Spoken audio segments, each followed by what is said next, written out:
Alright, my dudes. There we go. It's been a couple of days since I've last seen you guys, but we are back. It's a new week. It's a new week, and we are doing some cool stuff this week. So I'm just gonna kick this week off with just some more like demo gameplay. So last week I did try the Windrose demo, but what's on the menu today, boys? It's an upcoming ARPG called Crystallfall. So I do love my ARPGs. I mean, like, ARPGs was kind of like the reason why I actually started streaming and, yeah, started my YouTube channel and everything. So it's always a little bit special when I'm trying out like these different new ARPGs and stuff. So hopefully this is gonna be fun.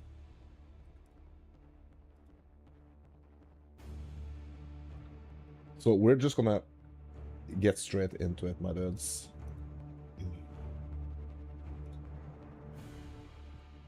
All right. So first thing that meets us here is the class selection. And in the demo, at least, I don't know how it's going to be with the full game, but in the demo, at least, we can choose between 3 classes. We got the Knight, which is like this lion-looking character here. I mean, it is like a humanoid, but it has like the face of a lion. This is the Knight, apparently, the Knight class. The Knight is renowned for their prowess in melee combat, specializing in shields, maces, swords, and axes. Okay, so this is basically like our warrior, right? The warrior class. And then we got the rogue, which kind of looks like a fox or something. The rogue is known for their versatility in dealing damage from close and long range with pistols, rifles, and shotguns. Yeah, so that's kind of like a cool cool thing also with this ARPG. Like, the ARPGs I've been playing the most has 100% been like the Diablo likes and the Path of Exile likes, where it's more like you know, swords and axes and stuff, which is probably like, this first class is probably gonna feel a lot like that, right? With the melee combat and stuff. Third class is the Technomancer. The Technomancer is a master of aether manipulation, wielding staves and rods to bend the mysterious force to her will. Okay, so this is more like a wizard or like a magician type of caster. This like bird class here. Yes, I'm kind of leaning towards, or like, actually I think all the classes sounds really interesting. Like, there are aspects with all the classes that are interesting, so I'm not quite sure which one I'm gonna try first, to be honest. Hey Alex, what's up? You thought I quit streaming? What? No, I've just been you know, working on some other projects.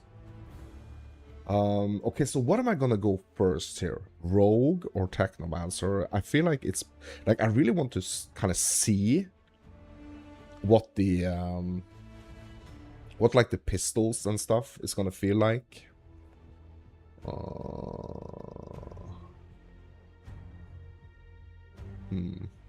Grinding ESO, you mean? Good to see you back, though. Thank you. Well, yeah, I've been doing that as well. So many things to catch up on. Yeah, I'm not sure, like, it's almost like I have to do like a freaking flip of the coin, like a coin toss or something between the rogue and the Technomancer. I think I'm gonna go with the Technomancer though. Technomount. That's gonna be the name here. Oh, okay. Here we go. Welcome, adventurers. The demo version of Crystalfall has no multiplayer co-op, endgame, or in-game trading, and features the first act of the campaign. Please be aware that you may experience some bugs and hiccups in the demo. If you run into any issues, please report them on Discord so we can fix them as soon as we can. Alright, and thank you for playing the demo of Crystalfall. Yeah, it includes the first act, lacks some of the features. Alright, the early access of Crystalfall is planned to launch this quarter. Okay. We hope you enjoyed the demo, and we will see you again in early access. Okay, I think I'm just gonna start. Yeah, okay, so we have the region here, offline. Okay, so is this gonna... So this game is gonna have like an online feature, I do know that, but is it gonna have both? Like Last Epoch. Last Epoch has both, right? 17 days. Oh yeah, 17 days for Crimson Desert. Alright, let's start this. The Pit. Here we go.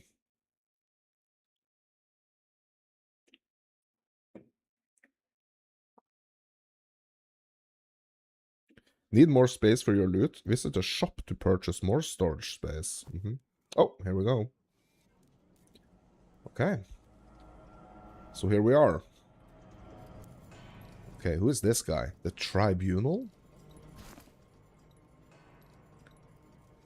Pit. For your crimes, you've been sentenced to fight in the pit until death. Take this weapon and face your enemy. Okay. Steel rod. Okay. Oh my god, take it. Oh, okay. Okay, is this like a melee weapon? I guess. Okay, talk to the Tribunal. I can't take this? Oh, okay. Okay, so I have a casting ability as well here on my right mouse button. But why can't I pick up this potion here? Okay, let's talk to the Tribunal. The pit judges in your favor. Drink this flask. Your next fight approaches. Okay. Pick up the life flask if you haven't already. It should auto-equip into the action bar below. Once you have a life flask equipped, you can pick up life orbs from the ground by running close to them. If you don't have a flask equipped, or your flasks are full, you cannot pick them up.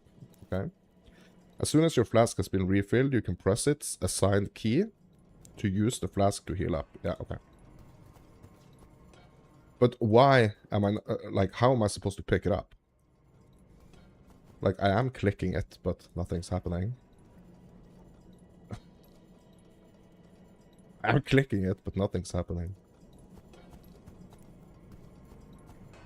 Bro. How am I supposed to pick it up?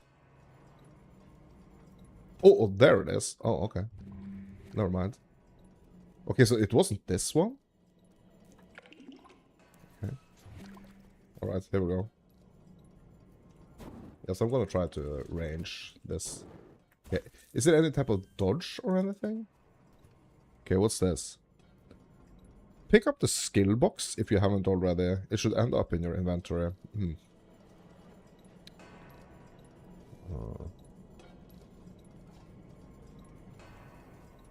You can find your inventory by pressing the backpack in the bottom right menu or pressing the shortcut I. Skill looks like a square tile. You can equip it by dragging it into the action bar below, or auto-equip it through right-clicking it. Okay. Okay, so we got another flask here. Tiny Aether Flask. Refills Aether. Can only hold doses while equipped. Refills from orbs dropping from killed mobs. When unequipping flask does not disappear. Sorry, doses disappear. Yeah, okay. Is this like the mana flask, I guess? The Aether. Okay, so let's equip this skill here.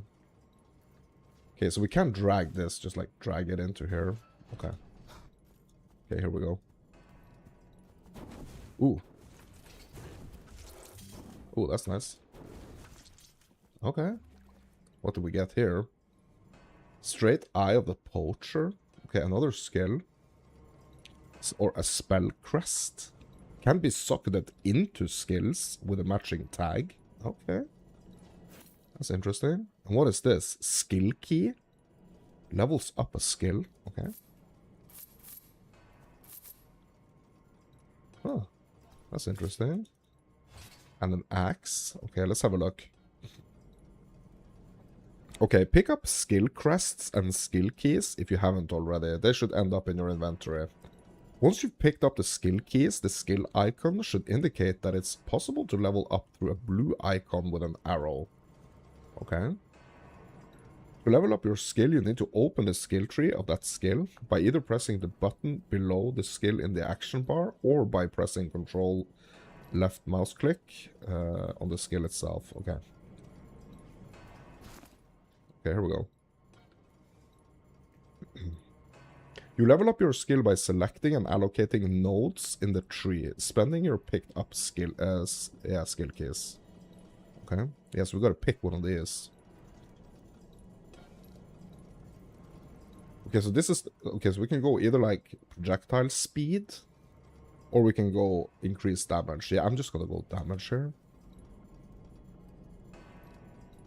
Okay. Once you are at the topmost node, called the skill crest socket, it's unlocked and you can equip your skill crest by dragging it from the inventory to the socket. Okay, yeah, so that's this one. Okay, so I'm gonna allocate this one here first. Oh, and we actually opened this one. Okay.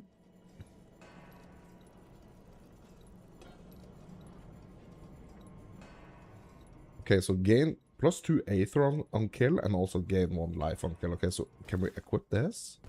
Yes, we can. Okay. Okay, and we got like the typical like backpack and inventory setup or like yeah, character gear slot here.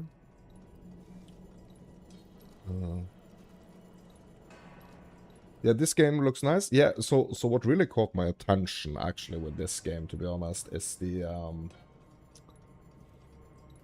it's like apparently there is like a I'm not gonna say as crazy, but a similar skill tree to like Path of Exile. So apparently there is this huge skill tree, passive skill tree, and yeah, just like PoE. So that's really, really interesting. We're gonna have the entire first act here as well, which I think is nice. Okay, let's talk to the tribunal again. Your final judgment is at hand. Finish this. Okay.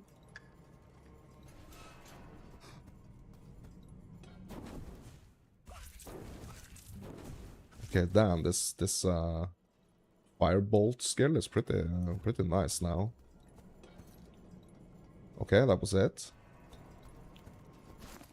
You have taken many lives. Oops. Now I take yours? What the heck? Bro, is he like a boss?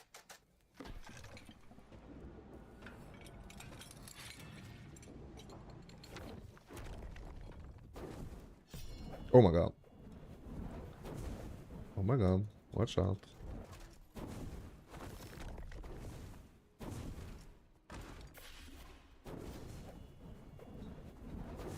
Okay, we got this. We got this.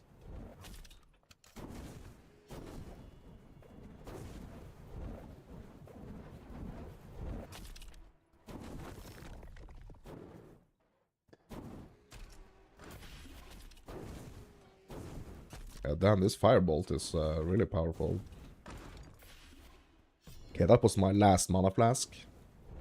Cool. Woo, level 2, let's go. Talent points. Oh my god, what's happening?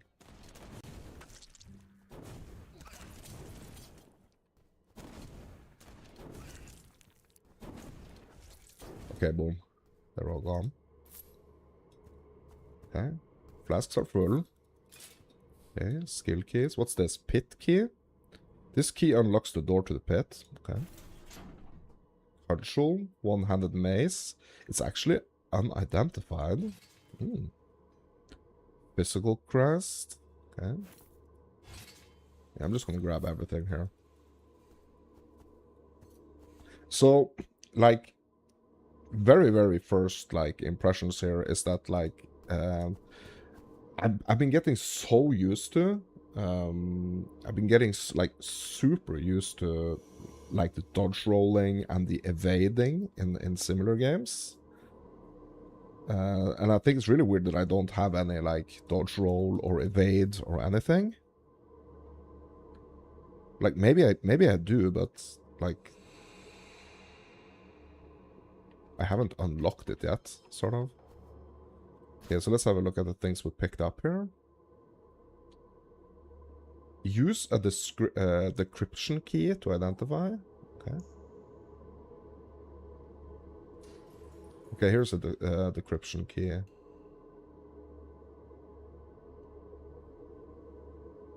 I mean, these are like melee weapons, right?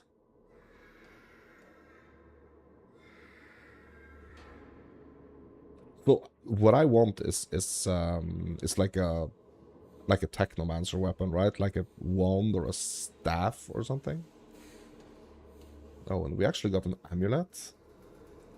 Cracked iron amulet. Plus 16 max life. Okay.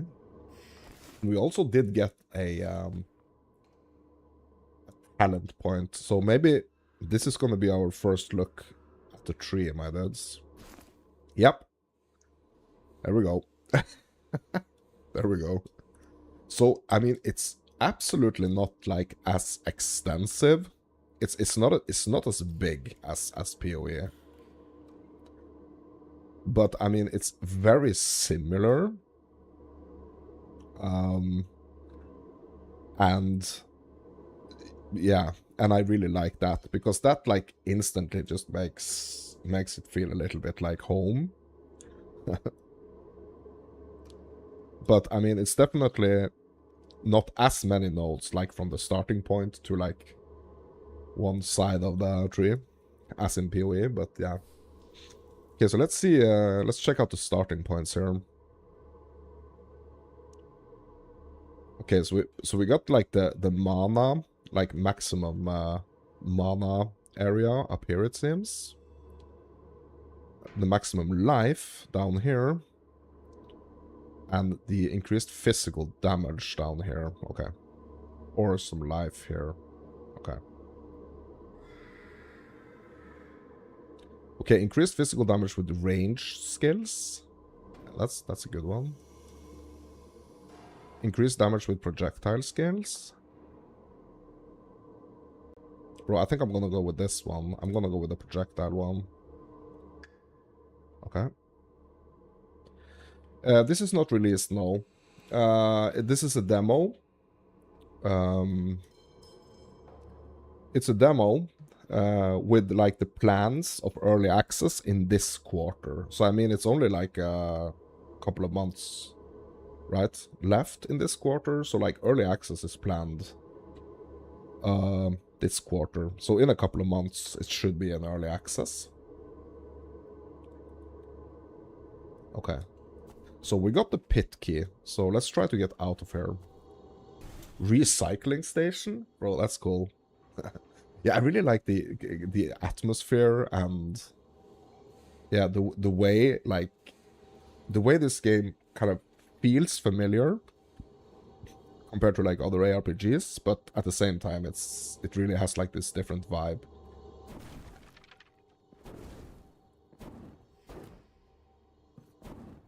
Okay, we can't break this. Oh my god. Shard? Okay, what's that?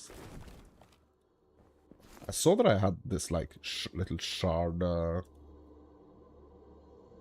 stack down here, but the shards? Okay. Says early access this month. Oh, okay. Interesting. Yeah, very interesting. Yeah, I mean, so far so good.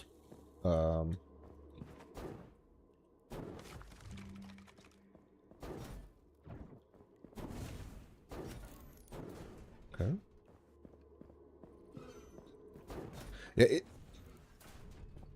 It really kind of reminds me, like, if I were to, like, just from these, like, yeah, like, first 15 minutes of gameplay, like, what it's most, like, comparable to is like, maybe, like, Last Epoch, but not 100%, you know? What I would really love this game to be is something not super similar to... Like, I want the kind of like the vibe of the game to be something totally different. So, something totally different than, like, these other ARPGs. But, I mean, I have to say, like... I mean, it feels nice. Oh, what the heck? Oh, what's that? What is that?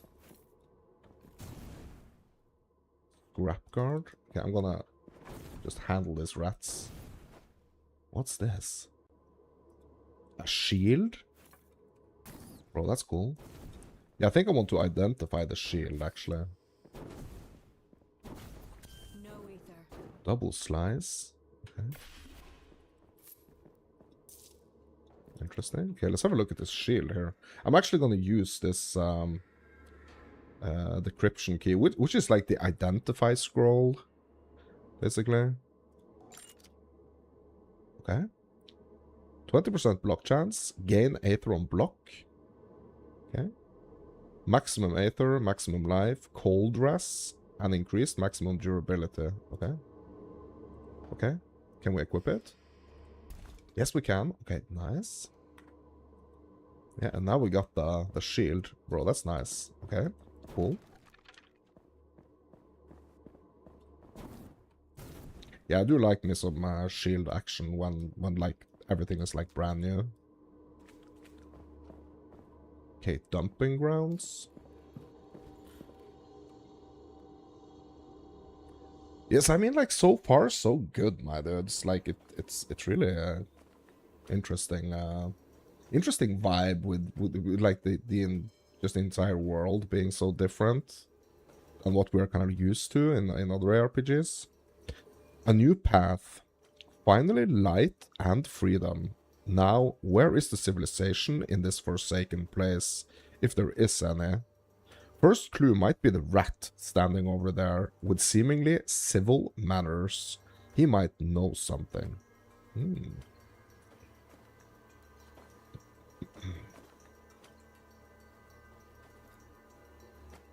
Okay.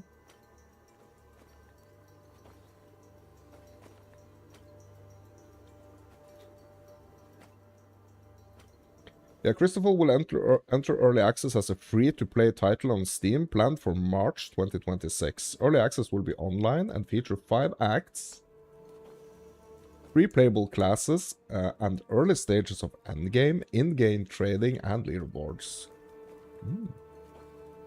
That's the last post. Yeah. So this month, actually, I mean, we just entered March, right? Yesterday, so. Yep. Okay, let's talk to the rat over here. Escaped prisoner. Escaped from the pits, eh? That makes 2 of us. Bro, this is a...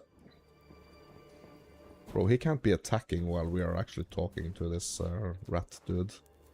Escaped from the pit. That makes 2 of us. There is an encampment further down the road. If you see my brother, Rico, tell him I'll be there soon.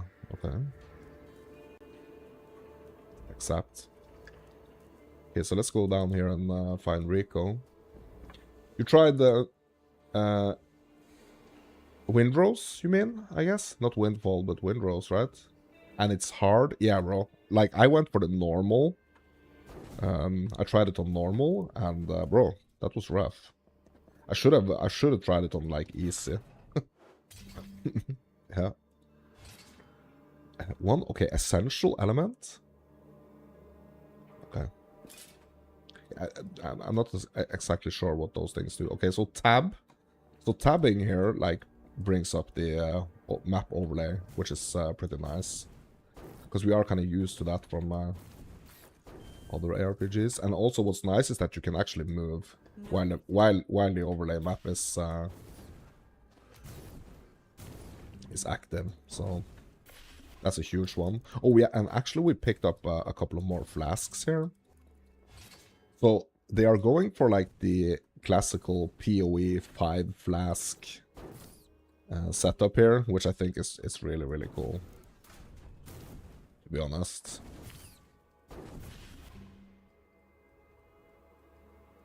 Ooh, bless me. Will your demo character move into early access, or will it be scrapped? Good question. I have no idea. I have no idea.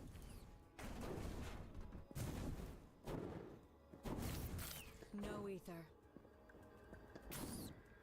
So I think I want to try like the so I mean it's gonna depend on level 3. I think it's gonna depend on the like the length of this first act, but I mean if it's fairly like short, I think I do want to try the other character classes as well.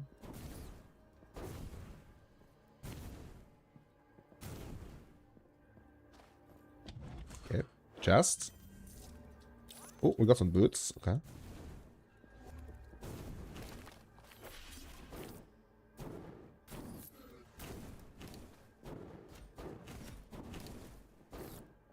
Okay, so maybe I should try not to use my like my main skill as often.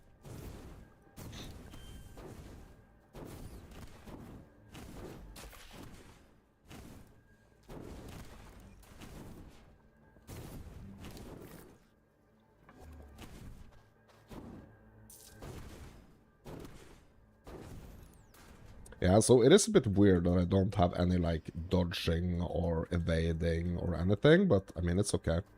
We got a talent point here. Okay, let's pick the next one. I want to try this one, the fork chance. I think the fork chance seems interesting.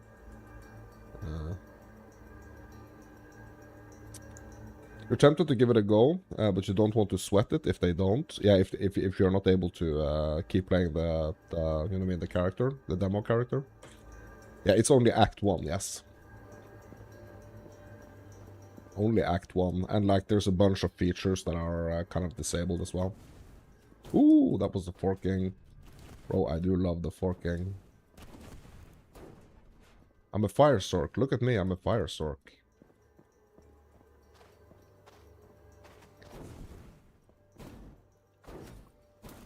Yeah, bro, the forking one, and like getting the forking so early. Hex yeah, my dudes. Hex yeah, my dudes. Shrine? Okay, what's this?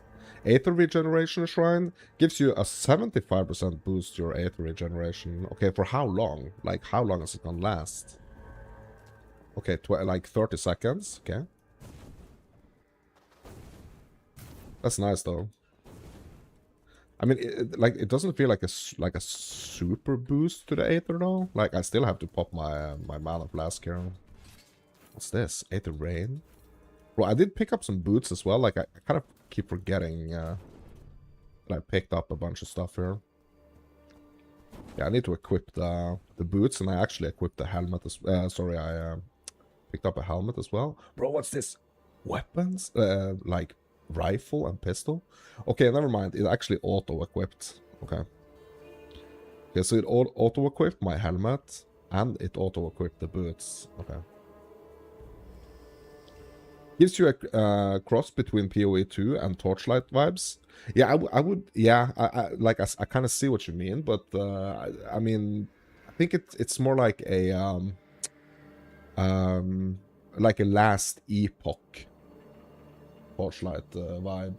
But I really do like, I really like this, like the vibe, like the almost like steampunk vibes.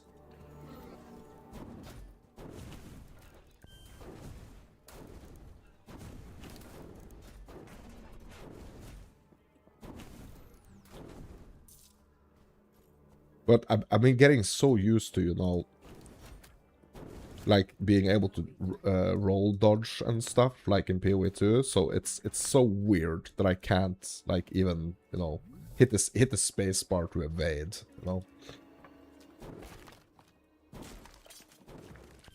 It's just something that I really feel like I'm kind of missing, you know. Okay, Aether Rain, this is a skill. Hold down a destructive rain of Aether on enemies within a target area. Oh my god. Bro, this is, yeah, I think I need to identify this. And pull it down here. Okay, let's give this skill a go. Ooh. Huh. Bro, it was really mana hungry though. Okay, so we got the cache in here. Okay, are we... Okay, I kind of like want to see what's up here first. I don't want to leave this area. Ooh.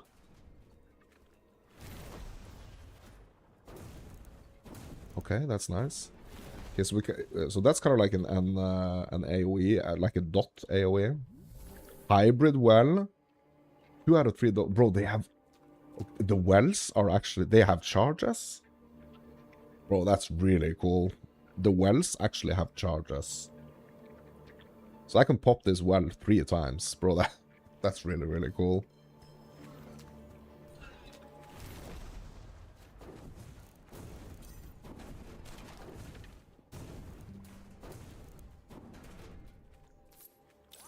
I mean, it's such a golden age for ARPGs at the moment, to be honest. No ether.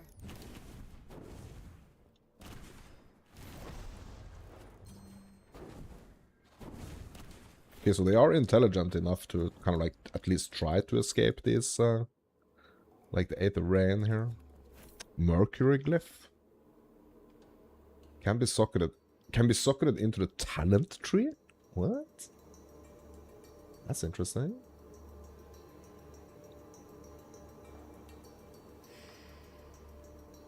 Warhammer, you're talking about the, oh, what the heck's it called, bro? Like, yeah, like the steampunk aspect. It's, oh, yeah, I know what you mean. It's the, oh, what the heck's the name of that game? Like the Warhammer ARPG. Yeah, bro, 2026 is the gaming year for sure. Yeah, I mean, oh my god, like so many games.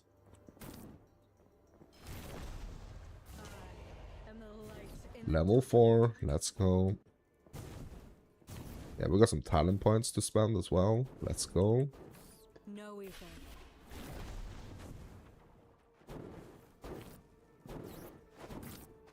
Half gloves. Okay. No ether.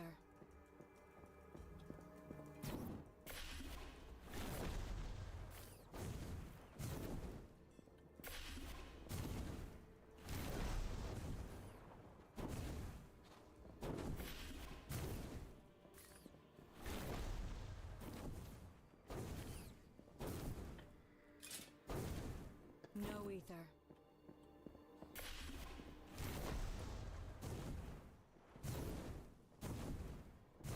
Bro. No ether.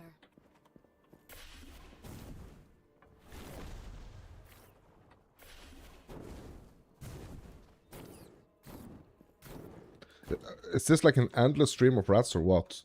Oh, it's this dude here. It's the Vermin King. Yeah, he's probably spawning them. No ether. Oh my god, I'm out of mana.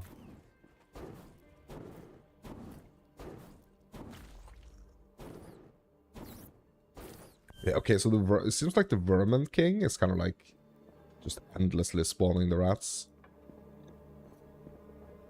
Yeah, let's go down here and hit the hybrid well. Cracked primitive staff. Okay. I'm overburdened. Oh no, I'm overburdened. Uh-oh. No, I'm not. I just need some reorganization here. There we go. Okay, what the heck is this? 12% increased AoE radius. Yeah, I really don't... Excuse me. Yeah, I really don't feel like my health is like necessarily an issue. So let's try equipping this staff here. Okay, we need to unequip the shield, I guess. Also, I'm just gonna drop this. Let's try equipping the staff. Like, that's a two-hander, right? Okay. Yeah, we can pick up this again. Like, I don't know if, like, okay, so I'm supposed to be able to salvage this. I'm not sure how I do that. But I'm supposed to be able to, like, salvage things, I guess. Because salvaging it unlocks the visual style. I guess it's like transmogging. That's really interesting. Is there not a main hub? Like, I don't know. I'm still like in the first area here. I guess I'm gonna get to like a town of some sort. Okay, maybe we try to go down to the cache here before we push on. Yeah, I probably not reached it yet. Yeah. Okay, so let's give this staff a go here. So I swapped out my shield and my wand. And now we got like a two-hander staff here. Bro, I can't... Hold on. I can't use the fireball. The firebolt. With the staff. Oh my god, no. Yeah, so that was a mistake, I think.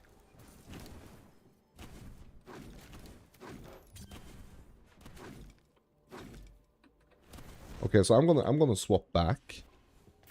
Yeah, that was a mistake. Let's swap back here to the wand and shield because I actually couldn't use my firebolt with the staff. Oh, and we got some more skills here. Double slice and another Aether Rain. Okay, Aether Rain I already have. That's this one. So that skill is... I already have that one.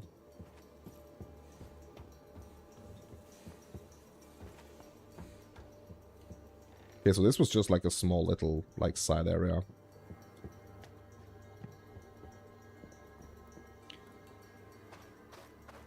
No loading screen, that's good. No loading screen between, like, the, that little, room and, like, the main zone. You wish PoE 2 had transmog in the way Diablo 3 has? Yeah, I mean, we are getting transmogging in PoE 2, right? At some point, I think. Oh! Yeah, this is the city. Okay, so this is the first... first, like, main hub area, it seems. Castaways Landing. Okay. Salvager. Okay, let's talk to this guy. Okay, we got the just straight up merchant, repair, and salvage menu here. Okay. Okay, so we can just left click this hammer icon here and we can just destroy whatever we want. Okay, destroy that staff. Okay, what material did I get? Essential element. Okay. Yeah, we got a couple of those already. Yeah, and I'm gonna do this one. And the axes as well. Like, I don't think I'm gonna be needing them for this character or this class. Okay. Repair. Okay, repair all. Yeah, all equipped items. I mean, I don't need to repair, like, the other ones, I guess.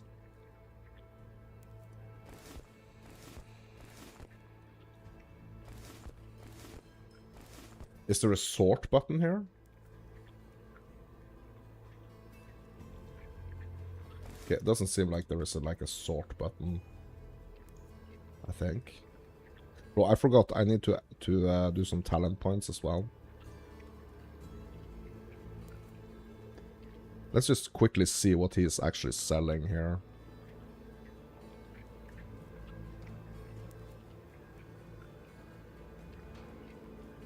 Okay, lightning ras. Aether when critically struck. Okay. Advanced modes. Okay. Prefix, suffix. Oh, bro. Bro, it is like PoE. It is kind of like PoE, this.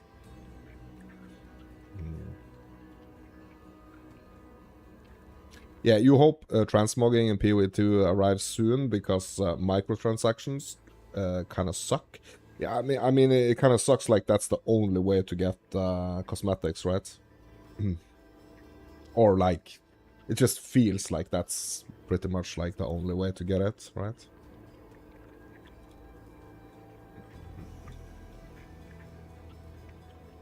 Yeah, it kind of feels like that.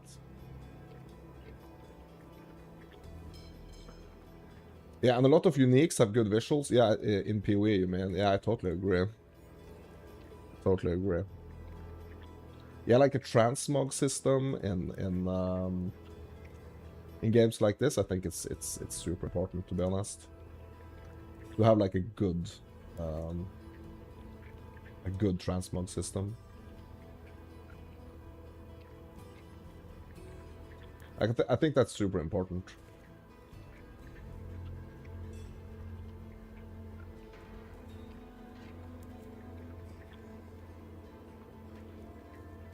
Fixing my chatter. Hold on a second, my dudes. Okay. Yeah, so this is an upgrade, right? Disconnected scale of reactivity. So, the one I'm currently wearing has like defensive 10, and this one is defensive 9, but like it doesn't have any affixes, the one I'm wearing. So like the lightning ras and the aether when critically struck.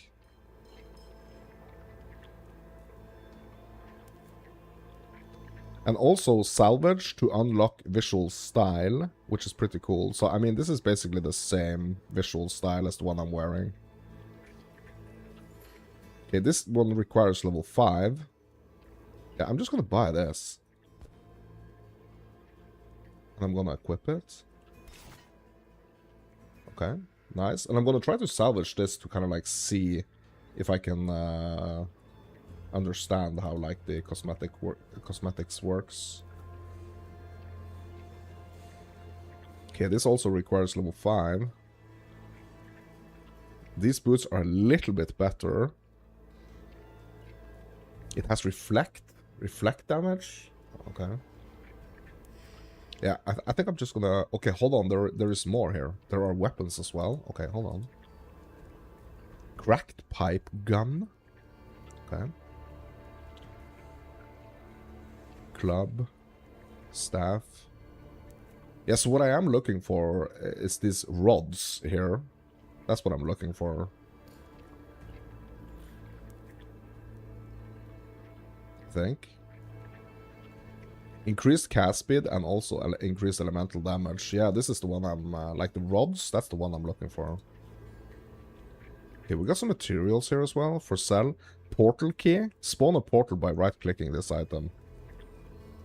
Bro, that's yeah, that's like the portal scroll. Yeah, so we got these decryption keys, which is like the identify scrolls. And we also got the portal scrolls.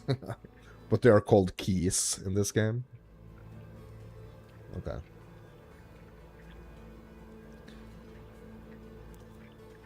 Yeah, maybe I should grab like one portal key. At least, right? Not enough crystal. Bro, I have to buy... Yeah, okay, split stack. Okay, hold on.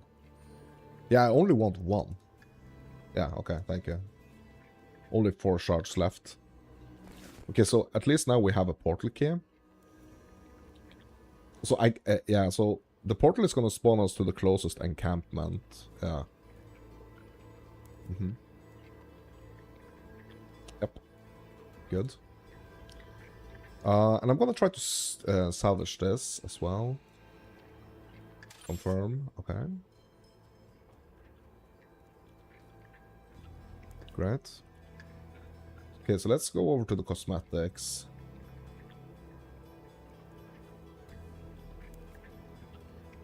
Yeah, okay, so here is just like instantly unlocked here. The one that we salvaged. Browse cosmetics. Okay, we can't browse cosmetics. Okay, what's this? Character FX? Bro, there's gonna be... Bro, there's gonna be a bunch of MTX here. Okay, there is this MTX stash button here as well. Okay, nice. Okay, and here we can see like all the different okay. Yeah, apparently we can see all the ones that we have unlocked.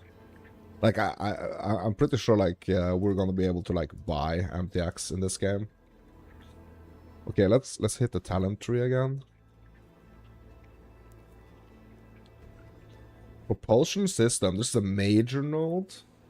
Okay, 10% increased projectile speed. Increased damage with projectile skills. Projectile return chance and projectile fork chance, bro. Yeah, we're gonna get this one, 100%. Okay. What else is here in town? Okay, so we need to click this waypoint to activate it. Okay. But now it's activated. Nice. Okay, what else is here? Stash? Okay, there is a stash. Okay. Yes, I wonder how this is gonna work. Like, how many of these stash tabs can we actually have? Okay, so at the moment it doesn't seem like I'm able to like get more tabs.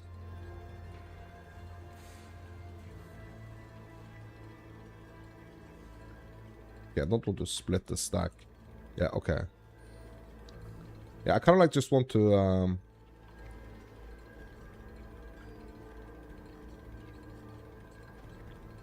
just want to stash this. We got the portal scroll and the identify scroll. And also we have these skill upgrade keys here.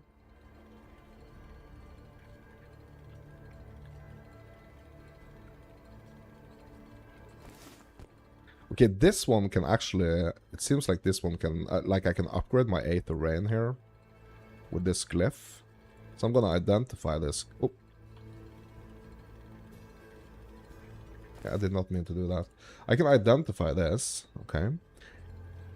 Torment Star.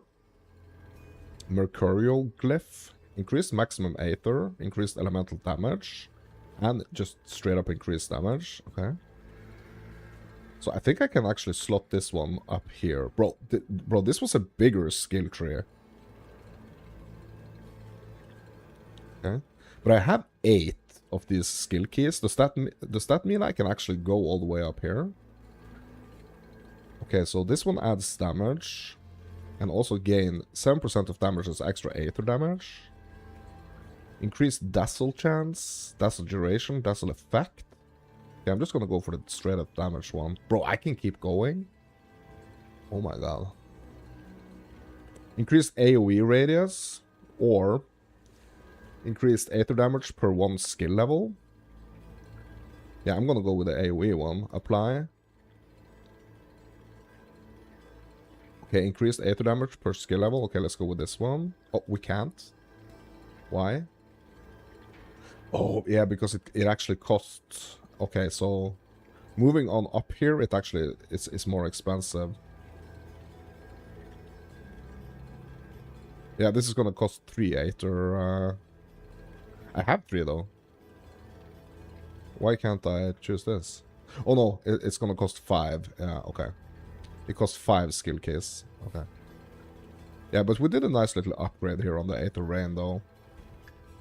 What? I did not mean to... What? Hold on.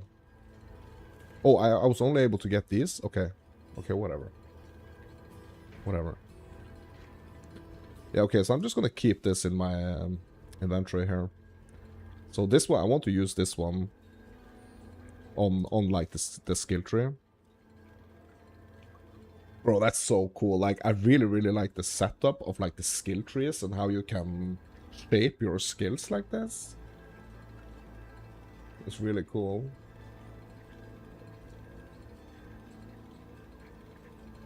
Yeah, that's really cool.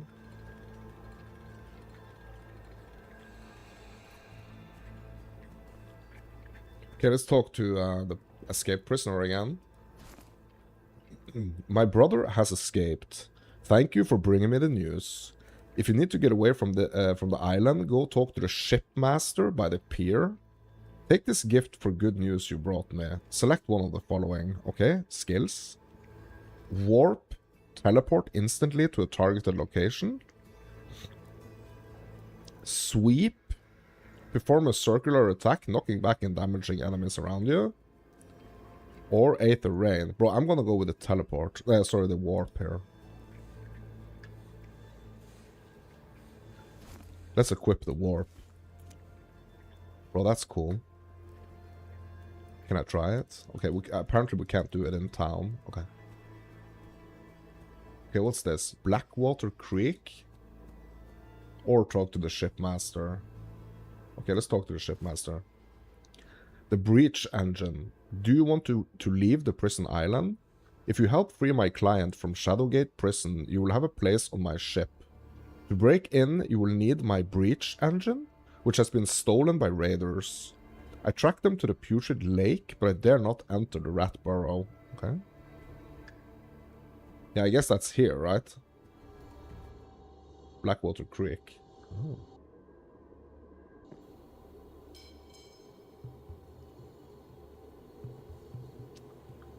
You wonder at what point we will have AI that will create our own games for us? Yeah. I mean, I think we already kind of do. Okay, let's try the teleport. Ooh. Nice. Well, that's nice. Yeah, we got something going here now. Merchant sweep? Heck is that? What the heck is merchant sweep? Okay, hold on. Perform a circular attack. Oh, it's the, yeah, it's this one, yeah. It's the circular attack. Knocking back and damaging enemies around you. Yeah. 100% knockback chance. Gain 7% of damage as extra physical damage per one skill level. Okay. 121% increased vendor price for this item. Yeah, we're gonna sell the heck out of that. You mean real games, not basic Python games? Yeah. Yeah. What's this? Combat Shrine? Gives you 100% boost to your physical damage? Yeah. Yeah, like... So I think it's like the same way with a lot of things when it comes to AI, in my opinion at least. Like, I feel like we should... AI should never, like, replace, like, the decisions of, like, a person. In, like, most cases.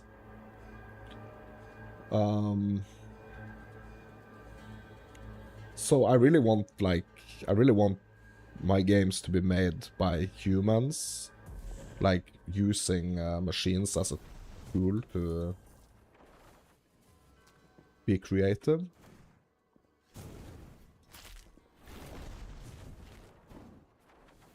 Okay, tiny life flask. That's the 5th flask. Like, I really feel like I need to focus on the Aether though, because like I have some like a lot of my best like attack skills are really Aether heavy. So maybe I should try to focus a little bit more on Aether when it comes to my talent tree and stuff. Level 5, let's go. Let's go. Okay, next talent point here. Projectile return chance or fork chance. Bro, okay, so what is intelligence gonna give me? Okay, so it doesn't say like what intelligence is actually giving me. details. Okay, hold on. Intelligence gives me max Aether per 5 intelligence. Increased Aether regeneration per 25 intelligence. And intelligence is also required to equip certain skills and items. Yeah, okay. Yes, we probably should go down here and get some intelligence. So I'm gonna grab the fork chance and intelligence next.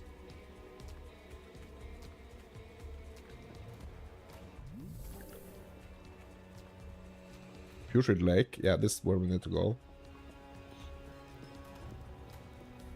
Any secrets here? Ah. Okay, Putrid Lake, here we go.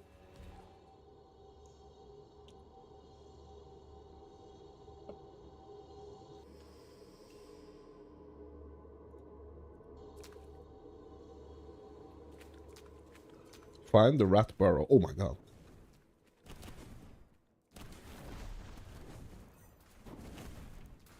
Okay.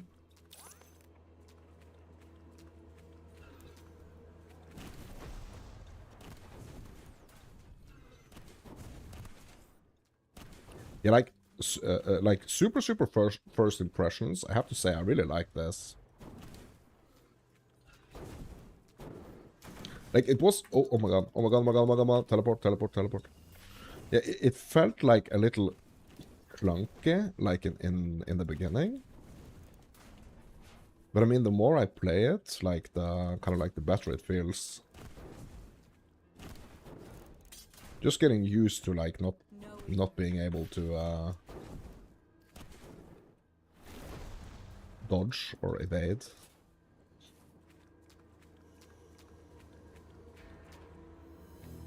Okay, can I do the move only here? Yeah, okay, move only, please. Okay, can we upgrade warp here? Okay, increased skill cooldown. Gain increased cast speed during skill cooldown. Okay. Or we can do the increased skill cooldown and gain 3 Aether on skill activation. Yeah, I'm gonna go with this one. The increased speed here. Increased range. Decreased cooldown. Decreased skill resource. Yeah, let's go with this one. Oh, we can't. Okay, never mind. Yeah, and it seems like it's super easy also just to refund the points put in here and just like do a build another path, which is really nice.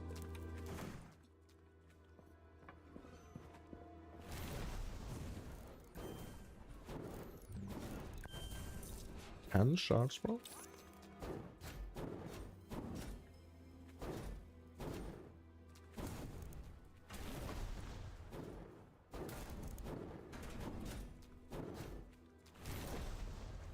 Alright, there we go. Jolt? What's that? Skill? Yeah, so picking up skills, kind of like the same way we are like picking up skill gems in PoE as well. Jolt. Okay, requirements shotgun. Okay.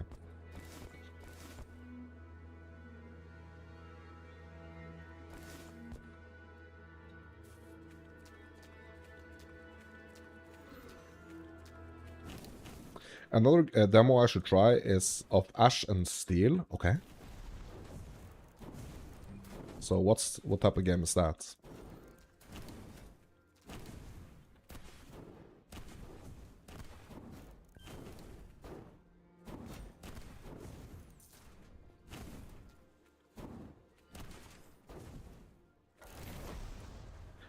An ARPG. Okay, interesting. So, what can you tell me about the game while I'm kind of like playing this demo? Tell it to me.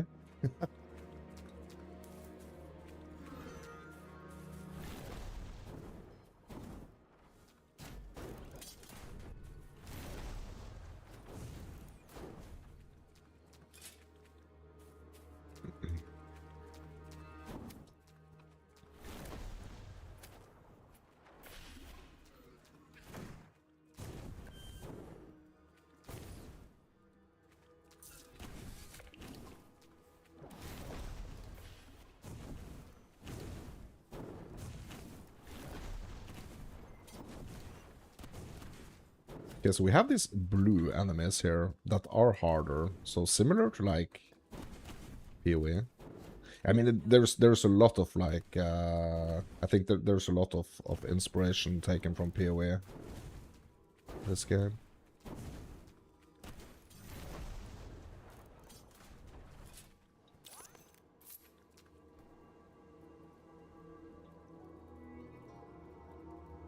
Fashion Steel is a indie third-person open-world fantasy RPG. Developed by Fire and Frost. Heavily inspired by old-school Gothic-style games. Players control a cartographer exploring the unforgiving Kingdom of the Seven Islands, focusing on survival, faction-based quest, and a skill-based combat system. Without hand-holding, such as quest markers. Ooh. Well, that sounds interesting, actually. Yeah, that sounds really interesting.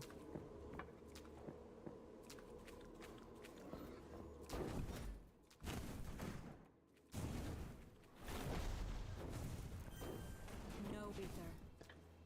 But I have to say, like, this demo, it really kind of, like, piques my interest, to be honest. Piques my interest,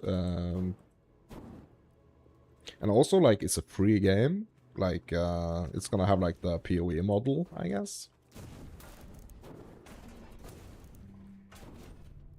No ether. So the thing, you know, I mean, there are, like, mixed opinions about, like, free games and stuff.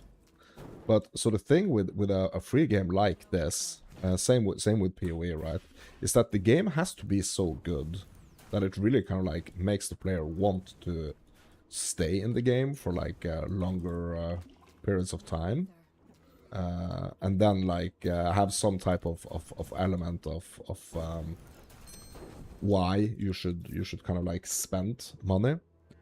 So like PoE, you know, it has the like the what's it called, the tabs, you know.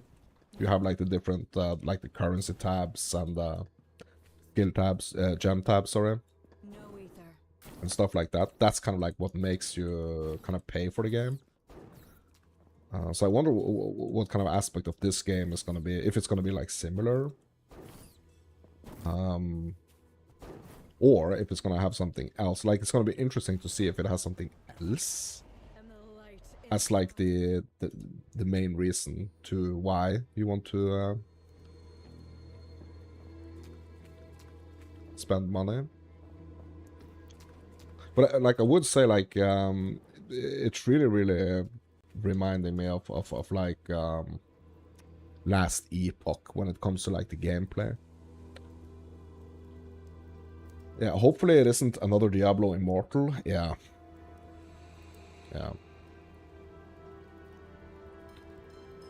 So yeah, we're still talking about the Ashen Steel. That game is actually released, but there is a demo, and it has piqued your interest. Yeah.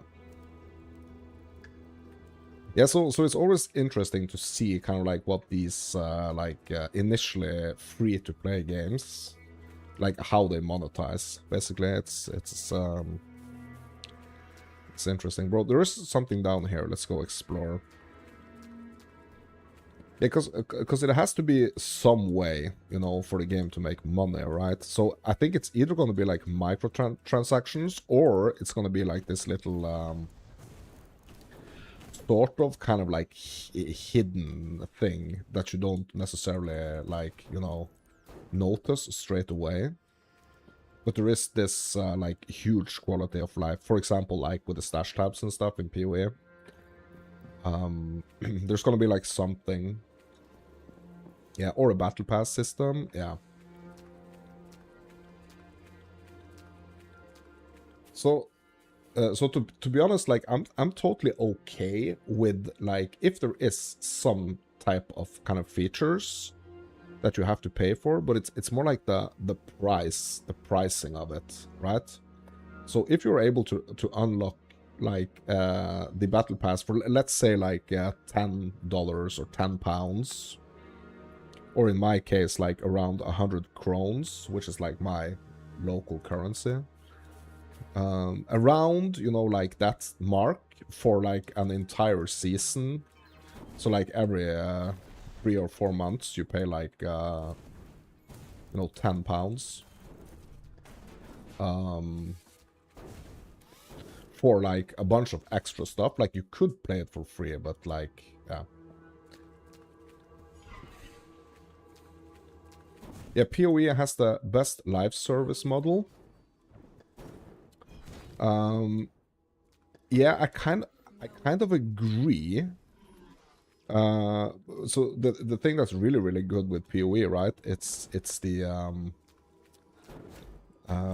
way that when you get the like the supporter packs and stuff, or when you buy the kind of in-game currency, or you buy something, you also get like the same value in in-game currency. So if you buy a supporter pack, you get those points to spend as well, right? Yeah. But like the supporter packs, they are kind of expensive, right? If you think about it, they are kind of expensive. So if you just think about like how much you actually have to pay just to like initially get the supporter pack. So if you don't, if we are not talking about like the value you are getting, but we are talking about what you're actually spending, I think that's kind of the important factor here. So if it's too much, people are just not going to buy it. Or, I mean, a lot of people are not going to buy it. So they are kind of like potentially selling themselves short by like bumping up the price and making it harder for basically, you know, like anyone to get it. Like you have to have someone with a certain financial situation to be able to get it. But if you make it low, but really good, I think there's a bigger chance to kind of like have a lot more people actually buying it.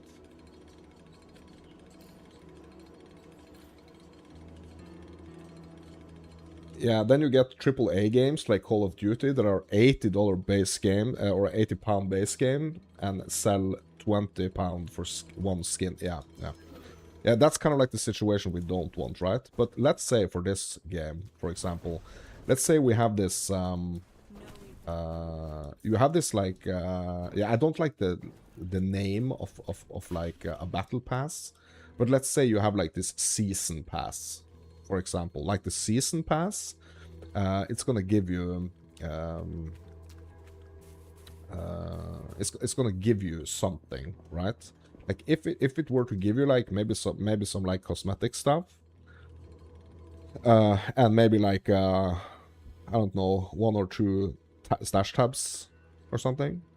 But then you would also get some kind of points that you can spend in the cosmetic store, similar to PoE. But so what we're talking about here is like the pricing of that pass, or the pricing of that pack. You know, sure, there can be like a freaking $100 or £100 pack that you can get, and you will get some extra stuff. But like, just having initially that incentive to kind of like just pay something and getting something back, I think it's important to hit that balance. Battle Pass formula is awful. It incites FOMO. Yeah. Maybe if the pass is never expired and it's always available, it would be a better model. Yeah. Yeah, I kind of agree. So what you so what like the system should be, right, is that you're progressing towards something, right? Like in PoE, you have like the Kirax pass, right? So there are certain kind of like benchmarks that you need to hit, right? And when you hit them, you get something, right? So you're also incentivized to play to kind of like hit those benchmarks, right?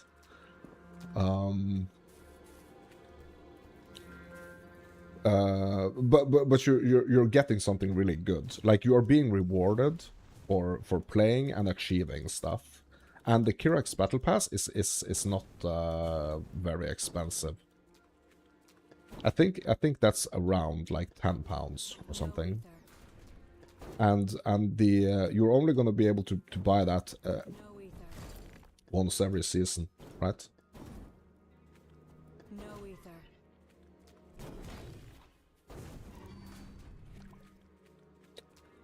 So I like those type of systems, to be honest.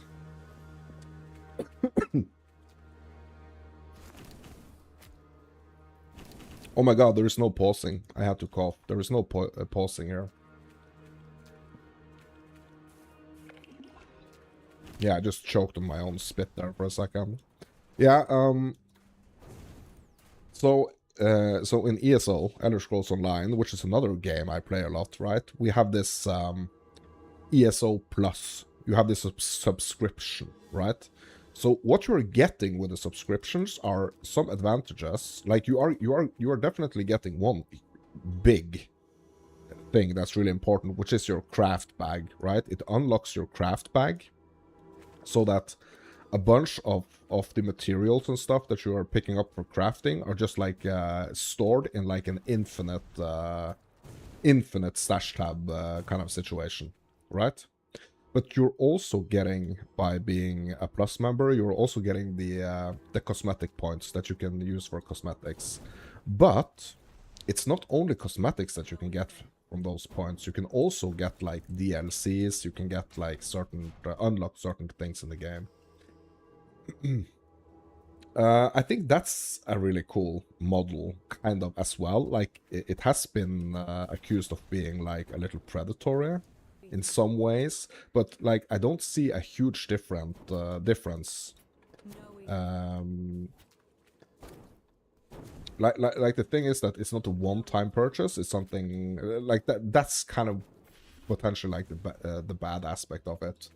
So for the craft bag, you know, to keep having the craft, to keep using the craft bag, you have to keep paying, right? The subscription. So that's, so it's not a one-time purchase, you know. But I think it's the way to do it when it comes to ESO. That's kind of like the way to do it. But they have really been getting some kind of like yeah, backlash when it comes to the like cosmetic store, that things are so freaking expensive. Like, I really don't think there should be like £100 or $100 like items in like in a single game.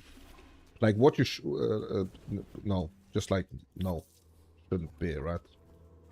It's just too much. Like, have a bunch of stuff in like the cosmetic store, sure. Like, it's really nice to have like a bunch of cool stuff in there, but like, lower the freaking price, so that you don't get this situation where you have like a bunch of your players kind of, you know, feeling like taken advantage of, you know.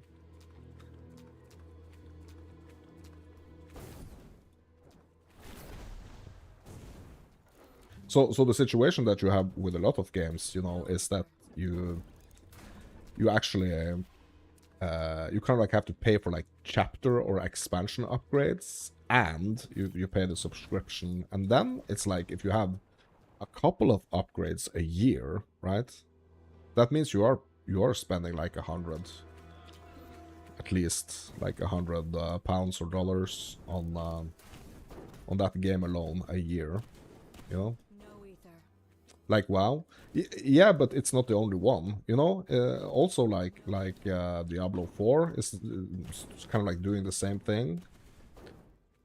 And honestly, I was pretty shocked by Diablo 2, that actually launched the new warrior class. Like, that's pretty much the reason why I haven't been playing Diablo 2, to be honest.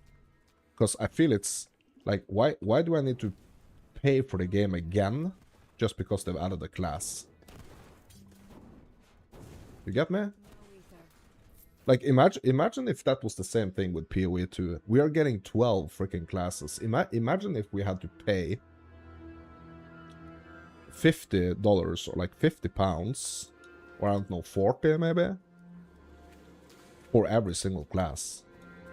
You know, that's just insane, I think.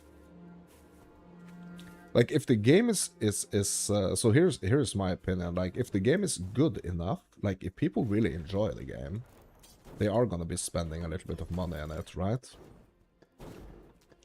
But if you feel pressured to kind of like spend and spend and spend, I mean, people are gonna quit, right?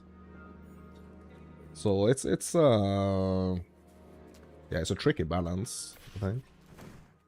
Tricky balance. But I mean, it can be really destructive to a game, actually. Like, if the player starts to feel like preyed upon.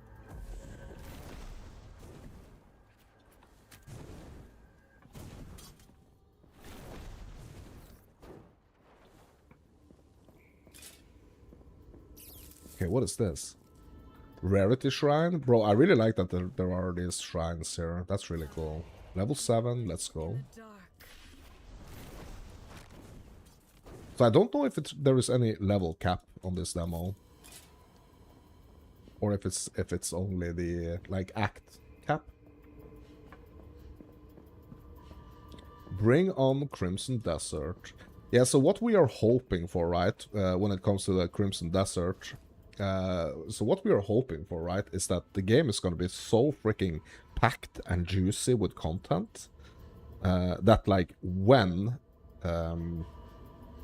it's going to be so good and so juicy, so that when they kind of like hit this point where it's like, yeah, we have like millions of players and people are really loving it, and people just want more and more and more, like, that's when they're gonna, like, release that paid content, right? But if you're able to keep, like, churning out really, really good content, and you can kind of like not charge like $40 or $50 or pounds for an expansion, but you can kind of charge like 10 or 20, like, I think you're gonna make more money in the long run. The launch time is lame, though. What you mean for Crimson Desert?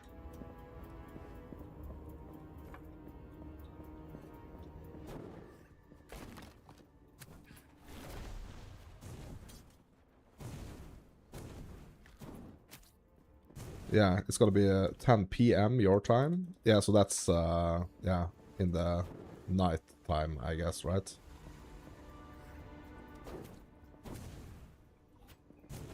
Yeah, so basically I think that's 11 p.m. my time, to be honest, because I think you are 1 hour behind me, Alex. You were hoping for a midnight launch?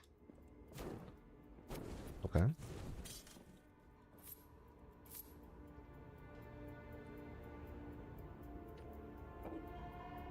Yeah, but PM is nighttime, right? Or am I totally fried here? No ether.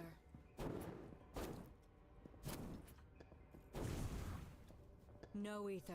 Having to wait another 22 hours? Yeah. Yeah. Yeah. No ether.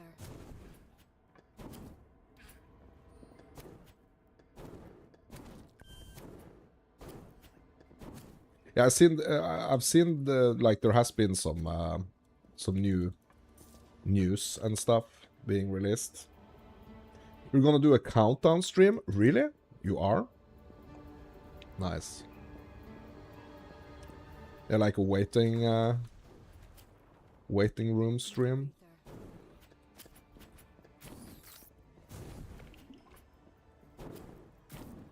No. Bro, there's a rare here somewhere, I think.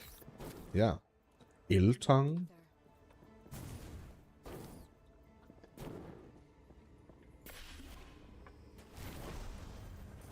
There we go. Okay, that rare did not drop anything good, though. That was disappointing.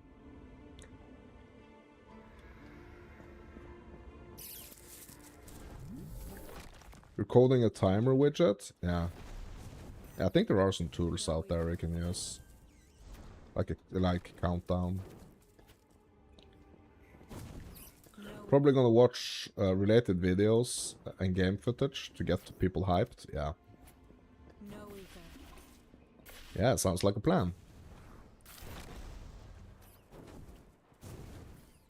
No ether. Yeah, because what date is that? Is it the 29th?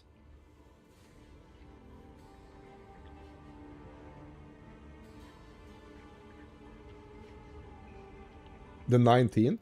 Okay. Oh, snap. That's only like 2 weeks away.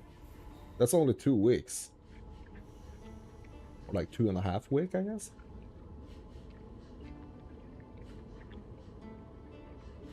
Yeah, I'm going out of town the week after. Don't have any projects planned on release date, but I'm not sure if I'm gonna be playing that on release date, to be honest. I'm not sure. I mean, I think it looks cool, but I'm not super hyped, to be honest. No ether. I mean, I am hyped, but, you know. Not as hyped as you, I think. No ether. No ether.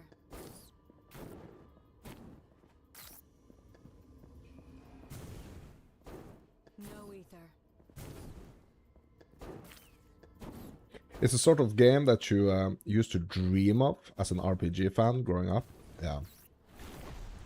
Yeah, but it's still kind of like in, or to me at least, it's still kind of like in that situation. We are still in that situation where like people are kind of like, okay, is this too good to be true? Situation, you know?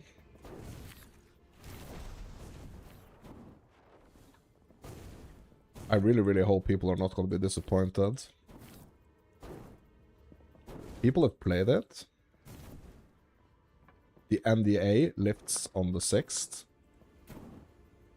No ether. Yeah, but you said you were not going to watch anything after the 6th, right? Or are you? Are you watching anything after the NDA lifts?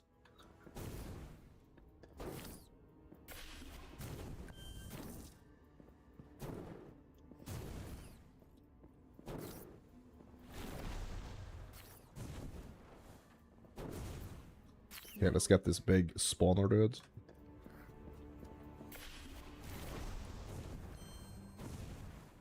Ring? Oh my god, I got my first ring.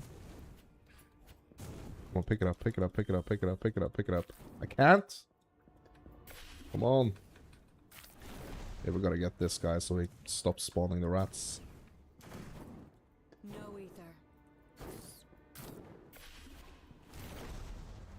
Okay, there we go. Where's the ring? There is the ring. Okay. Let's have a look at the ring. 1% increased physical damage. Yeah. Has to be better rings than this, right?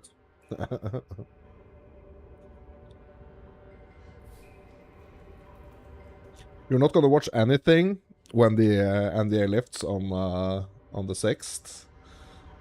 No spoilers. You're only gonna read spoiler-free articles. You want to be able to play it when something cool happens. You want to be like, what the heck? Yeah, bro. Yeah. Yeah, true. Yeah, so that's usually kind of like the way I also like playing the games, you know, to kind of like, so also when I'm streaming it, like, to actually get the reactions, you know, to get my reactions and my, like, honest opinion on things, like, first time seeing it. Because, I mean, it's like, if you've seen a bunch of stuff about the game beforehand, you kind of know what's coming, and I mean, that kind of spoils it. A lot of games you've been invested in left you expecting everything, and it ruins it. Yeah. So, yeah, true. So, for example, this demo, like the Crystalfall demo, I've only been like paying a little bit attention to like who else has been playing this. So and kind of like watching very little gameplay. Oh, what's that?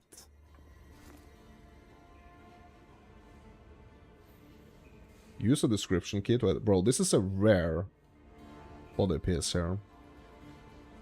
Okay, let's identify this. Plague Guard, Cold Dress, increased 26% increased defense, Strength, 8 resistance, Reflect, and Max Life. Hex, yeah, my dudes. We are getting this. We are getting this. Defense 25. From 9 to 25, bro. That's a huge upgrade. Yeah, so like when we're talking about like the spoilers and stuff, it's basically kind of like the same with for example, like games like this. It's almost like before opening this chest, you actually know. I would actually know what I was gonna be getting. Like I would actually know that I would be getting this body piece, this upgrade. Like that would take away like the entire fun, right? It would take away the entire fun of you know, opening that chest, getting the loot. Okay, so where can we go here?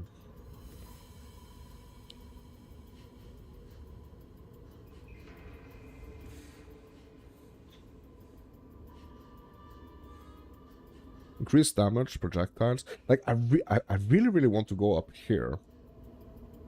Because this seems really interesting, like the increased elemental damage and stuff. Okay, that's lightning damage though. But this one is cool, like the 20% increased skill cooldown and also the increased skill duration. 8th regeneration? Yeah, bro, this is where I want to go, I think. Yeah, I want to go here. To this one. Yeah, I want to go up here. And also we will get some intelligence on the way, which is gonna give us more Aether regeneration and more max Aether or mana, if you want.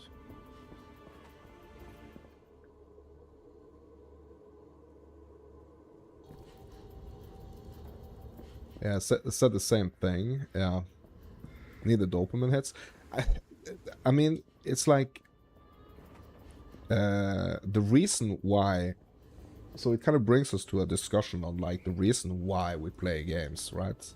Why are we playing it? Are we playing it to like experience something that we've already seen before? Or are we kind of like playing it to kind of like discover new stuff and new things, right? I mean, so there are aspects. So, for example, games like this, you have like the RNG, right? You have the RNG, like anything can drop at any time, basically a type of situation, right? So no playthrough is gonna be like the exact same journey, right? No. Because you're gonna be dropping, you know, different loot every time, right? Well, I need to do some upgrades on my skills and stuff.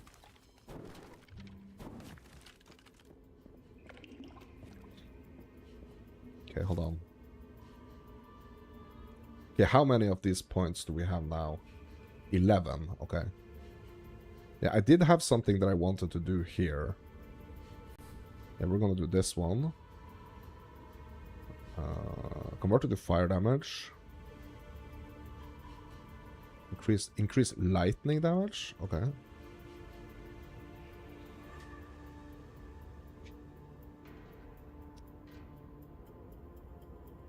Yeah, so I guess it's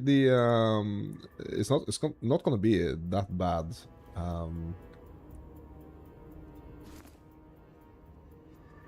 It's not gonna be that bad actually to go up. Okay, where is my? How do I enter my skill tree here? Okay.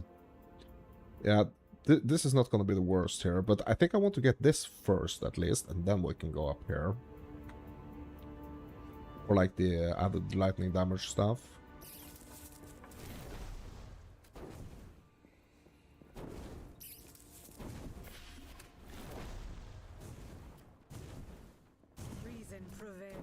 Oh, what's that? Cooldown crest? Oh, that's cool. Yeah, so the crest thing is not something we're going to be able to add until we are up here. All the way up here. Okay, how does the warp tree look? Yeah, the warp tree is smaller. So like this is definitely like the Aether Rain definitely has like the biggest skill tree of our skills up until this point. I wonder if I can like max out everything here. Or if it's gonna have some type of like cap on how many points. I am the light in the dark. No ether. Leap attack? What? Ooh. Cracked. Is it pneumatic or pneumatic? I guess it's pneumatic. Cracked pneumatic rod. Okay. Bro, this is an upgrade to my rod, right?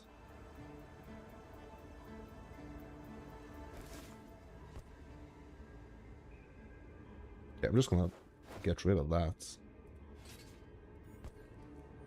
This is an upgrade, right?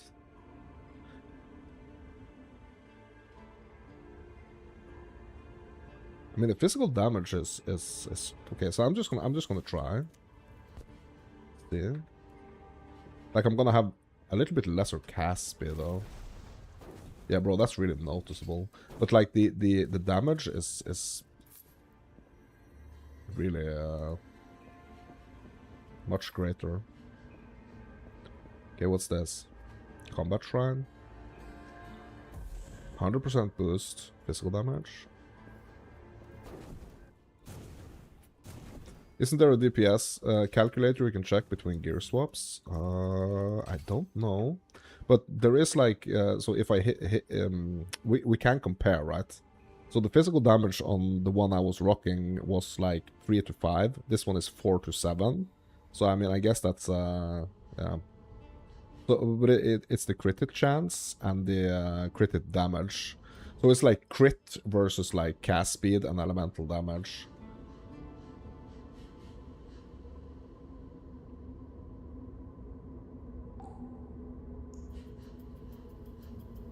Alpha, Omega affixes, cracked. But like I kind of like just like to go with the feel of it.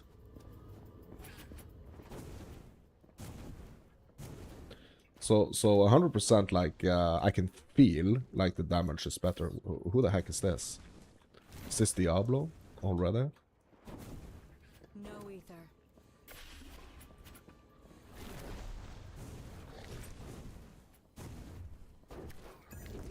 No ether. Ooh.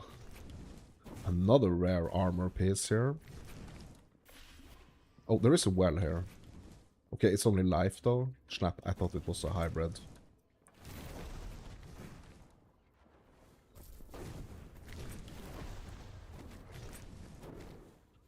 Flesh rep.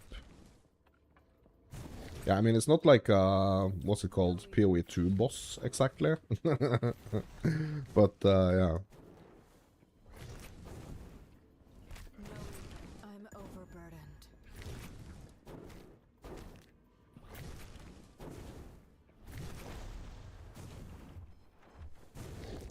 Can I kind of make him stay in my AoE here? If I stay in the AoE? Yeah, I kind of can. Okay. Boom, he's down. Alright. Merchants, Shatterblade. Increased vendor price. We're gonna get this for the increased vendor price.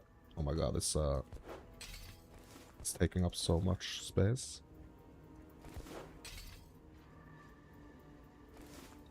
That's fine, I'm gonna grab it anyway. Like that. And we're gonna grab this life flask here. Piercing shot. Yeah, that's the rifle or pistol. So that's not for my class.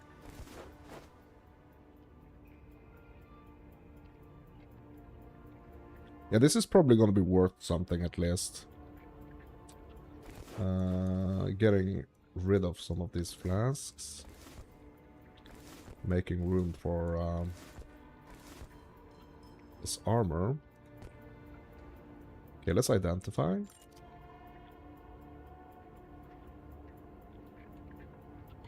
Compare.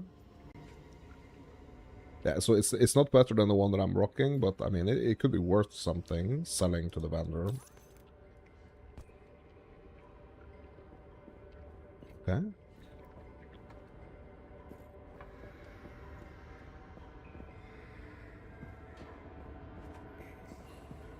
Enter Ratborough Cave. Okay.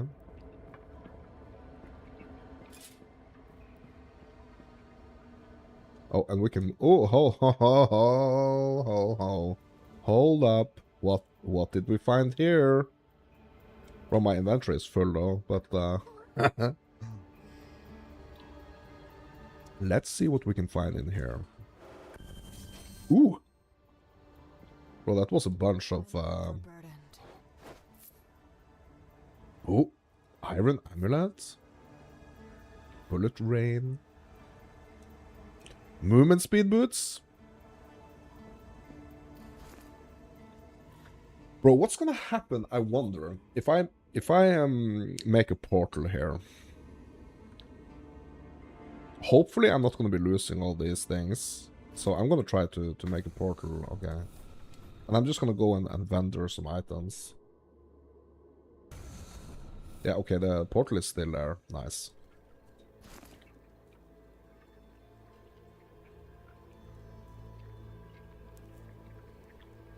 Okay. So we are gonna... Yeah, because... Salvaging, is that gonna give us shards?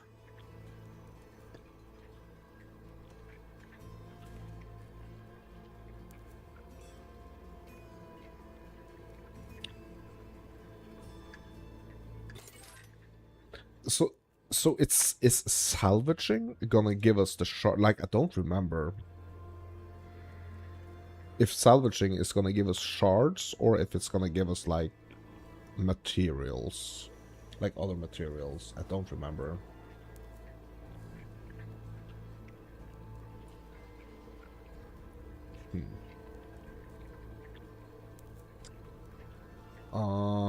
Okay, so I'm just gonna try here. Yeah, we're gonna salvage it. Yeah, it's giving me the shards or the elements, right? It's not giving us shards. Can I sell it? Sell values. Okay, so it's gonna give me one shard here. Yeah, okay.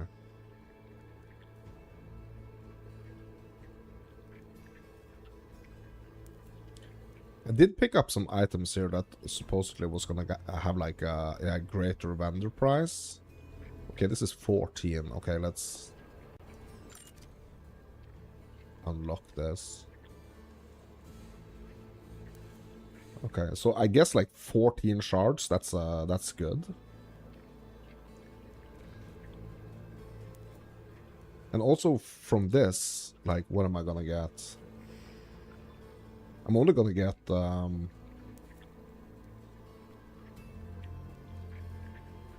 okay, we can get different types of materials, I guess.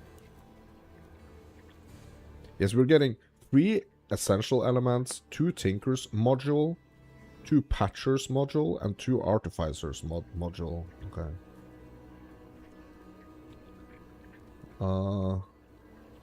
Yeah, you're back. Your food shopping came. What did I miss? Yeah, I mean, I'm just like thinking here, like, or I'm just like wondering about like the difference between like salvaging and actually just selling for shards. So shards down here, that's like gold, or like that's the currency we use to kind of buy things.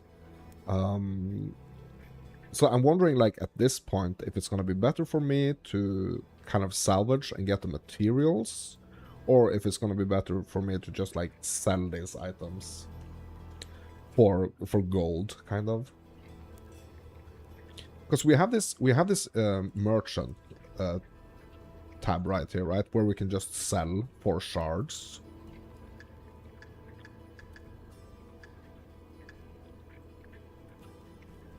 And then we have the option to salvage for like crafting materials. So shards drop as well from mobs or only selling? It seems no, it seems like shards. It seems like I got a bunch of shards actually from that chest that I just opened. I don't know if there is any like timer on the portal though, so I just have to make some decisions. Okay, this is only gonna give me 3 essential elements. Like, that's not a lot. But it's gonna give me 3 shards. Yeah, so I really haven't like explored or experienced kind of like what the crafting aspect is, like if I really need the materials or not. And look at this one, it has a socket in it. 1 socket, bro.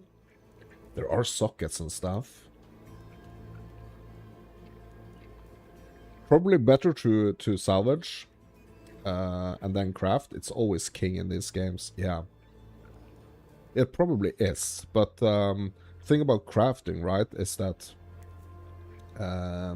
it's probably gonna have to require me like I don't know when I'm gonna be able to craft, you know. But what I do know is that like already there are these items that keeps like changing. I guess they are changing with my levels with the merchant. That they are going to be kind of good, you know. Instead of like kind of gambling on what's going to drop. Like I don't know how this is gonna like turn out. Like how the drops are going to be. What I do know at this point is that in the shop there are 2 items here that I do want to get, but I need to get to level 10. Because they both have sockets in them. Like, they have a socket. I have no idea, like, how this is going to work and what I'm going to be able to socket. But, socketed items are probably going to be good. And I'm going to swap out my amulet here.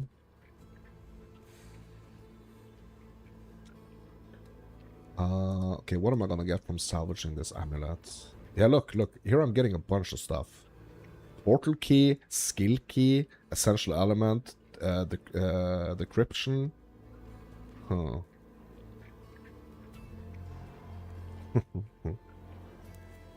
Yeah. Yeah, I think I'm gonna salvage this. What? I only got this? I thought I was gonna get all those other stuffs as well. What?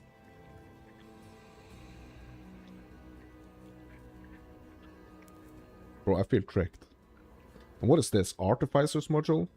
Removes a random rare affix from a rare item. Adds a random rare affix to the same item. Okay, so like a chaos orb? Kind of?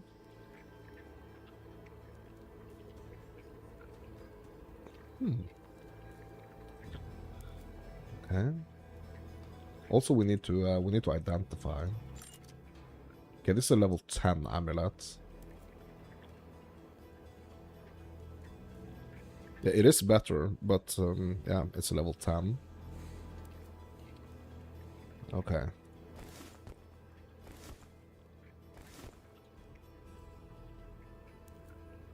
Well, I wish there was like an identify all option here.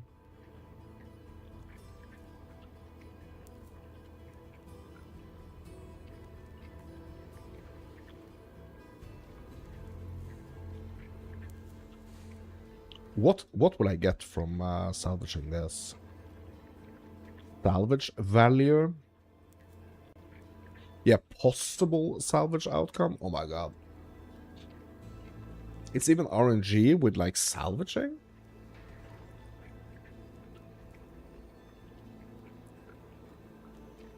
I missed the hooded guy from PoE2. Yeah, the ideal guy. Yeah, the hooded one. Yeah. No, I mean, right now, it's just like everything is so new and fresh. Like, I really don't want to, like, spoil anything, basically. But I think I'm just gonna have to make some decisions here. Okay, so I'm not gonna salvage. I'm gonna sell this for 3 shards. I'm also gonna sell this for 14 shards. I do want to ID this this one here, this flask here. Yes, that's a level 10, bro. So that the flasks also have like, bro, that's cool. I like that.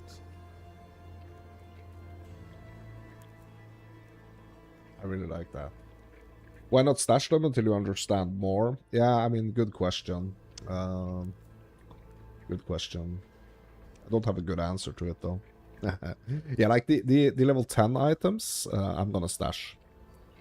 Like the ones that I know, I'm gonna like enjoy when I get to level 10. What I really like is these flasks having levels and also having affixes and stuff. That's really cool. So it's not just like life and mana flasks, like there is levels to the life flasks, like affixes and suffixes and stuff. Sorry, affix, yeah, like mods, which is really cool. Yeah, I really like that. That's super cool, actually, to be honest. That's what PoE 2 does. Yeah. Yeah. But it just adds this, like, like, this really feels better than the flask system in PoE 2. I'm not gonna lie. Like, I thought, like, I'm a little bit negative towards, like, the PoE 1 flask system. But, like, this flask system, I think is easier to understand. Or, like, it's, I don't know. Yeah, it just feels like, I don't know. It feels very much like Path of Exile. Like PoE 1. But at the same time, it's not as scary, you know, to be honest. Yeah, I'm gonna hit the bathroom real quick, my dudes. I will be right back. Just going to the bathroom. Quick break.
All right.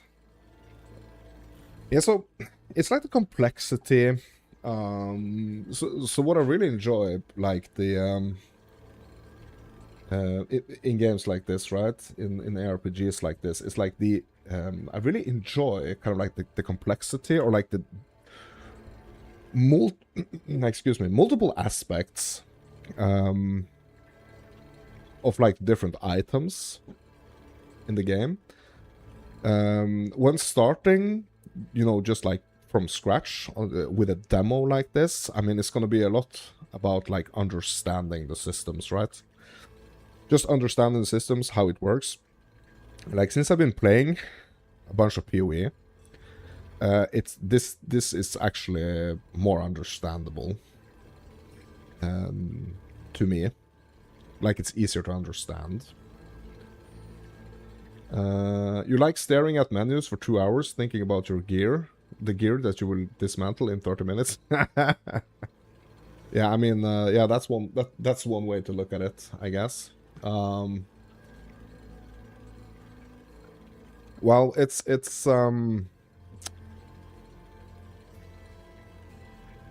like, I feel it's important to understand like this different aspects, and also so it kind of like adds to the experience of the drops, right? So when you drop something that's really nice, like when you have like understood that, like, okay, this thing or this item right here, this can do certain things for me, and then you kind of like see a rare version of that item dropping, and you already understand that that item is going to be an upgrade, like, that's a good feeling, right? Yeah. That's, yeah. Yeah, I really like it. I think it's really cool. So like, not, it's like having the game not being so kind of like shallow that it's like, yeah, you have a life flask and you have a mana flask, but actually having all these different like upgrades to the flasks, upgrades to the items, upgrades to the whatever. I think it's yeah, like that's the most important part, like being excited for things dropping, or that you're able to buy things, or yeah, whatever, just like being excited for the upgrades. All right. Yeah, so these level 10 stuffs, yeah, I also want to bank this level 10. Because what level am I now? Can't I like even see what level I am? Oh, bro. Oh, journal and a map? Bro, I didn't even see this. Wow. Bro, this looks really cool. I didn't even see this, like, journal and map menu here. Okay, and we also have, like, the area levels here. Bro, my portal is gone. My portal is gone.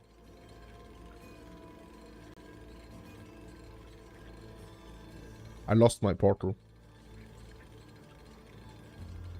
So I guess there is a timer on the portal. The result of menu staring. Yeah, but you know, I have to, you know, get familiar. I have to familiarize myself with the game, you know.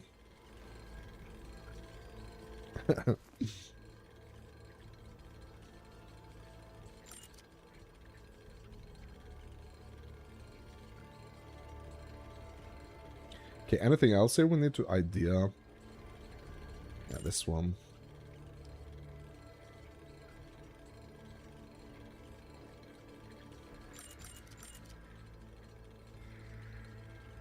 Exalted Disc of the Supporter. You gain 4% increased movement speed during skill cooldown. Okay. Previous node gains plus 24% to stats. What? Well, that's interesting. So basically, I guess that means that if I were to slot it here, like, and it was connected to this one, it would give me 20% increase to the decrease, or I guess it will give me 24% decrease on top of this. So like 44% decreased skill resource cost.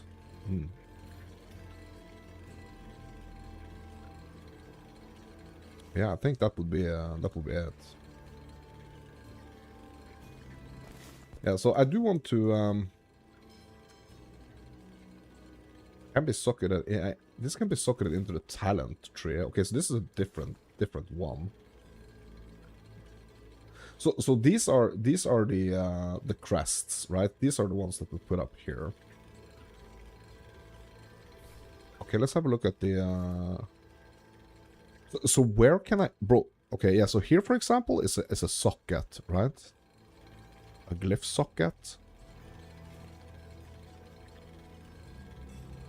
And up here is a glyph socket. Okay. Right? Okay, cool. Cool.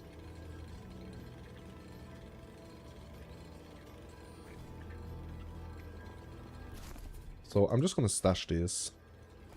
Yeah, so like obviously like there is a difference between crests and like glyphs that we can socket in our tree. Bro, this is also a glyph. The Torment Star.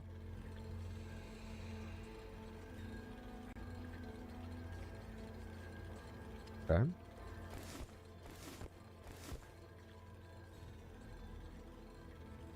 Yeah, so all of these skills right here, except from the Aether Rain, but I already have the Aether Rain. All of these are basically not for my class. Warp is and Aether Rain is, but I already have those. Okay. So I could bank them and like potentially use them on another class, but I don't know if it's shared stash. I don't know if it's shared stash. I have no idea.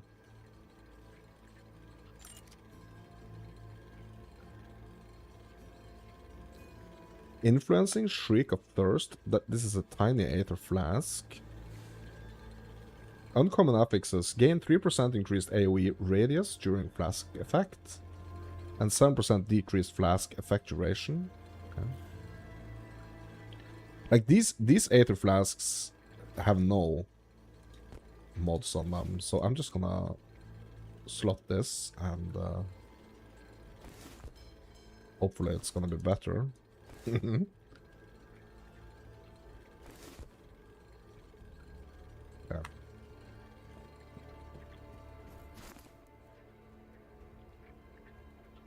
Salvaging or selling? Salvaging or selling?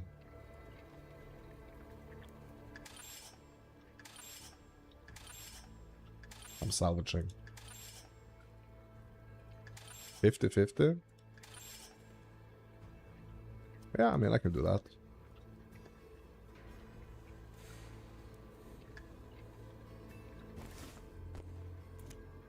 Oh my god. I did not want to do that. Okay, so is there no way to, like, quick sell here?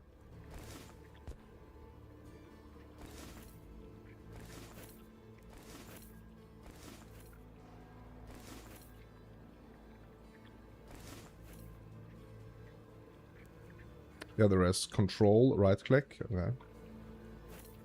Thank you. Mark to sell. Yeah, but like control right click. I mean, yeah.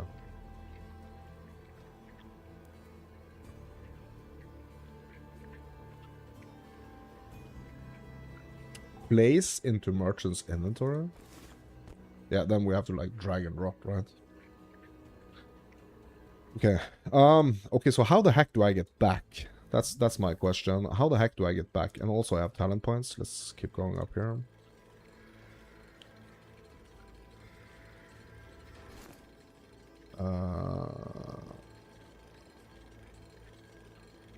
Okay, so the only area I can port to is the Putrid Lake, I guess.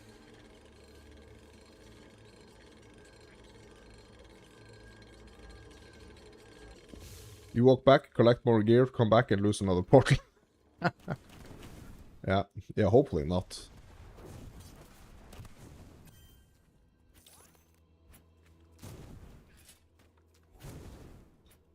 Hopefully not. What's this? What? Well, this seems like this is gonna be some type of like quest or something. At some point. Yeah, I mean, I'm excited for this to get into early access, to be honest. Like, I'm not gonna lie. Like, I really like it so far.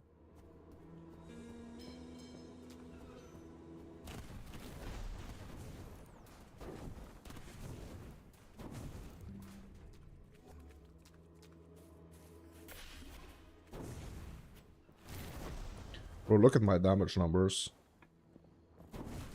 9. Yeah, I wonder how this is gonna, like, progress. I wonder what, like, the damage numbers is gonna be like in the end game.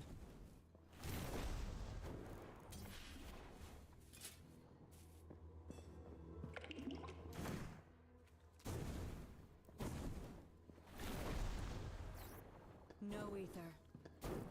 Probably would end up like D3. Millions.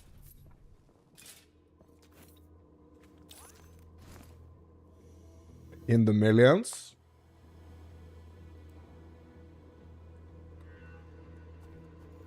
So what I actually think about this game, since I'm comparing it like a lot to No like ether. PoE. What I think is like this would be a great like starter's point for someone who's like really looking to get into like the PoE type games. So like starting with this before like playing PoE 1, I think would be a great idea. No ether.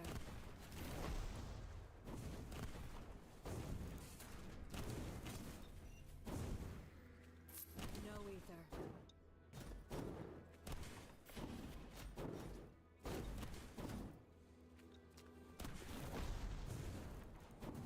Because it has like some of the same complexity, but it's just like getting your mind wrapped into like the you know, the style of game.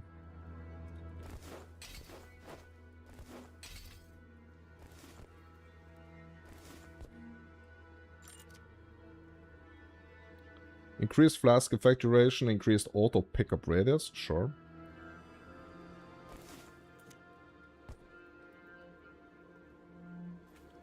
No, because it's just because this game just like makes you like it feels really intuitive to kind of like do these things. Like I feel like I'm incentivized to actually, you know, like it's much easier to understand like the upgrades and how it works. Like we really haven't gotten into any sort of crafting yet.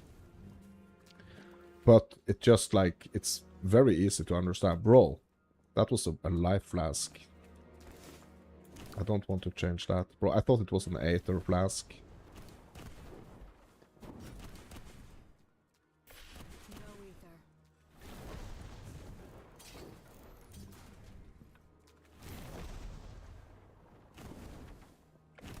No ether.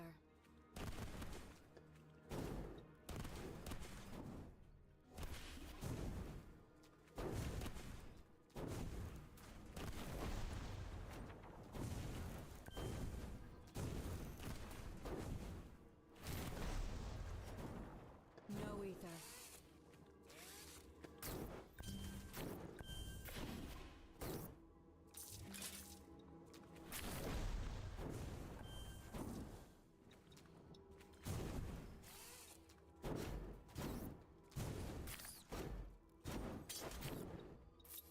Also, I wish by using the just using my normal attack here, the what's it called? The default attack. I wish I was like charging more like mana just, oh my god, just by using that attack. That would feel great.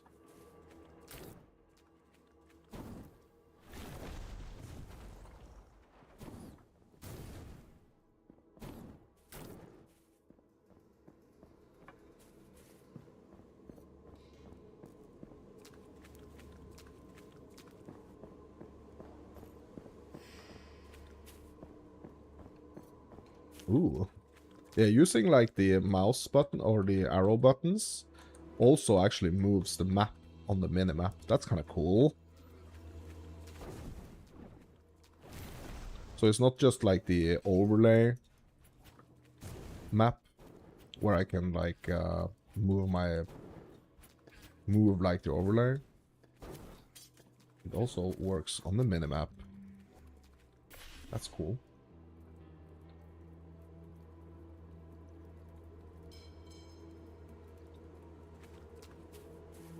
Base skills produce skill mana, don't they, on Diablo?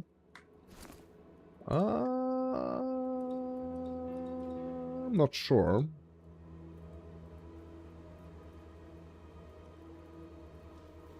Clock. Let's turn the clock off. Okay, so we have some like yeah, I haven't even like looked into the settings menu here. Yeah, what else can we do here? Show life and Aether. Yes. I want to have that shown, please. Healing numbers. Save changes. 3 and 4 does. Yeah, I mean, 3 and 4, I haven't played a lot. Like, I played some 4. 3, very little.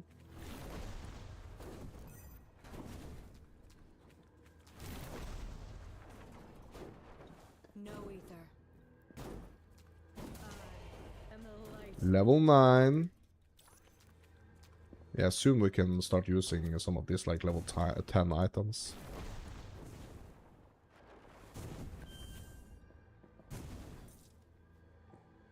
D3 was good for its time. Especially the auction house, bro. The auction house was not good. A good side earner as a kid, bro. You're crazy. RMTing, really? Are you gonna advocate RMTing, bro? No ether.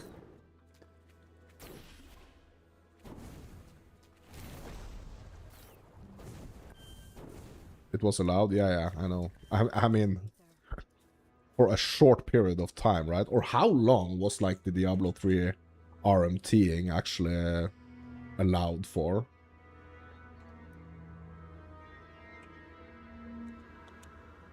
Like 3 years? Bro, that's insane.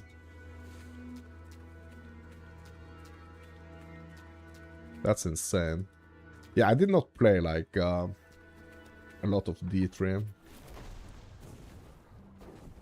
So I basically went from like D2 into like more MMO style games.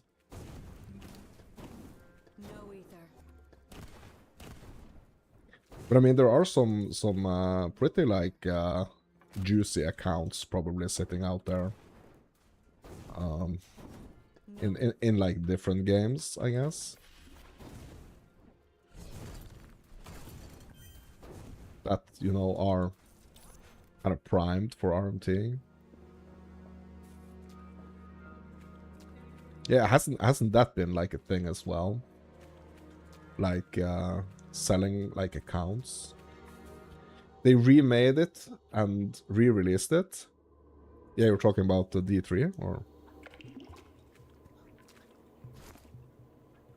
Okay, so I can actually pause the game, right? No, I can't by going into the... Okay. Yeah, so that's a big issue. Because, like, we've been getting so used to... been getting so used to, like, pausing in PoE 1 and PoE 2, basically, like that. I feel this is gonna be an issue. Like, not being able to pause. I feel that's gonna be an issue.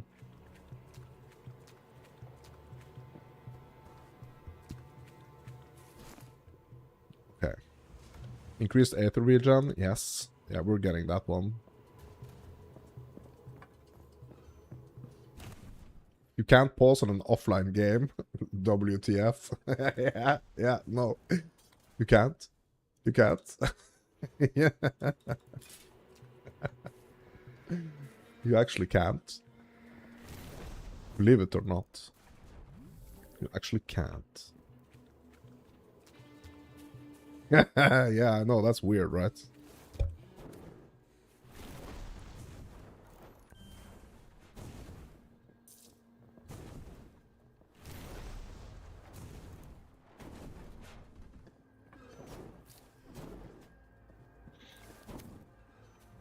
No easy.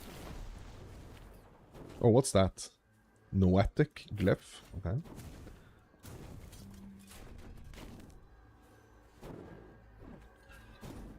Oh, shrine. Aether regen? Yes, let's go. Really feel like the Aether regen shrine has to be stronger though. Like, I feel like the shrine should be stronger. Like, it should be really, really noticeable when you hit the shrine. I don't necessarily feel like it is now, to be honest.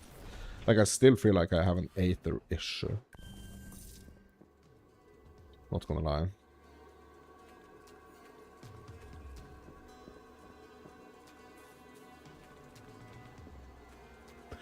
You, you bet it has an AFK timer where it sends you to the main menu as well.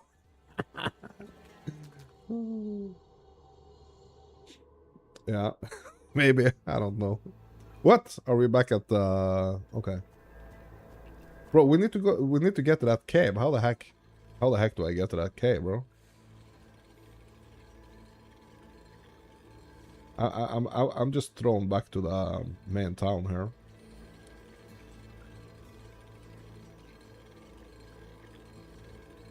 Yeah, and what's this glyph? +5 intelligence, increased max Aether, and also increased Vistam. Okay. Yeah, let's just stash this.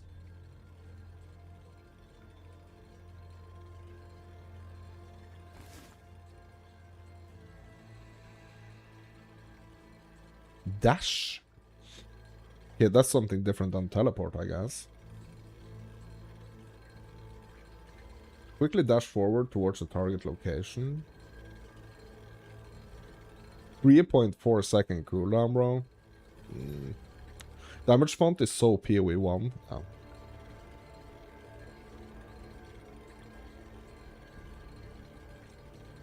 So I guess like dash is like the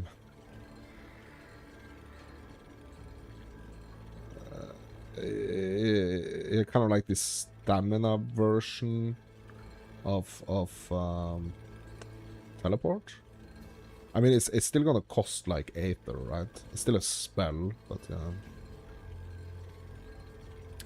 It looks very promising. It's kind of sort of a gap between Last Epoch and PoE 1. Yeah, it is. It is actually, and that's kind of interesting that you say that, because that's kind of like what they were saying with or like that was what a lot of people was thinking when it comes to Last Epoch, that it's like the thing between like D4 and PoE, you know.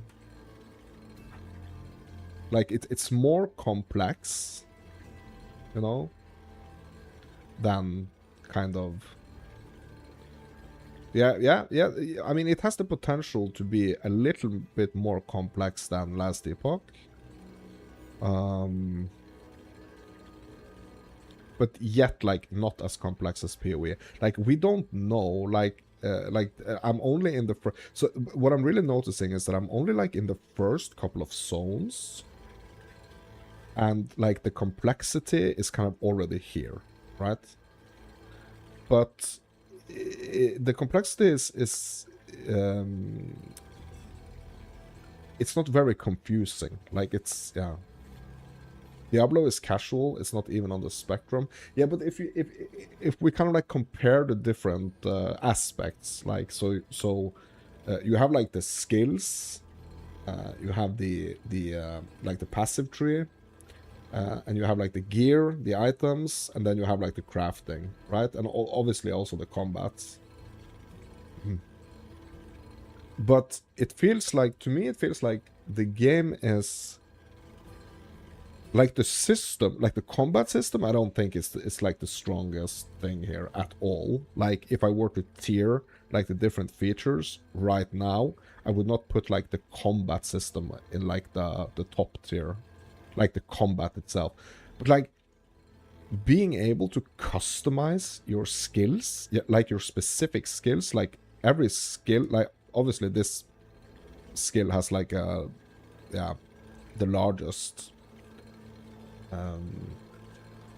but it's like it's easy, so it's not like you know, it's not like in PoE where you have like the supports and everything. Like you have to have the specific supports, and only these specific supports can fit into these specific. Like it's just too complicated. Right here, like you have the choice. Okay, so you either go in this direction or you go in this direction. Then you can go into the middle, or you can push out to the side and go up here, or you can push out to the side, go up here. I don't even know like if I can actually get all of this, or if I kind of like have to pick a line and stick with a line. So I would really love for it to be so that I can pick everything. I want to pick everything.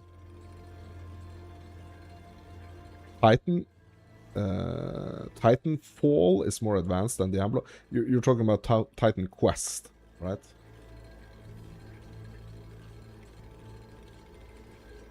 It's probably like PoE 1 where skills don't feel strong until like Act 3 or 4.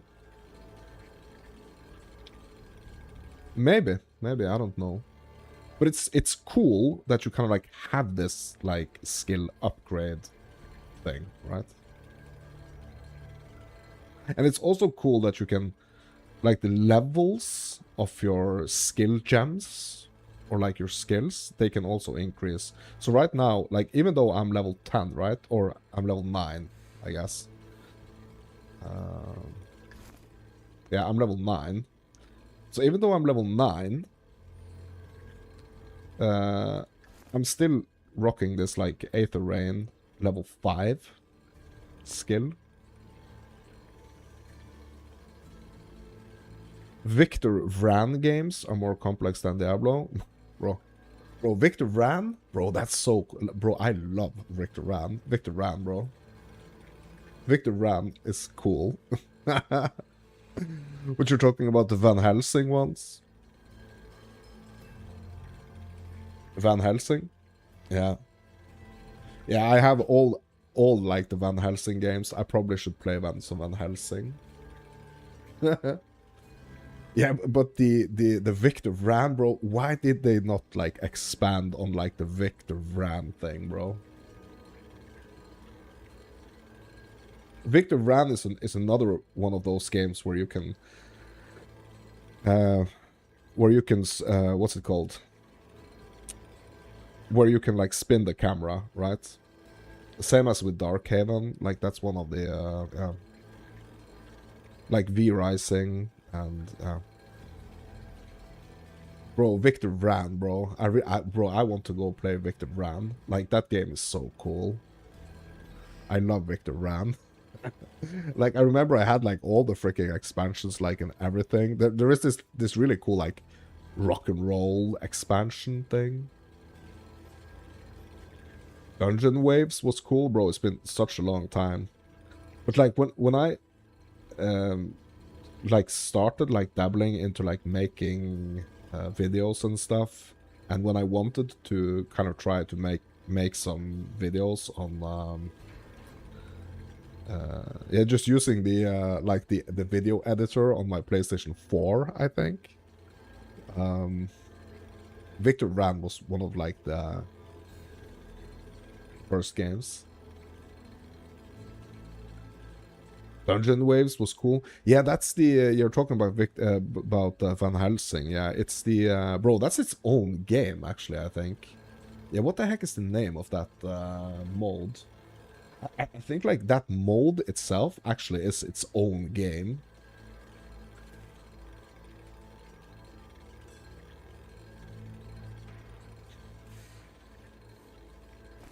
Yeah, so basically only trash here. Yeah, I'm just gonna salvage. Confirm, confirm, confirm, confirm, confirm. Yeah, maybe we should swap out this. Actually, okay, hold on. Maybe we should swap out this one of these flasks here, or this other one, which actually has some mods on it. Cauldron of Chaos. You think it's called in Vran? Oh, really? Okay, yeah, yeah. I mean, I never finished Victor Vran. I just like I was so amazed by all like the different weapons and the different styles of like it has this really unique like feel to it, to be honest. Bro, I need to play some Victor Vran. They need to make a live service one. Yeah, I don't know what happened to that game actually, to be honest. Like, just kind of didn't get any like yeah, upgrades or supports or anything. Like, I really hope that someone's working on that, to be honest. Like, super cool game actually. Like, but like more content, to be honest. Like, that's what we need. That's kind of like the issue to like the issue with like going back to games like that at this point, because we are so used to with like the ARPGs and stuff. We are so used to like them being so freaking packed with content, right? So going back to a game like that doesn't really have like a bunch of content is rough.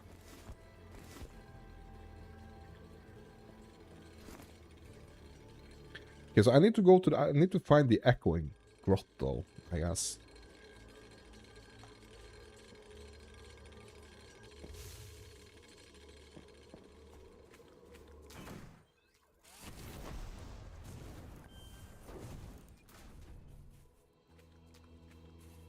Also, I didn't hit the well, so I don't have any freaking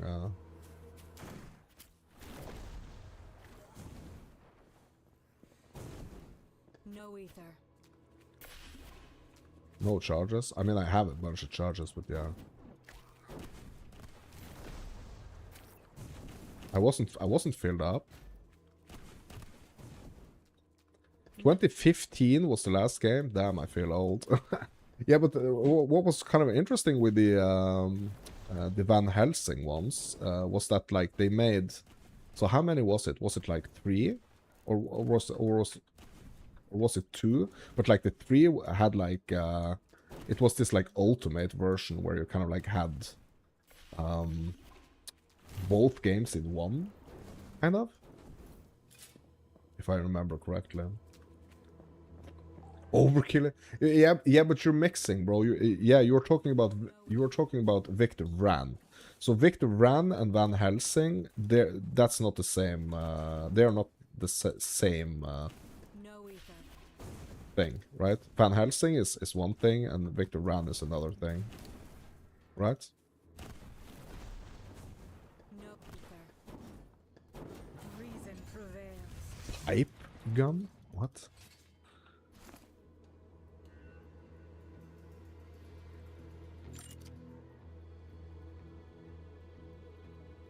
Storm breath. It's a shotgun. Decreased skill resource cost, stun chance, 8 round kill. Yeah, Overkill Edition is Victor Vran, yes. Yeah, no. But it was the Van Helsing ones. Like Van Helsing, we have like the 1 and the 2, I'm pretty sure. But I'm not sure if there is actually 3, like 1, 2, and 3, and then there is like this 4th one, which is like a combination of all of them. The Incredible Adventures of Van Helsing. Yeah, that's the. But is that the 3rd one, or is it the 4th one? Like, are there 3? Are there 3 like kind of standalone ones, and 1 like mix between them all?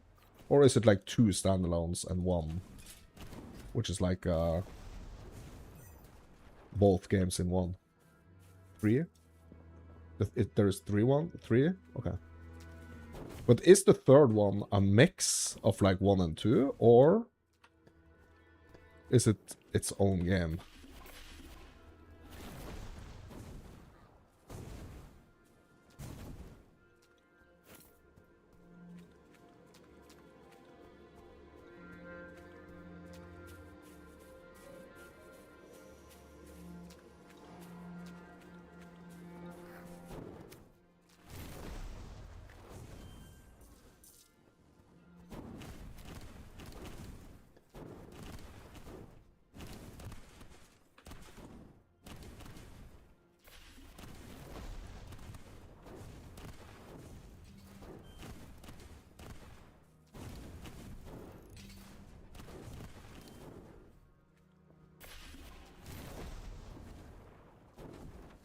Bro, I'm missing.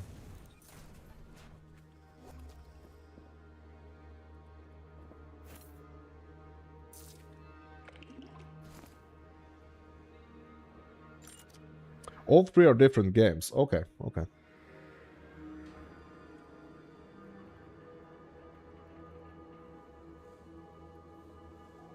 The Incredible Adventures of Van Helsing, The Incredible Adventures of Van Helsing 2, and The Incredible Adventures of Van Helsing 3.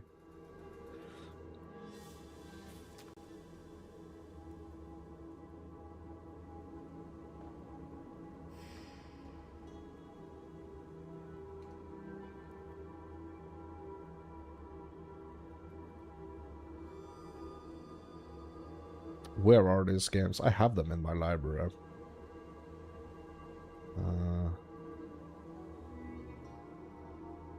Yes. 1. This is the first one.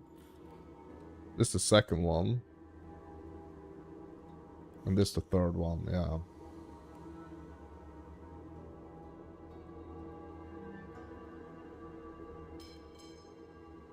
Yeah, I've played them, I've played 1 and 2 on my PlayStation. Like, there was this, like, what's it called?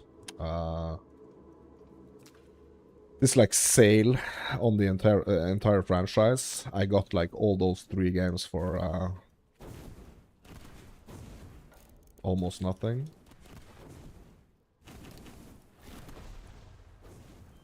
Bundle sales, yeah.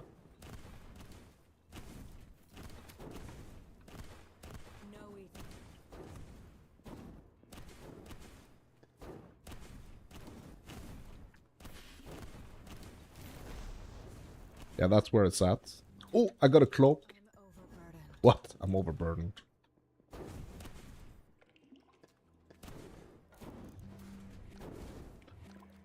Oh my god. Get rid of some stuffs.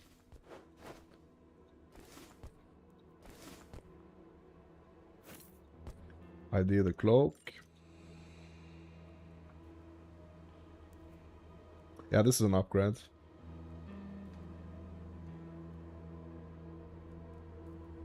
Yeah, I'm gonna equip this.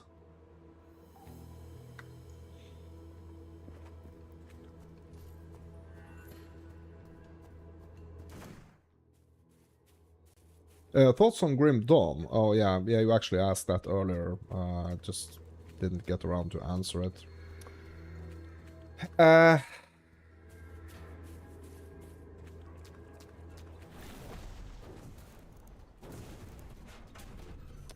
So, I think Grim Dawn is cool. Like, I haven't been playing Grim Dawn. Like, how much have I been playing Grim Dawn? Let me see here.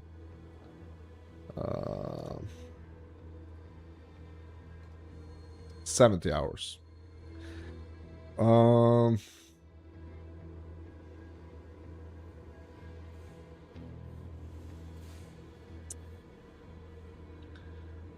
So I'm gonna give my opinion on Grim Dawn after 70 hours, and like the last time I freaking played it is October 29th, 2025.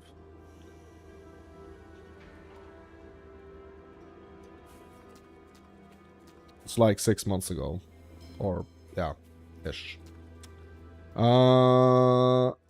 Grim Dawn, I think it's a tricky one to have strong opinions on, because I really don't feel like I've been playing the game enough. Like, I think it's super cool in many ways. Like, I really like the that the gear has is kind of like as kind of complex as it is.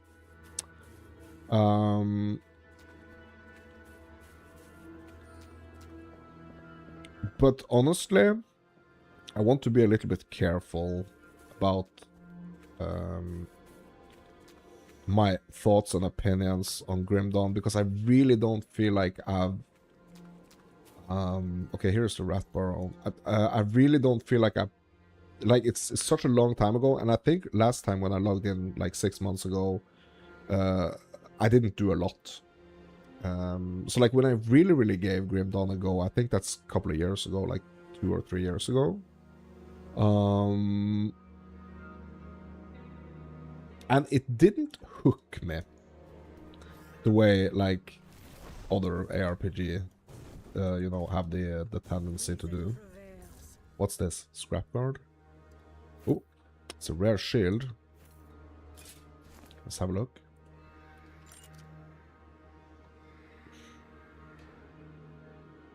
Defense 10. Lightning res, durability, defense. Yeah, I think I'm gonna grab this. Yeah, so what I can say about Grim Dawn is that like it didn't hook me the same way like other ARPGs has hooked me. Oh my god, bro! Didn't I already get this guy? This is not the same dude. The Raglord. No ether. Okay, this is not the same guy. No ether.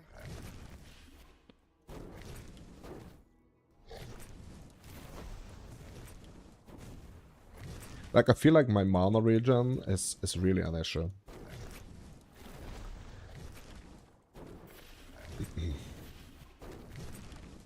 Because it's not a live service game. Grim Dawn, you mean? No, I don't. Like, that's not necessarily the thing why it doesn't hook me. I'm overburdened. Yeah. So how can I explain this? Yeah. Yeah, I'm gonna grab myself a cup of coffee and let's keep the discussion going. I'm just gonna go grab a cup of coffee. Good questions, though. I'm gonna be right back. Grabbing coffee, thinking about the question.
Grim Dawn, Grim Dawn, Grim Dawn. Grim Dawn 2 is in development? Really? Is it? Hmm. Yeah, I need to make some room for this. Breach Claw. Breach Claw is part of the Breach engine. The other part, the Breach Jack, it's missing. Uh-oh. Yeah, we actually need 2 parts. I'm overburdened. Okay. Yeah, but now we can actually just go back to the encampment at least. Yeah, but I did not know that Grim Dawn 2 is actually in development. Yeah, and the class mixing. Yeah, so what I experienced when playing Grim Dawn was like... so I thought that... so as a new player, right? When you step into a new like game, you know, game world or a new game as a new player, things can quickly kind of like get a little out of hand, basically. Like it can quickly get like a bit confusing because there's so much, kind of like what PoE 1 is kind of struggling with, right? So in Grim Dawn, it's kind of a little bit of the same, I think. Like, it's a little bit confusing when you are a new player. I mean, as soon as you kind of like learn the systems and stuff like that, it's probably not gonna... Bro, Shield Bash? I can actually use this. It's probably gonna be more fun, right? When you kind of like learn more of the basics, but when you have like all these choices, when you have too many choices, I feel it can get like a bit confusing. So if you are a person that kind of likes like jumping like between different games, like getting into one game shouldn't require you to just be like a one game Andy, if you understand what I mean. Because some games kind of forces you to put in like 10 years of your life to actually understand them. If that makes sense. And that, like, people have like different amounts of hours in their day or in their life, basically, to play games. So like, some games are kind of like for people that are looking to invest like hundreds or even thousands of hours into one game, and other games are more like you can just get in, play a couple of hours and get out. You could always be a casual and follow guides like most of the PoE 1 player base. Yes, you could. You could. Absolutely, you could. But I like... so in my opinion, I like the aspect of kind of like figuring things out myself, and I don't want it to be so complicated that it's gonna take me like years of my life to kind of like understand the game. So I'm that type of person. I really need to understand like why am I doing the things that I'm doing. So, I mean, like, following guides doesn't necessarily have to be a problem if you understand why you are doing the things you're doing. If you're just, like, clicking something because someone tells you to do it, it's yeah. That's just not my style, basically. It's all about the fun, right? Things need to be fun. Like, what I feel about this game is that it has the potential to be something. So, what I would love is like an ARPG that has the same type of like world as like an MMO. Like, you have 300 different towns you can visit, and like a bunch of stuff you can experience each like season or upgrade or whatever. Instead of like just playing, like starting over and over again, like PoE, for example, like with the seasons or any like seasonal ARPG. No. Fun differs among people. Some people don't want to learn everything. Some people like ARPGs and just want to follow a path. Yeah. Yeah, I agree, but like the game itself needs to be good and fun. Just like the core game. And it needs to be understandable for most people, I think. Or at least that's how I think it should be. You shouldn't have to follow a guide to be able to play a game. Or to be able to do the content in the game. Is what I'm trying to say.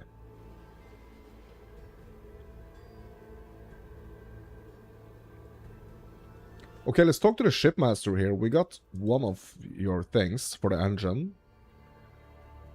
This is only one part of the breach engine. The breach jack is missing, and we will need a tinker box to fuse the parts back together.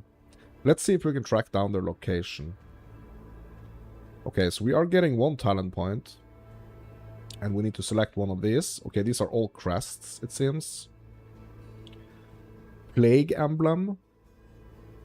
Gain 5 Aether on kill. Previous node gains 19% to stats. Plus 1 to all skill levels. Okay. Gale Heart. Critic chance. 3% decreased skill resource cost. Also gain 5 Aether on kill. Sky Star. Gain 5 Aether on kill. Plus 1% triple strike chance.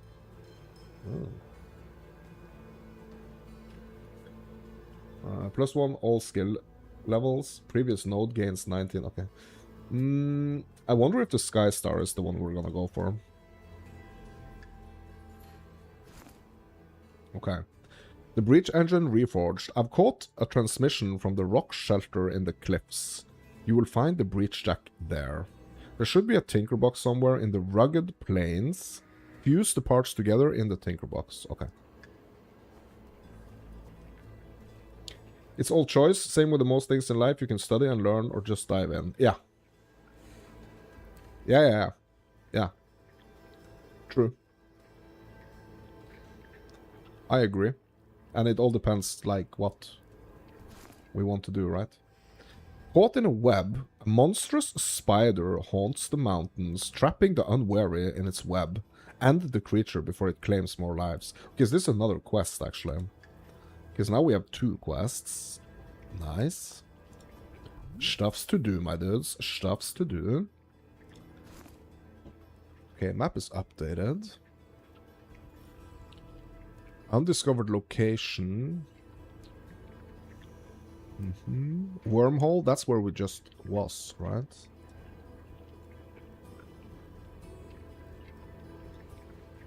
Oh yeah, okay, yeah, so that's the next location here. So we need to go to this undiscovered location, so we can go to this undiscovered location. Yeah, I wonder how big Act 1 is gonna be.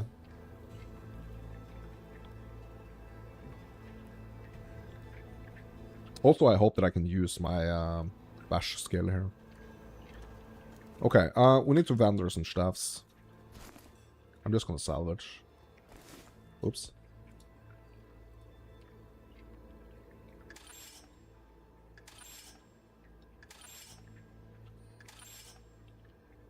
Salvage, salvage, salvage. I wonder when we are actually going to be introduced for the to the crafting.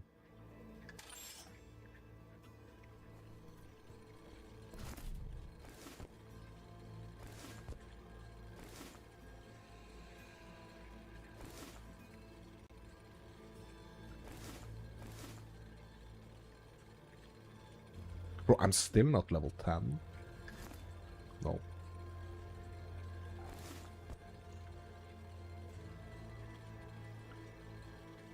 $10? But bro, I've been spending like 2 hours in menus already, so I still have like 8 hours left, I hope. Bro, we have talent points.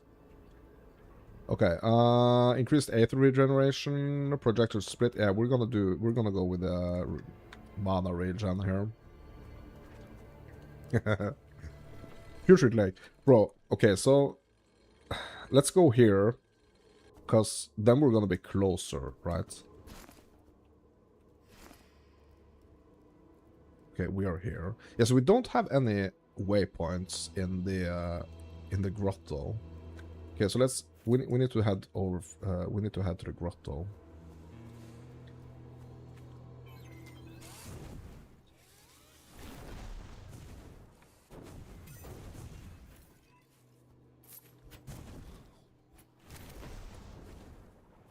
Echoing grotto. Yeah, okay. Oh, bro, there's actually like a signpost here telling me where to go. Nice. Echoing grotto. This way. Okay, let's go.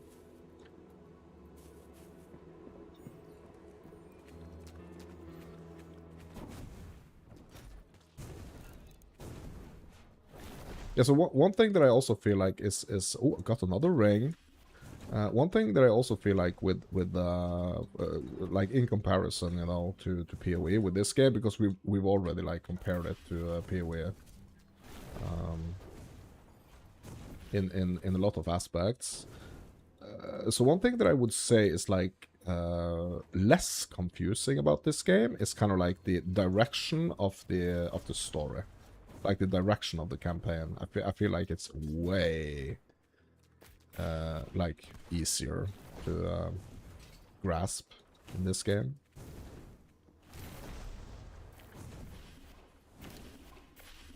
At least early, like this.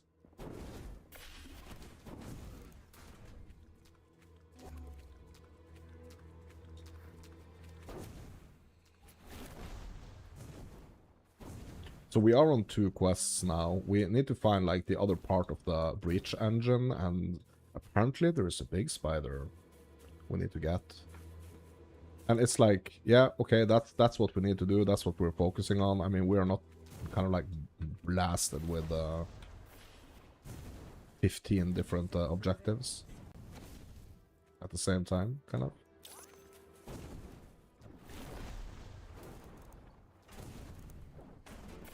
Which is a good thing, in my opinion.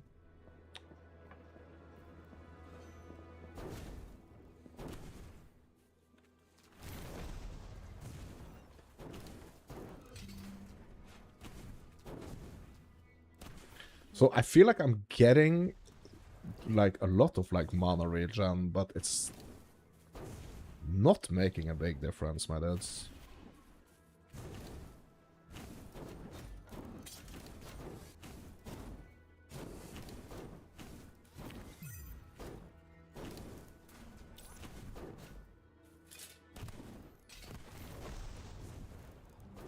And also having to click the things I'm picking up is a little bit annoying. I want to just like walk over them and pick them up. So with the shards, that's kind of how it works, but yeah. No ether. Not with the rest of the things. I mean, I guess that's good, right? Because we don't want to clog our inventory with stuff, but yeah.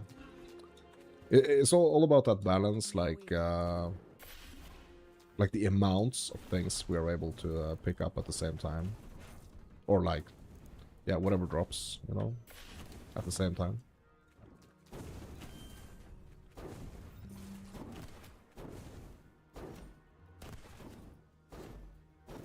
So I think I'm supposed to do like my basic attack more, feels. Oh yeah, we need to try this shield bash. No ether.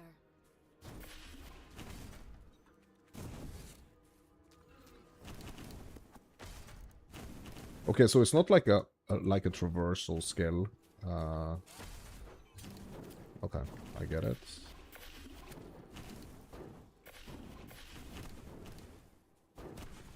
Bunch of blues here.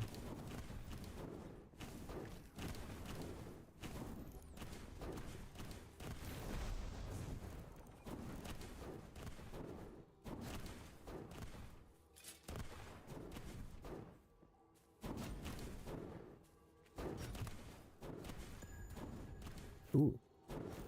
Rare glyph. Okay, what's this? Echoing grotto. Is this where we need to go? Yes, it is. Okay.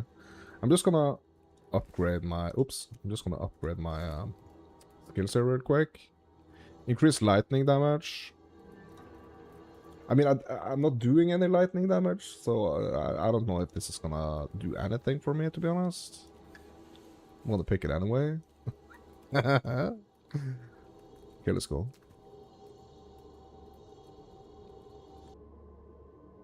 Menu Man? Yeah.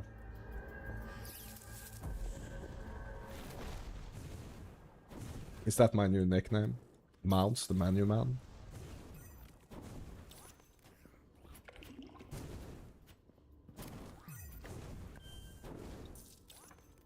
No ether. Yeah, I kind of because like on the tree here, there's like a bunch of like lightning stuff over here. So I kind of like want to figure out if like if it's actually adding some like lightning damage to my attacks when No ether. certain of my skills are on cooldown, or what the deal is. Okay, we got talent points. Yeah, more regen, please. What is this gonna give me?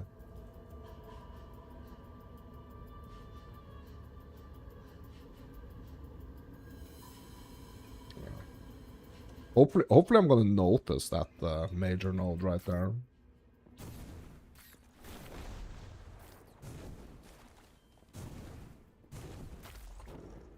You've seen me kill like 20 enemies? Bro. I think you need to get your vision checked, my bro.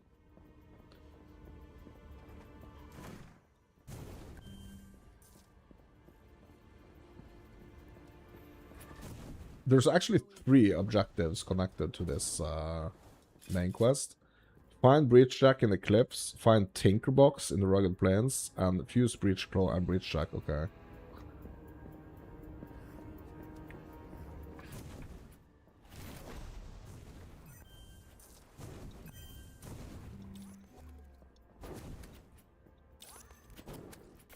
No ether.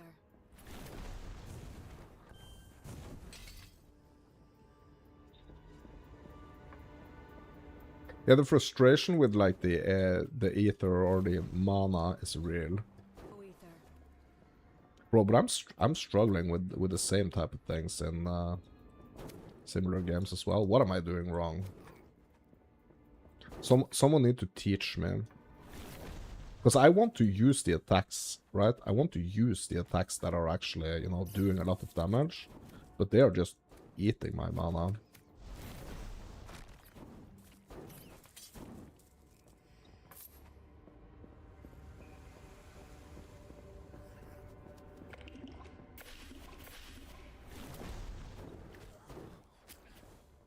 So I think that the trick with the rain here is to kind of like stay inside the AoE myself,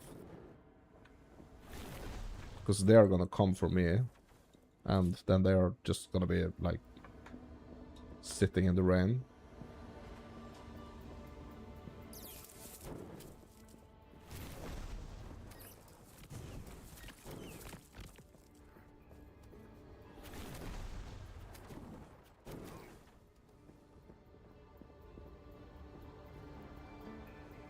Okay, here's the cliffs.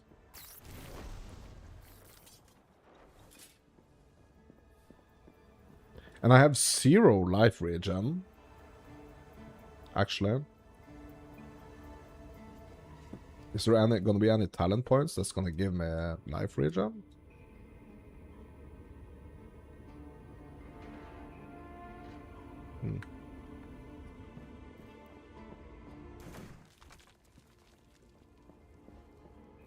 Okay.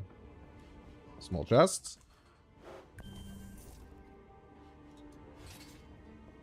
Okay. Alright. Off to the cliffs.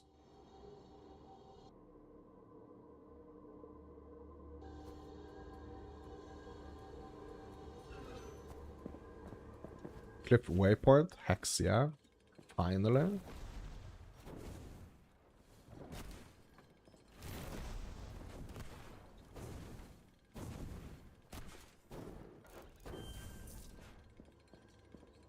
Finally a new waypoint, so I don't have to keep running through these zones over and over again. Bro, a bunch of shards here though. We've gotten like 30 shards already.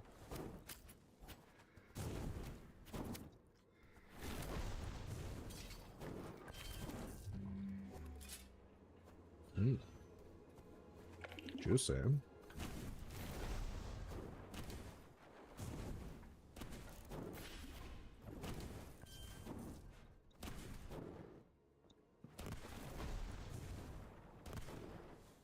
Reason prevails.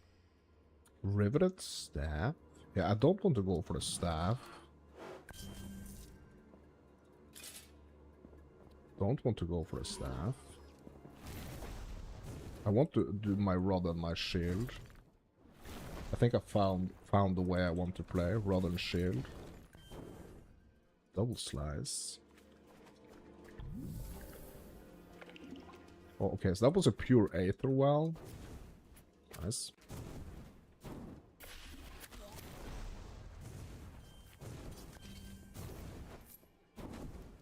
Bunch of shards, bro. How many shards do I have now? 623, bro.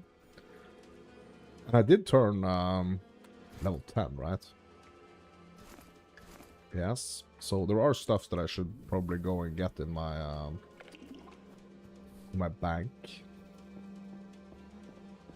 Some of those things that I hid away.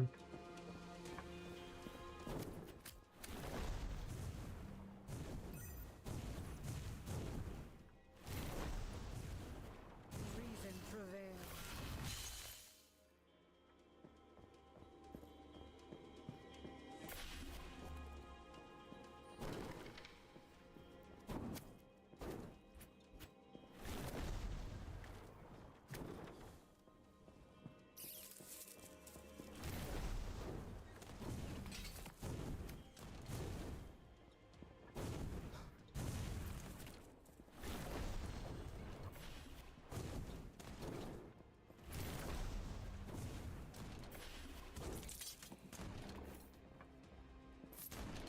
Bro, I need sockets in my gear. I need to learn how to craft.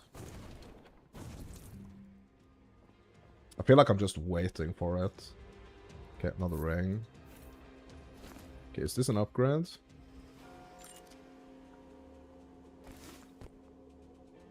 Yes, it is. Right. I need to learn crafting so I can upgrade the gear. Like, there are items in the shop also now that I can buy that has, like, sockets. I feel like I need to learn crafting.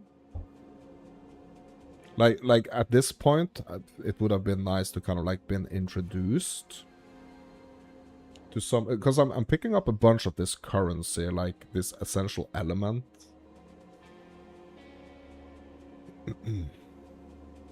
But, like, I don't... So I'm dropping items to them, but I'm not being explained how to use them, basically. Like crafting stuff.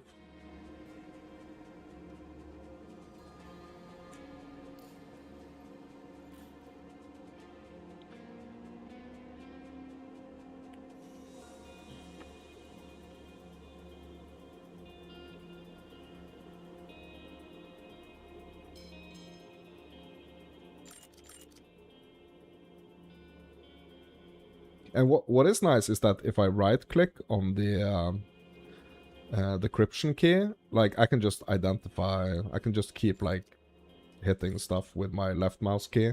I don't have to, like, click it and then click it again for every single, like, idea. And I don't have to, like, hold control to do it either, which is nice.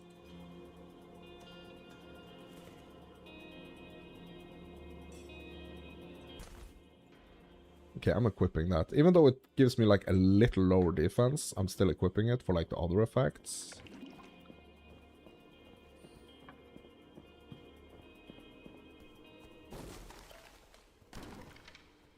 Ooh.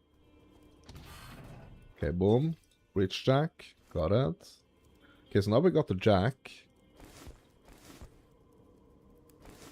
And we got the clone.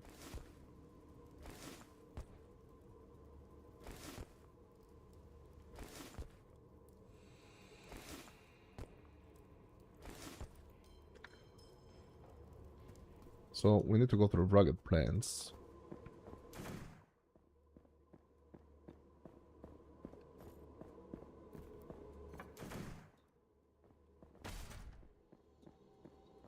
Okay.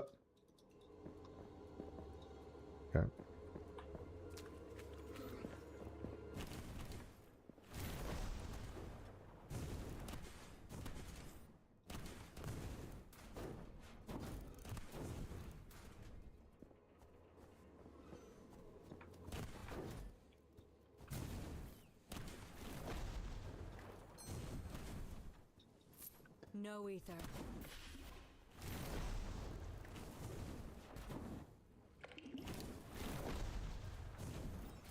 Yeah, I feel like I have to go back to town and No ether. and buy some of those level 10 stuffs from the merchant. No ether. No ether.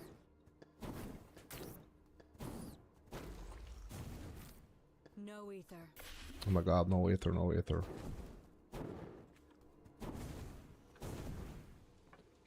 Yeah, I'm gonna go back to town. I'm gonna have a look at some of those level 10 items that I banked, and also have a look at the merchant.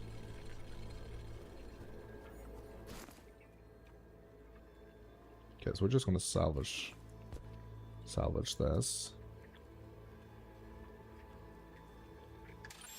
Bros. Come on. Yeah, I did salvage some gloves there that I should have kept, I think. Whatever.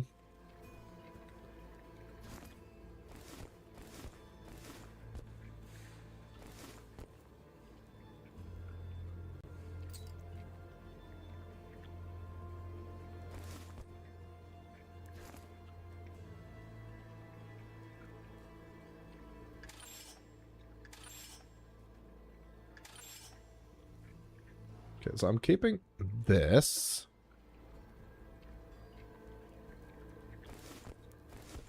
Selling this. Okay, what's this?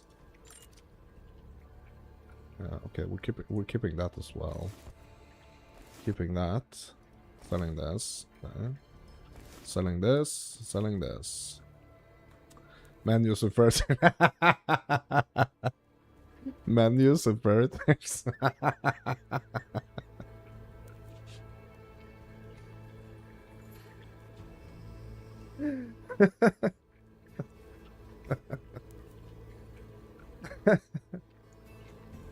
Oh my god. Bro. Oh my god. Yeah, I want to get this one, because it has a socket. And it has like, yeah.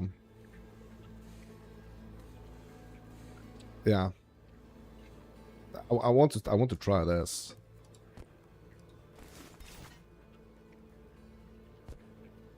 Okay, so it's not gonna tell me, like, what I can socket in it, right?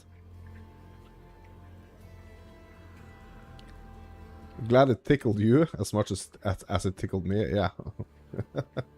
Absolutely.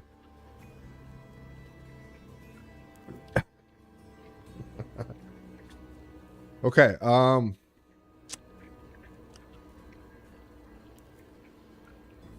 Snaps. There were actually earlier in the shop, there were actually some gloves that had some like sockets. Block chance.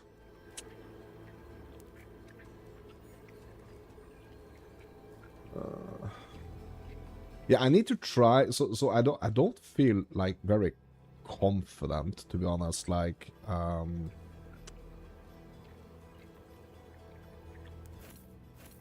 that this is actually gonna be better than this. Like, I mean, obviously, like, it has the like, the defenses are better, but basically why I want to get this, just initially, it's not necessarily for, like, the other effects, but it's just pure for the socket. But, like, the game has not told me what I can actually socket in the sockets.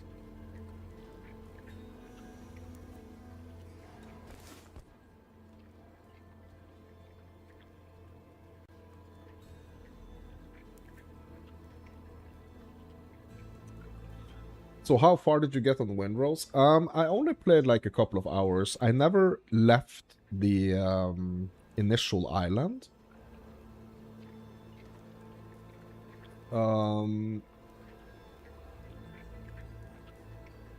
think maybe if I had played on like the easy mode, like the easy difficulty, just like the first time around, I would probably maybe have played it for like a little longer.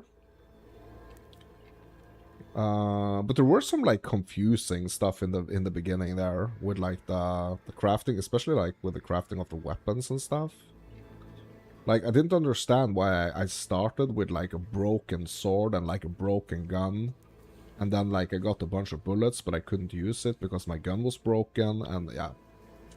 So yeah, I did not get very far.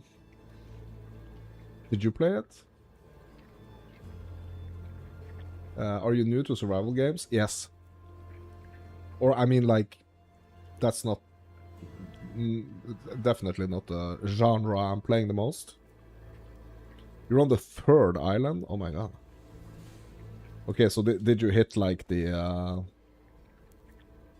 did you hit, like, the what's it called? Like, the max... stuff you can do, or...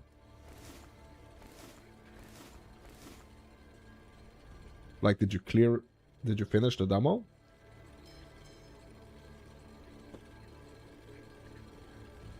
Okay, so I'm just gonna bank this. And I'm not sure about this new armor here, so I'm just gonna try it. You still have plenty to do? Nice. Yeah, I definitely have plenty to do in that demo. Not sure if I'm gonna be playing it a lot though.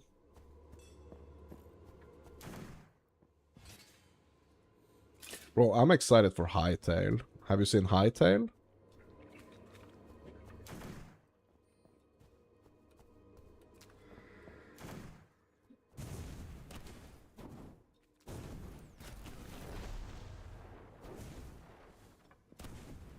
No ether.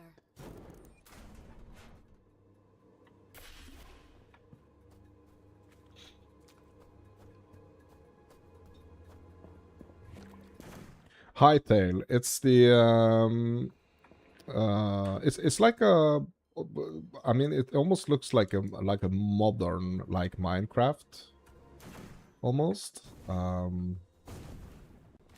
It's an RPG, like Minecraft styled, but I mean it seems like way more modern sort of. No ether.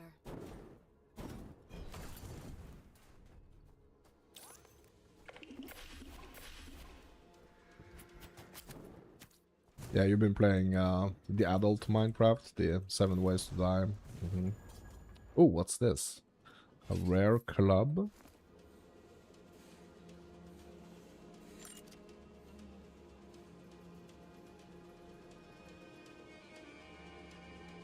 Yeah, not for this class.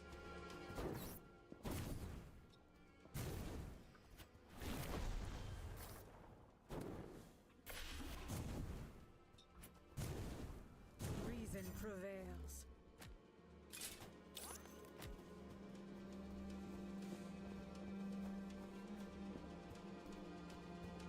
One of your favorite games of all time? Really?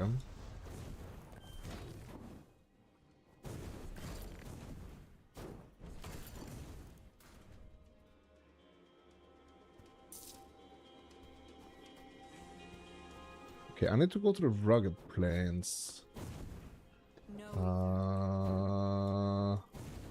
Maybe I have to go through the temple. Don't know.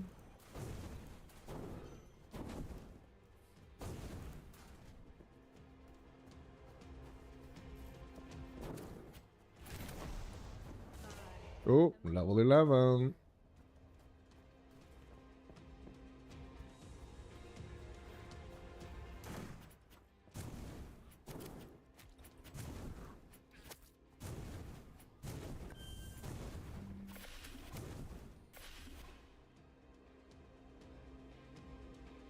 Yeah, you love survival games, especially when you start with just your fists and end up with an RPG and a helicopter.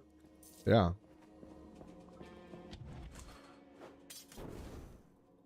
Yeah, that sounds cool. Is it like a PvP game or is it a PvE game?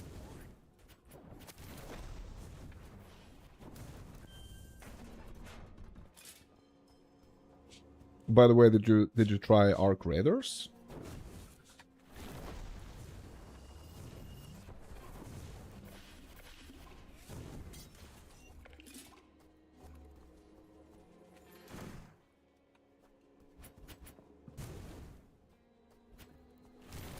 Bro, I wish there were no cooldown on my teleport.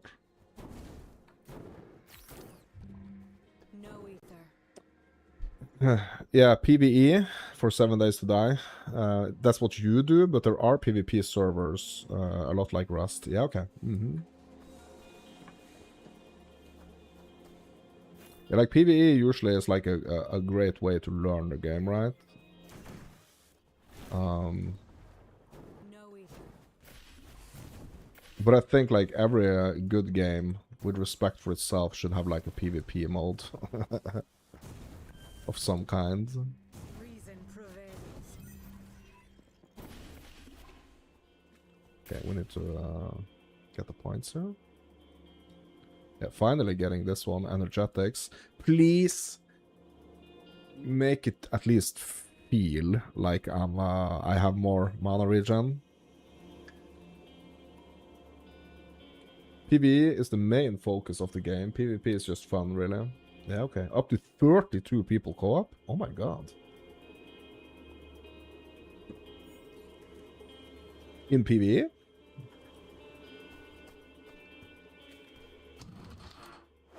So how is that functioning? Is it like raids? Almost like raids? Or like...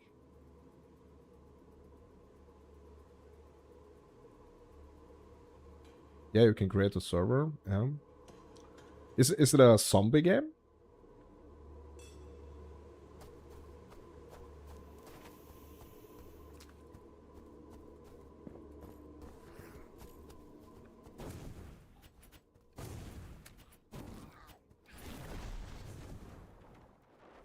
Yes.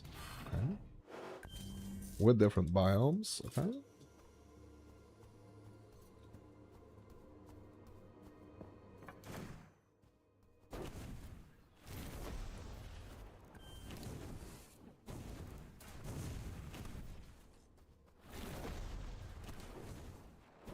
And every 7 days there is a red moon. And that's the Horde Night. Ooh. Nice. So is this a game that you're playing regularly, or...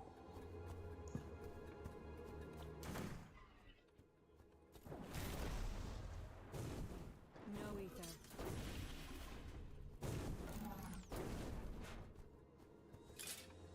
Okay, let's have a look at the Veil. Oh, okay, there is an area up here I still haven't discovered. And I did not try to enter the Cliff Temple either. Yeah. I kind of like to like unravel like the entire zone. But that's like a bit painful when you cannot like very easily kind of just go back to like waypoints. It's a game you always played and you find it relaxing and intense. Okay. Is it an old game? Bro, this is the spider.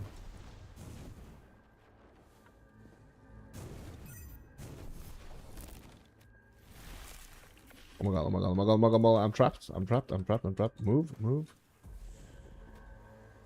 Loot rarity shrine? Bro, I'm trapped. Oh my god. Okay, I gotta be careful here.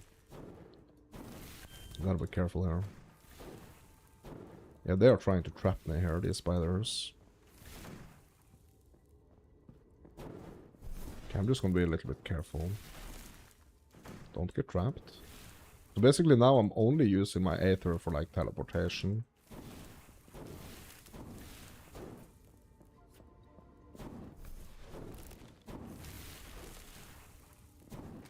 Okay, are the big ones actually like spawning more small ones or what?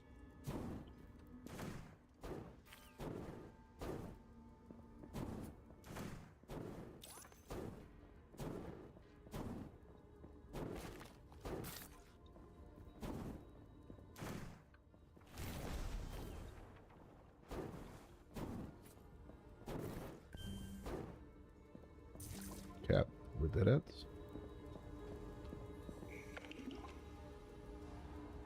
Only last year it was properly released as a full title. Okay. Yeah, so it has been in like early access for years or what?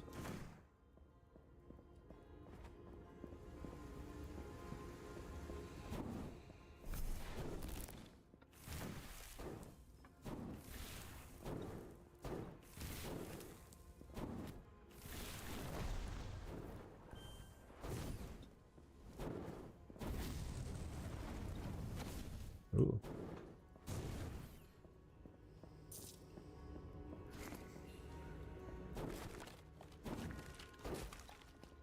In the dev team? Yeah.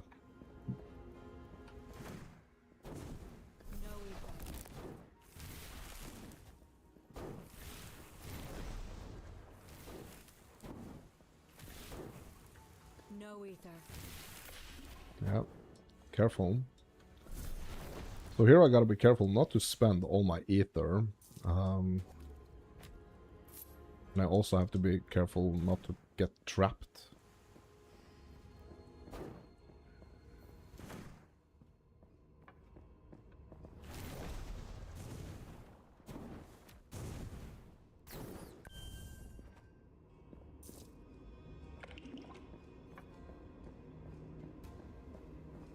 It's had like 9 years of quarterly major updates. Oh my god, really?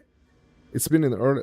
Okay, so it's basically been in early access for like almost 10 years before it was fully released.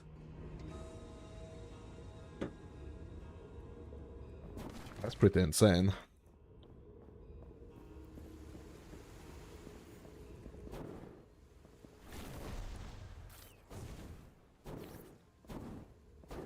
Started off as a Kickstarter? Wow.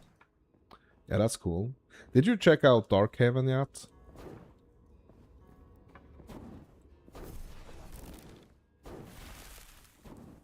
Warning, that's like a super pre-alpha though.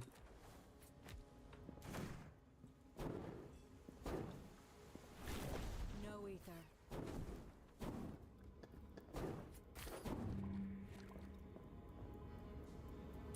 You didn't check out Darkhaven? Okay.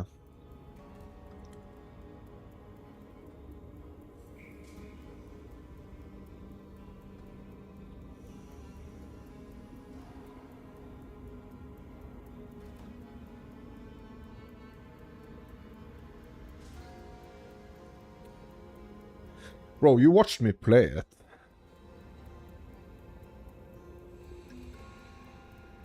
I'm pretty sure.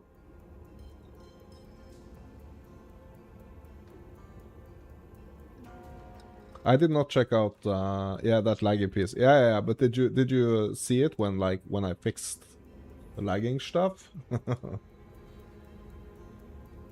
Because I actually fixed like the lagging.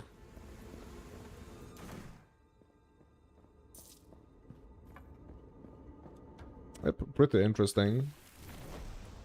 But that's also like a type of game that's like it's really gonna be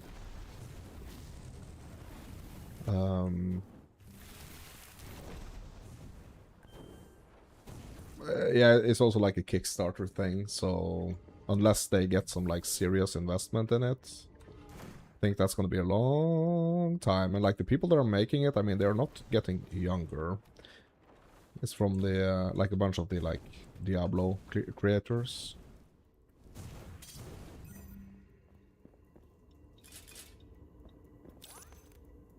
Scrunger Helm?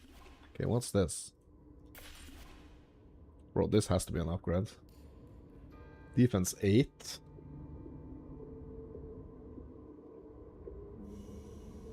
Max Aether. Yeah, let's equip this one.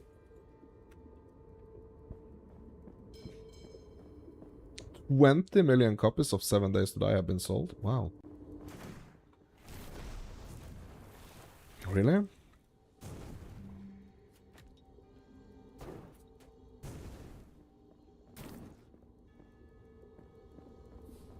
That's good though. Weaver's Nest, Rugged Plains. Okay, let's have a look at the map. Yeah, so I guess this is the nest and this is the plains.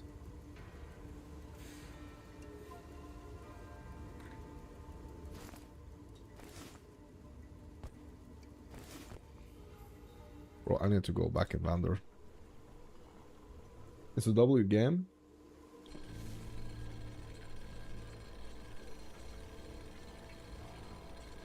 A good video of it.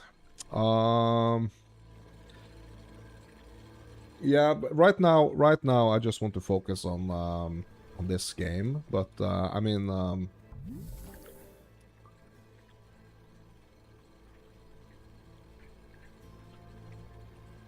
if you insist, I will check it out.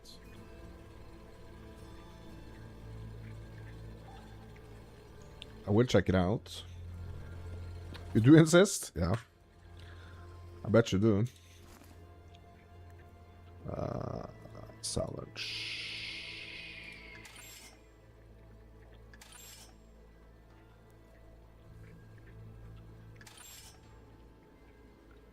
Yeah, I think I've concluded with this body piece being better. These we can just destroy. Yeah, getting a bunch of the skill keys, that's good. Because then we can upgrade our skills. Increased max life.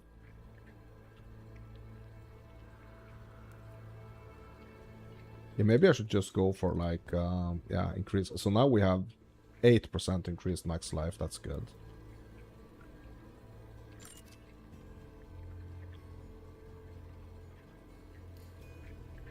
Also, I'm gonna swap out this flask.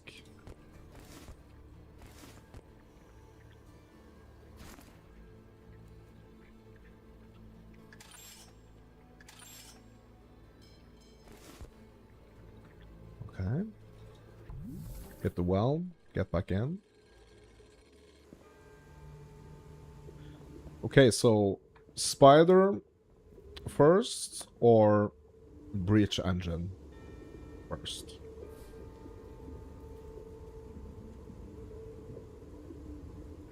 What do I do first here? Spider or main quest?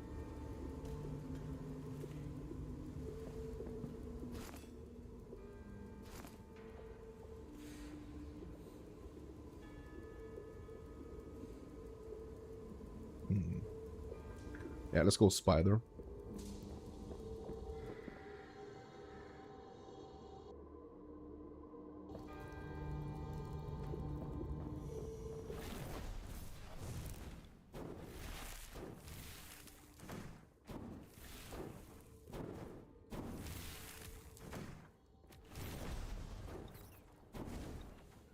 Bro, I keep missing. Spending all my ether. Reason prevails. Okay. Okay, apparently that wasn't like the main one.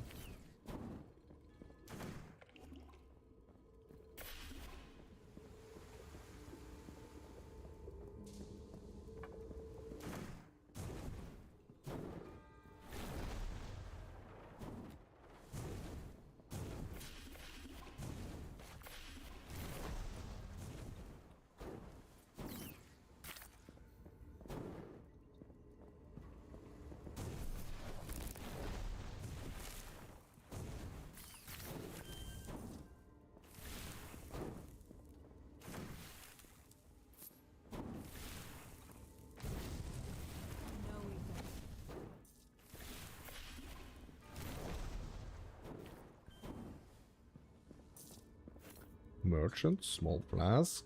Okay. You sent me the gameplay trailer for the 1.0 update, the first update out of early access. It's 1 minute 50. Okay.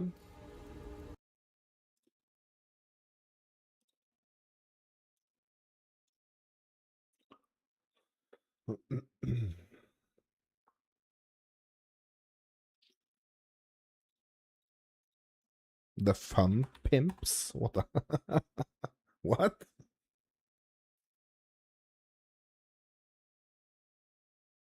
Seven people made this game. Okay.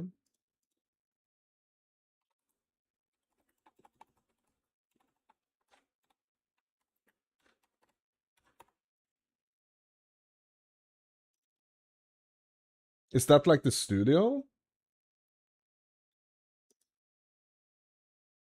Is that what they're called? The fun pimps?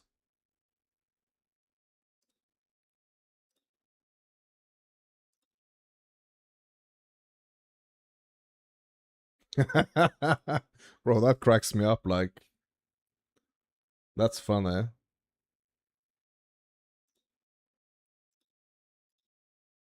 That's actually funny.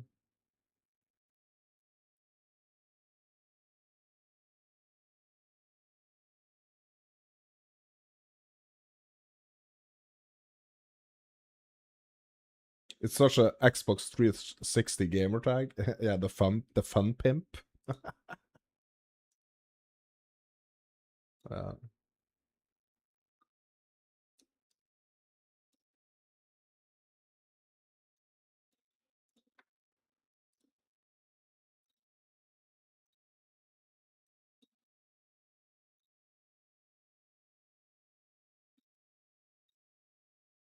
yeah, I'm just setting it up. Let's see what this is all about.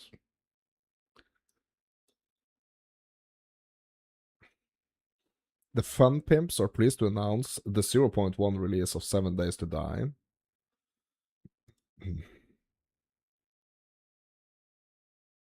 2013, bro.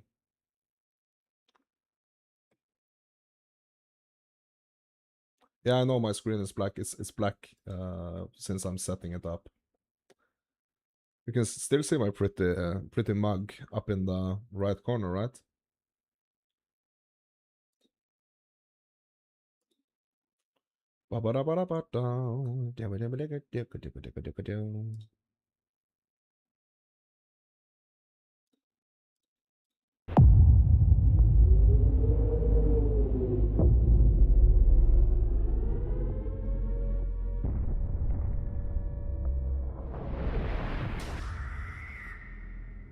This is what Minecraft wishes it was.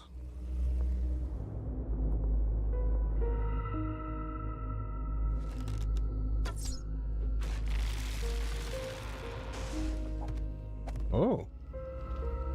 Hmm.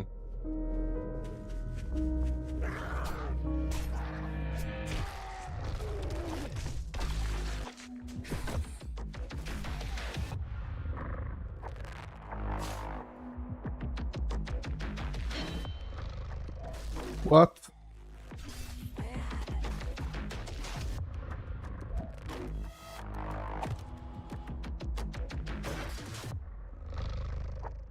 Oh wow, that's cool. Survivor.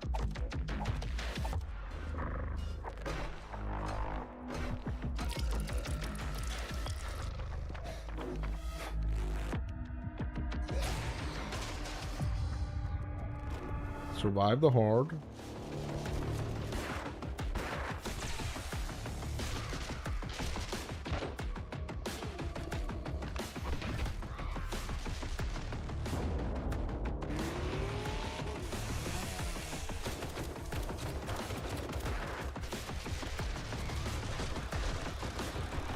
So how do you get the guns and stuff? Like how do you Scared on Blood Moon. how do you get the guns and stuff?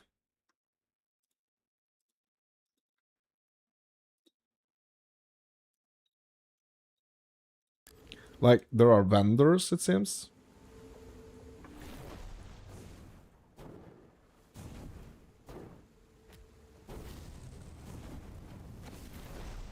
Oh my god.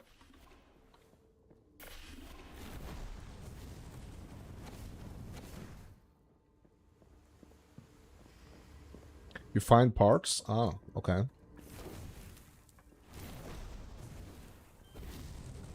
But there are also vendors and stuff, right? Bro, I need to keep an eye on okay, skill level 1.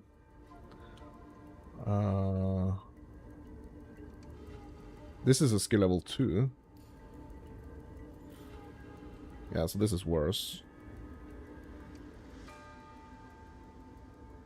I wonder if I can upgrade like the skill levels.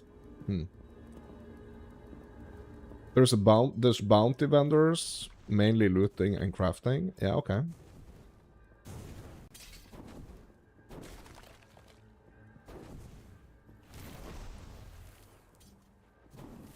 No ether.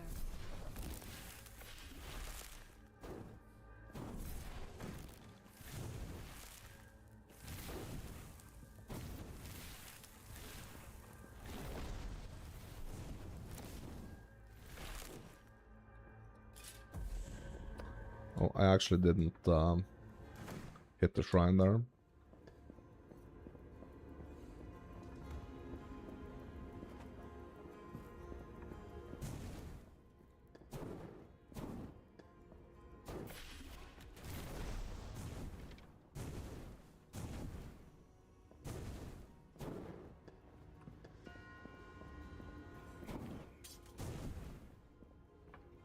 Alchemist's Lesser Module?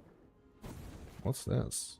Upgrades a common item or skill to uncommon rarity? Ooh. Interesting. Interesting.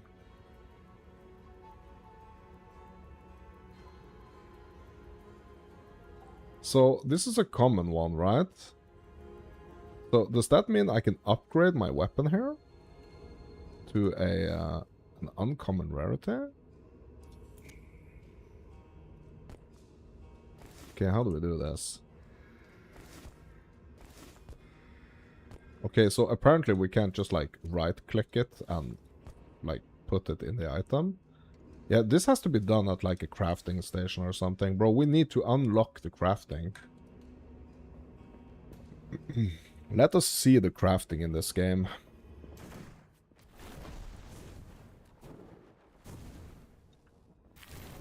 I want to see the crafting.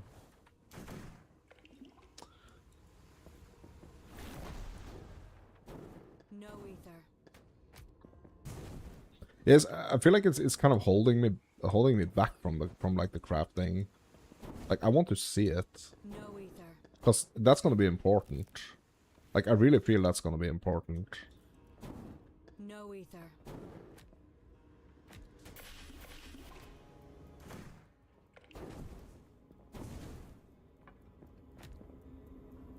Oh my god, bro. Yeah, I don't think I can take that spider. Bro, I'm out of ether and bro, I'm gonna die.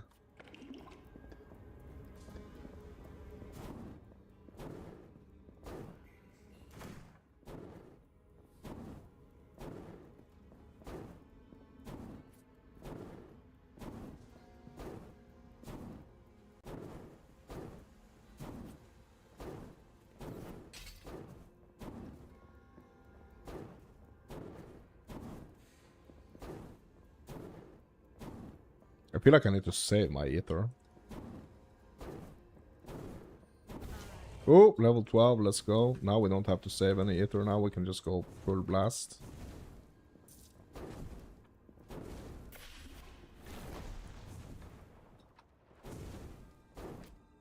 Bro, is my firebolt? I mean, it's not doing any more damage than my my basic attack. Like it's doing less damage? What the?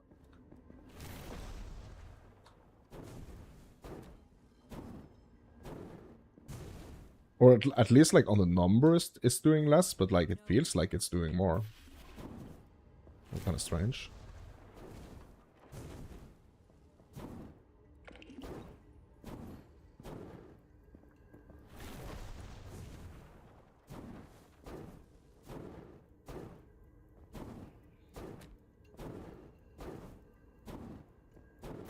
Boom, there we go. Tin boots. Okay, why does it say like 1 here? Defense 38? Oh my god. Really?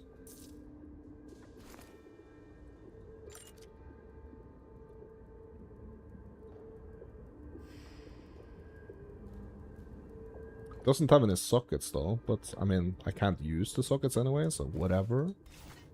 Yeah, let's get some defense going. Okay, what about these tin boots?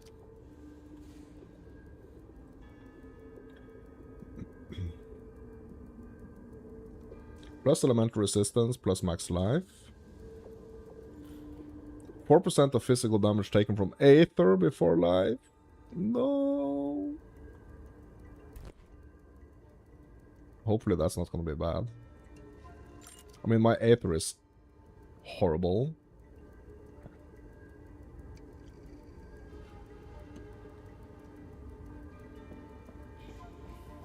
Yeah, I mean, like, those type of survival games, they can be cool, but it's not really my genre, to be honest. Like, it doesn't hook me.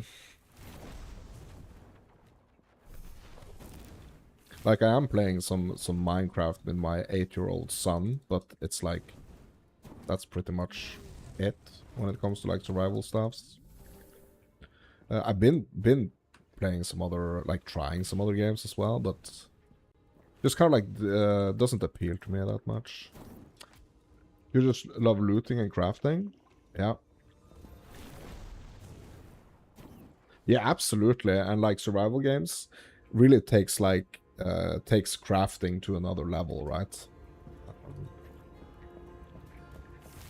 It absolutely does.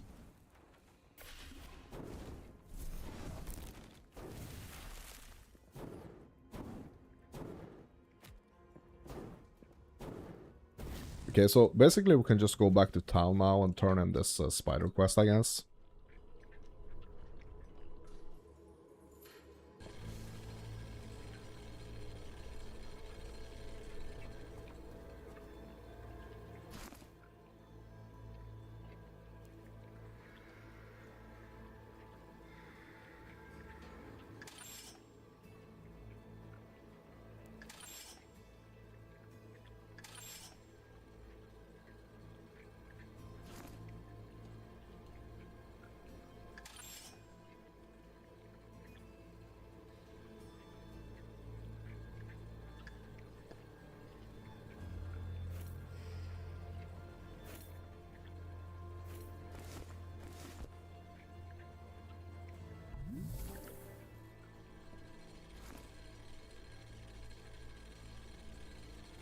Yeah, I think it's gonna be faster to just go back through the nest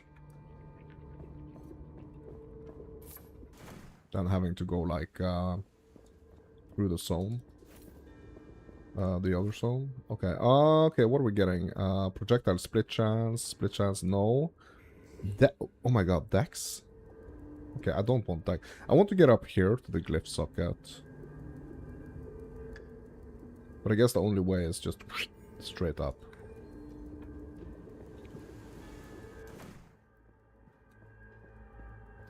You feel the upgrades like in ARPG, in survivals? Yeah, I don't know, bro. It's like, it's just something that's not like I was playing this survival one. What's it called? Like Sons of the Forest or something. I played that one with my older son though. With my 15-year-olds. Yeah, we had some fun, but yeah, I mean it's yeah, it's not hooking me, basically. It's not hooking me in the same way as a game like this, for example.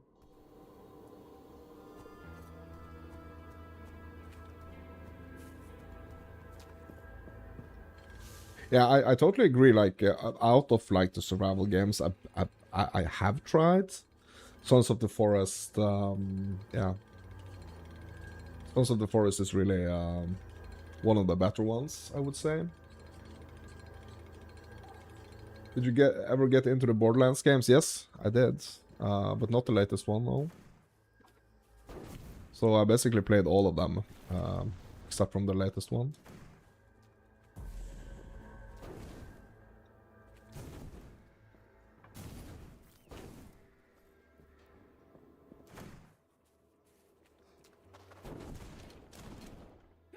Two was the GOAT? Yeah, I agree. Like, 2 was the best out of the 3 I've played.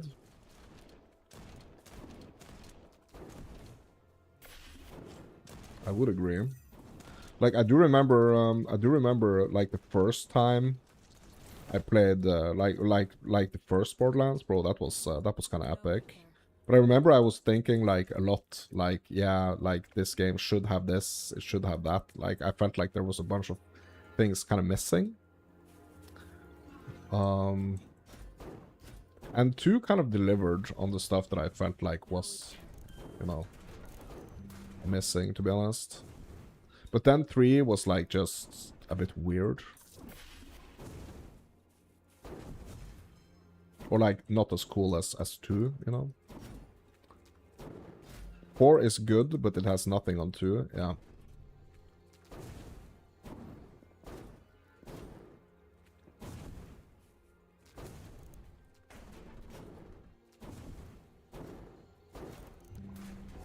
Okay, what is this? The dry well. Oh! It's like a little side area. Okay.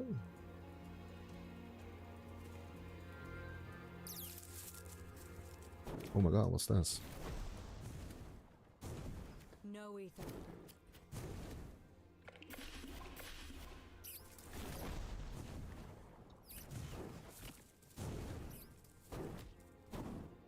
Reason prevails. Salvager's polar rod? Bro, are we gonna get an upgrade to our rod now? It's been a while since I dropped the rod. No ether.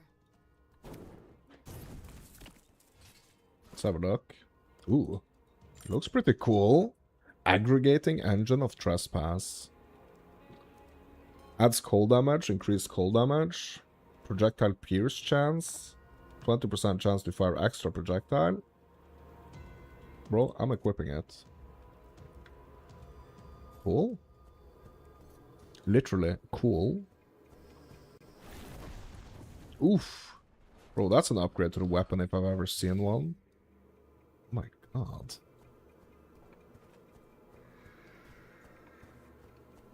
Bro, I'm glad I went down into this well.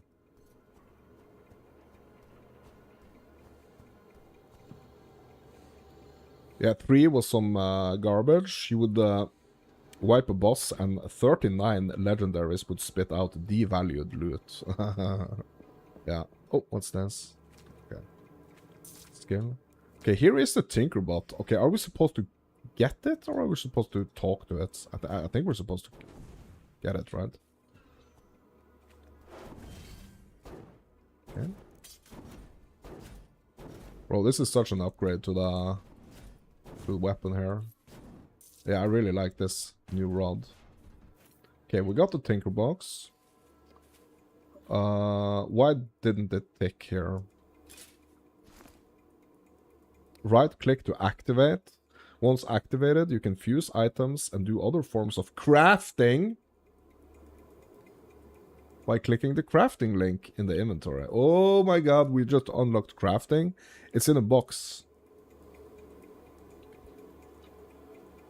Unlocked crafting. We just unlocked the crafting. Okay, right click. Crafting unlocked. You have now unlocked inventory crafting. This button takes you to the crafting UI where you can alter items and fuse materials. Alright, press the crafting button to proceed. Crafting unlocked, 3 hours of menus. Let's go.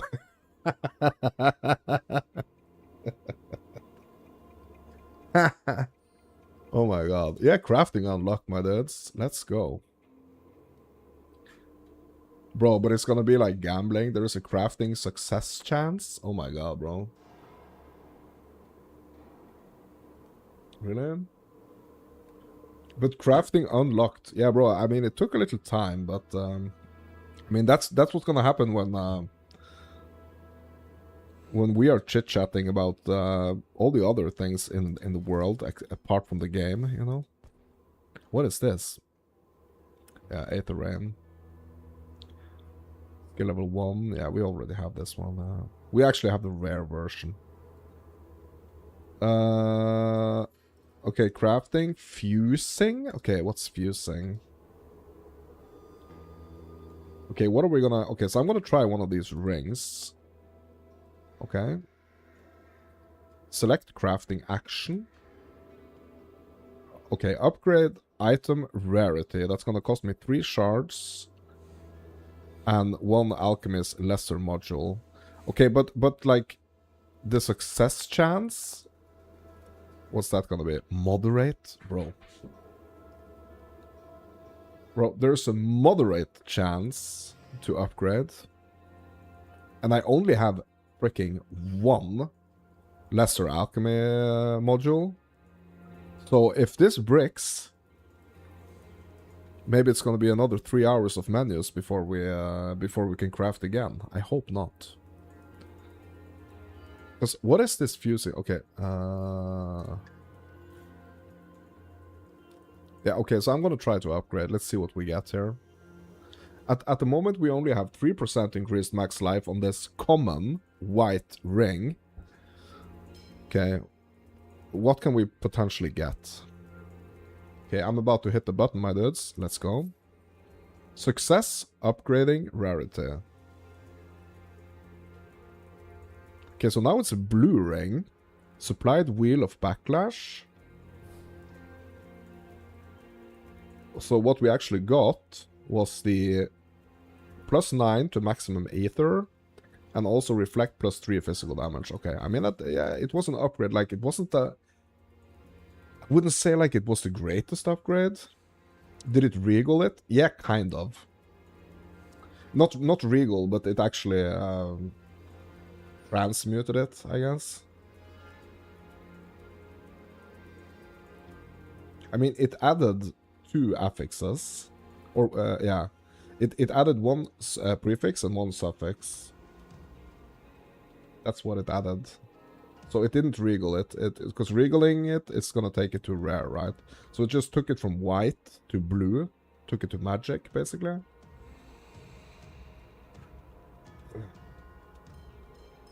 But it added 2 mods. Maximum Aether, Global, and Reflect. Physical damage global. Okay. I mean, it was something. Like, it's not the greatest, but it kind of, yeah. What I wonder now is, like, what's the fusing? Okay, insert items to fuse. Okay, let's try to hit this flask here.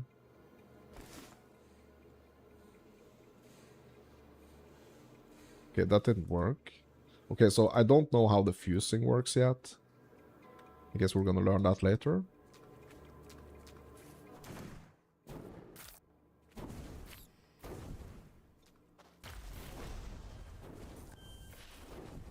Bro, this new rod is just amazing.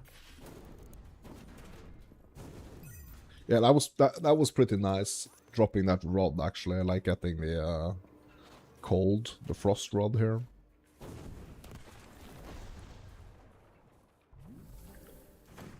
Yeah, that was necessary, to be honest.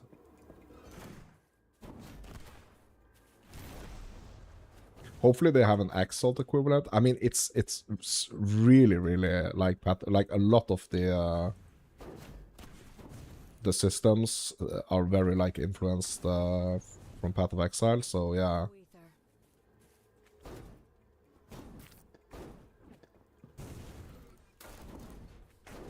So it's probably gonna have some equivalent of like an Exalt or Chaos. No ether.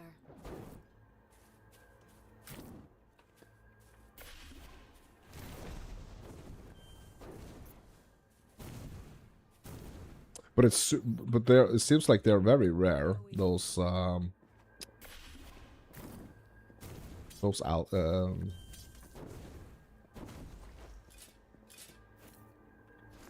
those like crafting, those things that we need for crafting. So we need both like shards and we need like those very specific yeah. Hold on a second, bro. Okay, so I wonder actually if the fusing, because those elemental things that we're getting, the essential elements. Hold on.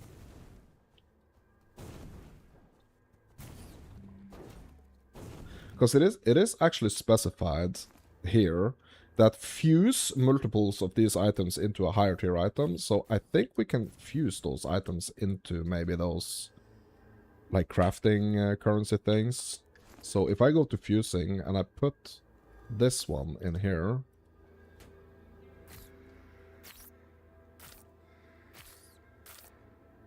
Oh, okay. Okay, so it's only gonna fuse them into like different elements. Bro, I was sure it was gonna fuse it into like more of those crafting materials. Okay, hold on. There is this rat dude up here we need to get. Because he's just gonna spawn infinitely here.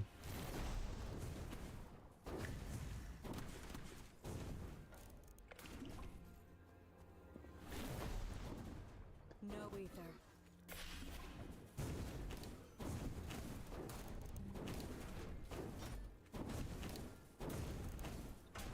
No ether.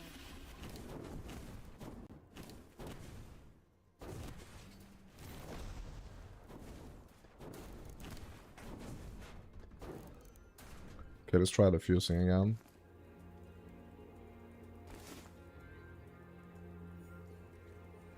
Okay, so we can either get fuse 3 times essential element, or we can fuse 9 times essential element. Oh, hold on. Yeah, we're gonna do 9. What are we getting here? A description key? Bro, that's... Really? That's just like an identify scroll. Oh my god. Okay, what if we do 3? What? Random core? Bro. These are the things we can socket, right? Bro, it costs 30 shards.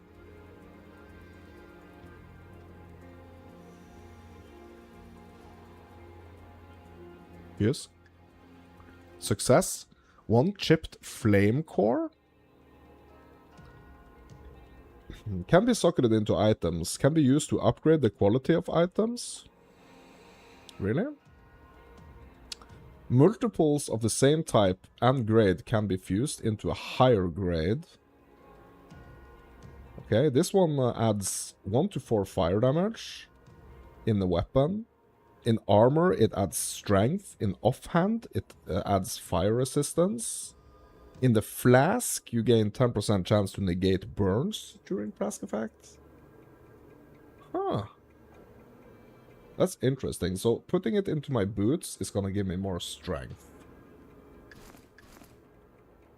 Strength increases the maximum life per 5 strength and also plus 1% block chance per 25 strength. Okay. Yeah, I'm just gonna equip it just to see. Okay. How? Oh, okay, yeah, so I can just like... I can just click it. And I can remove it. So it's not gonna be locked. Yeah, so the gems are like Diablo 3, that's good. Okay, let's try to get another one here. Okay, Skycore. What is this giving me? Weapons, Aether damage. Armor, max Aether. Offhand, Aether resistance. Flask, 10% chance to negate Dazzling during Flask effect. Okay. Yeah. I don't think, like, how much, like, the 5 extra maximum Aether is gonna do for me.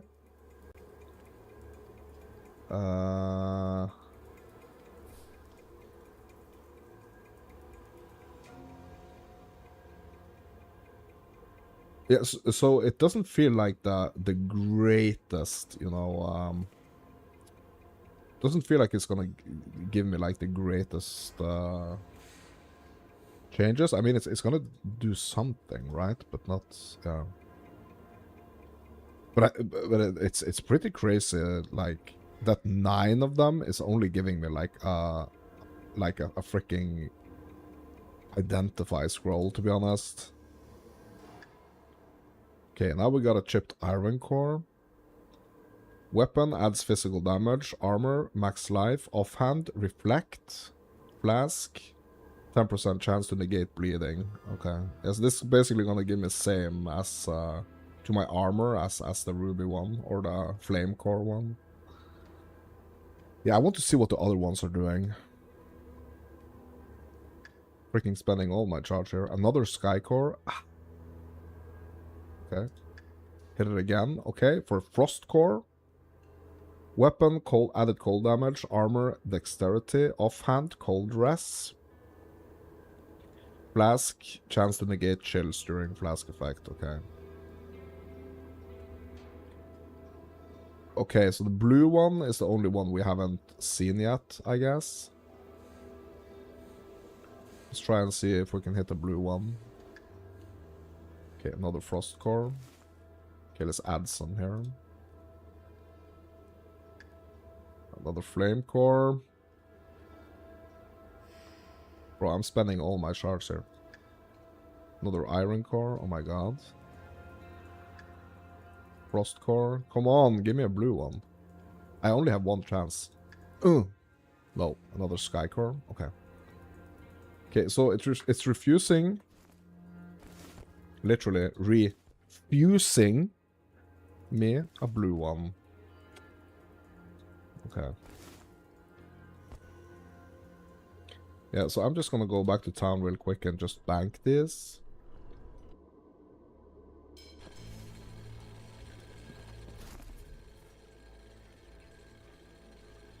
And they are not stackable.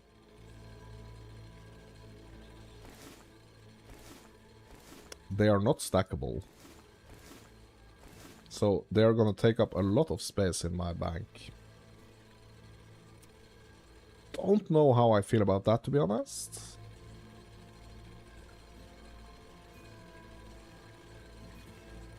But we have the Artificers module. Removes a random rare affix from a rare item and adds a random rare affix.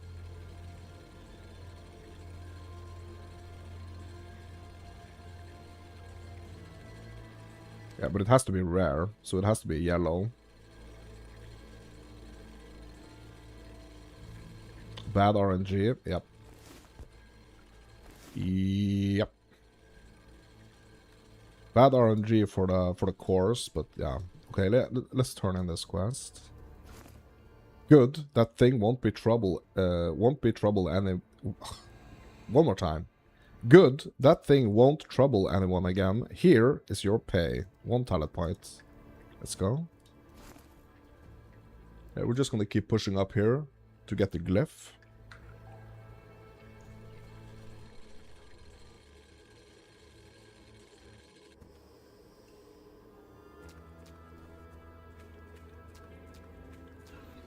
Oh, what's this?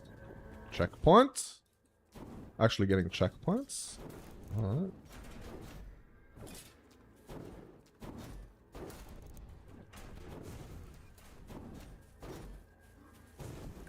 Okay, do we need to like press it or something? No? Okay. I guess it's activated. Loot rarity shrines gives a 50% boost to loot rarity. Let's go.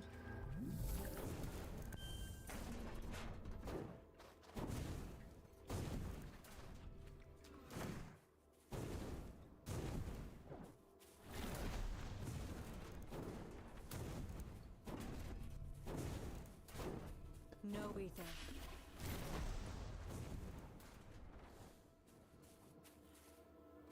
Yeah, didn't get Super satisfying rarity increase there though.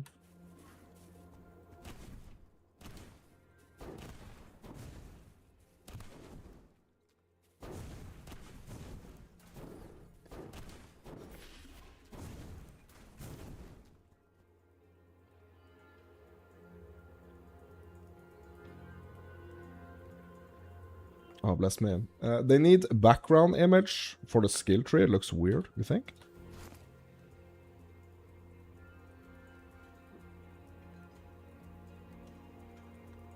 Yeah, maybe.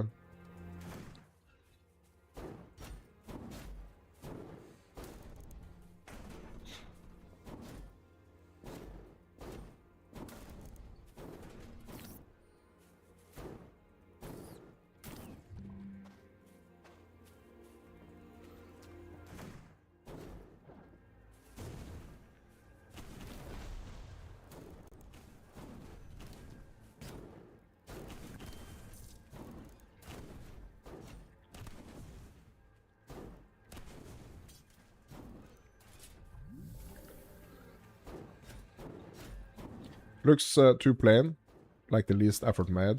Yeah, I mean, just doing a skill tree like that, I think it's amazing. I mean, it's going into early access, right, in this month, so defense shrine. Okay. Yeah, so it's still has a way to go here. Like, I'm just glad, like, I feel I'm over, like, the initial hump here.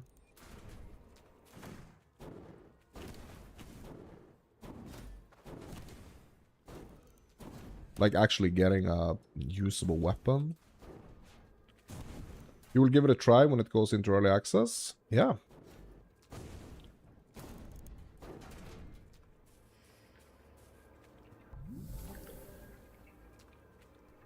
Yeah, I think you should.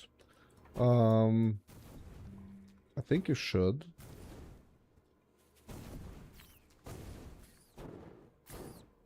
No ether. So I think, like, in the same way, you know, people, you know, like, super, like, enjoying PoE, at least PoE 1. Like, a lot of those people are talking about, like, they want, like, off-season games that are kind of, like, similar, but, like, not the same, so that they don't, like, necessarily, like, super burn out. I think, like, this could potentially be, like, a good alternative. Like, this one and Last Epoch, like, a bunch of PoE players playing Last Epoch off-season, right? No ether. So this could be a nice game to play, like, off PoE season for, like, mainly PoE players.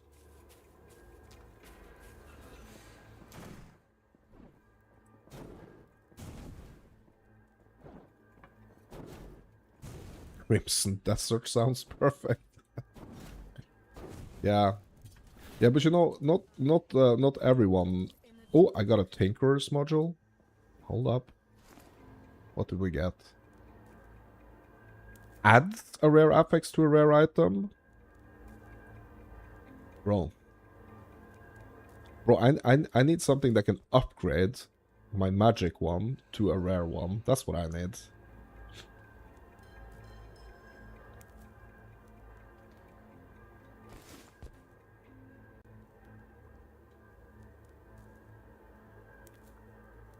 What's this slot right here? What the heck is this?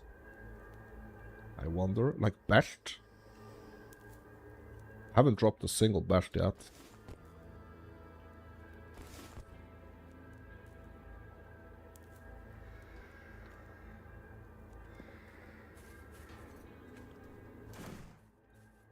Loot rarity, let's go. For the belt.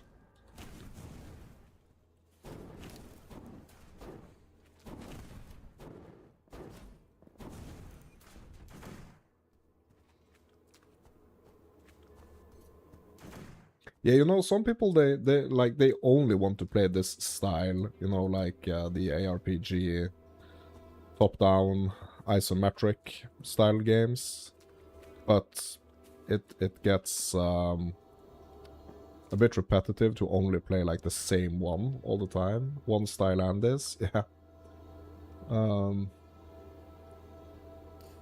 But those people usually like, they want something that's kind of similar, but not necessarily, you know, exactly the same, but it's similar with like a different vibe. Okay, so I found a hole in the wall here, my dudes. I found a hole in the wall.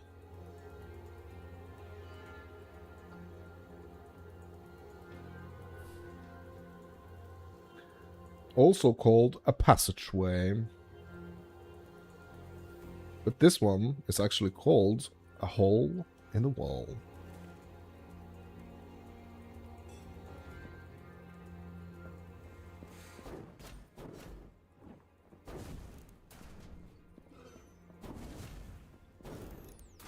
Oh yeah, the Inquisitor. Now I actually remember the name of the Warhammer ARPG. Martyr, the Inquisitor Martyr, I think it's called.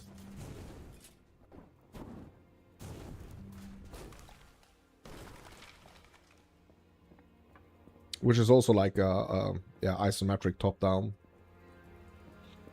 But in like a totally different like world than Path of Exile and Diablo and stuff. Yeah, with guns. Yeah, with guns and like really cool like other classes, you know?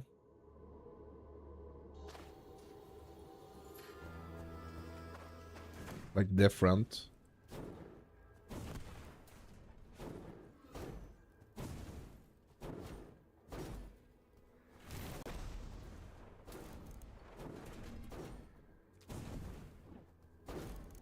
Yeah, so I haven't checked out. There has been like a bunch of like Titan Quest upgrades.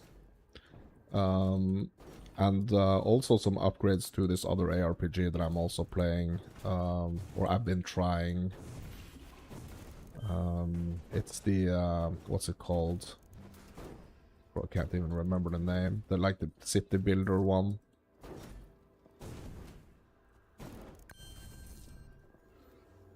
Rapid shot. Still a blue ring. Let's have a look. Increased fist dam and bleed chance. Okay.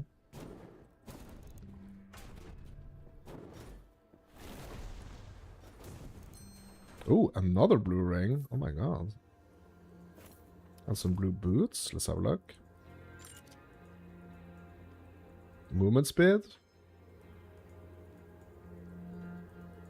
Lower defense though.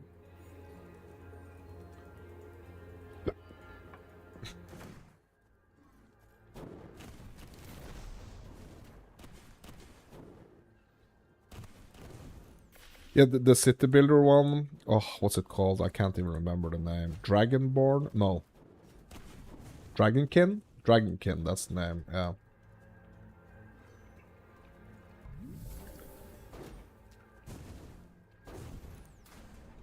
I don't think that's fully released. I think that one is still in early access as well, if I'm not mistaken.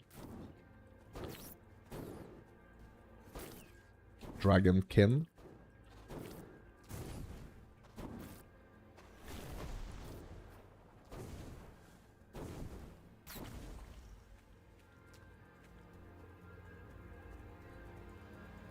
Yeah, I actually have a kind of a cool...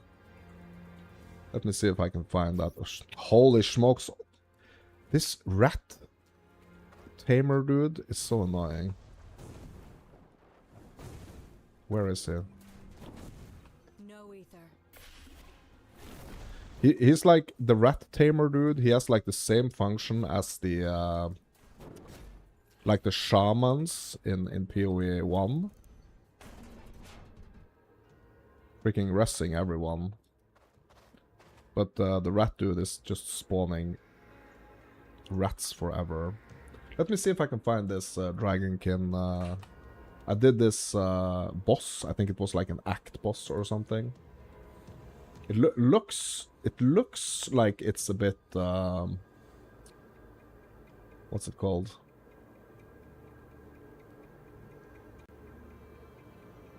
Like the graphics, I mean, we are so used to like the we are so used to like the modernization of ARPGs with PoE 2 that like everything else kind of like is just a little you know, looks a bit dated, but still, bro, I had so much fun like doing this boss. Let me see if I can find it. Dragonkin, there we go. Wrap up early game.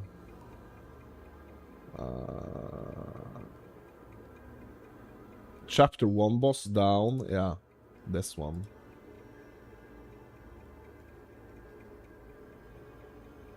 Yeah, it's like a 25-minute video. But I mean, this gives like a little bit. This gives like a little bit of like if you want to check it out, I just pasted it in the chat. Like it kind of gives an impression of Dragonkin.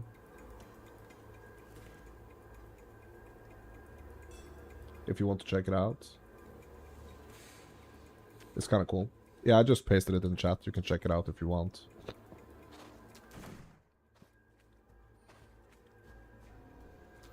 So Dragonkin has also, like, I'm waiting for some upgrades to Dragonkin. I want to see what that's all about as well. Like, it was really fun. Like, I played like an early access.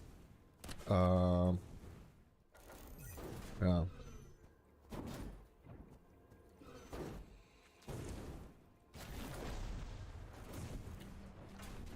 But like it was super early access. And I feel like that game probably went into early access a bit too early. Because if you're kind of like if you're going into early access too early, it just feels like so bare bones, right? So I think I played like all the playable classes and everything in like just a couple of sessions. Which I think is like more of like a demo situation than like an early access. Like so many things were missing.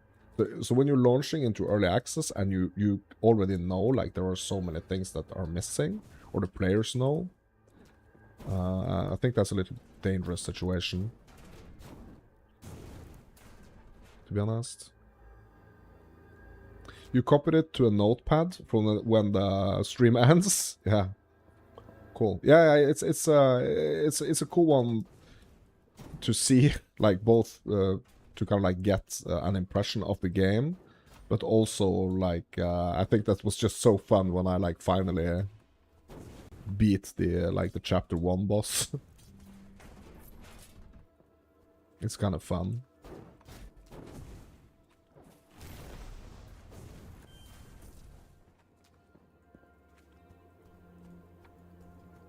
But we did drop this Tinker's module here, which adds a rare affix to a rare item. So I kind of want to try it. Maybe we can do it on the cape. No ether. Just to see how it works, you know?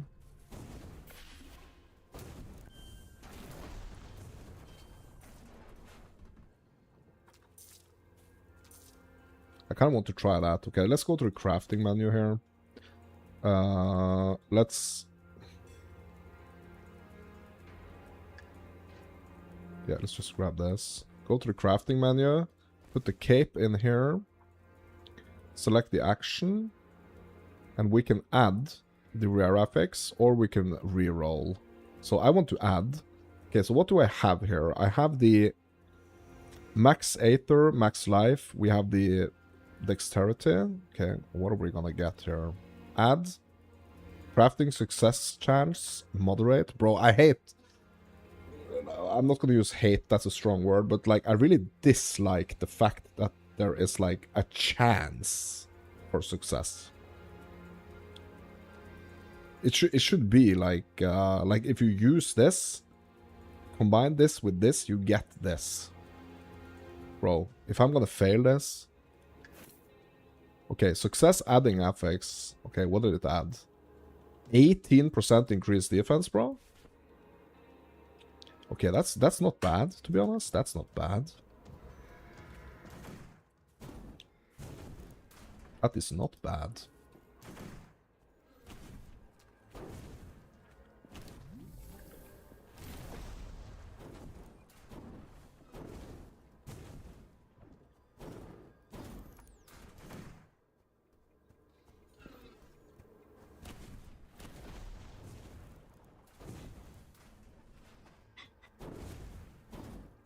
So, I feel like it's kind of tricking me into thinking that there is like I've had success on both of my craftings now, my crafts now, and I feel like if there is actually gonna be like this chance to fail, bro, we need to have more of the crafting materials available. Like, they are so scarce right now, and if it's truly like a moderate chance for failure on the crafting, bro, we need more of those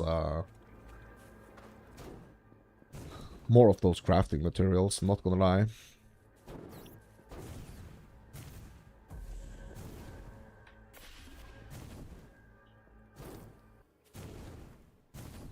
Because if we are like dropping those crafting materials like every once in a blue moon, I mean and we fail crafting, bro, that's gonna feel horrible.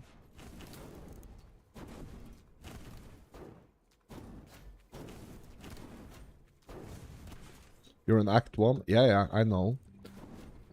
But, like, for how like... So it's gonna depend on, like, how great the chance is to fail.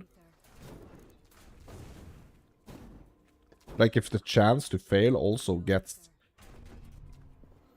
bigger as we progress, you know, further down the line.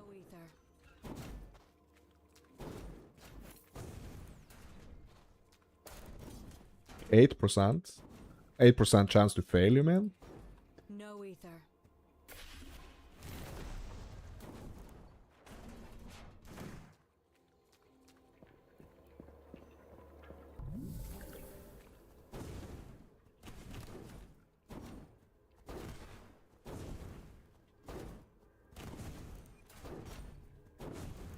No ether.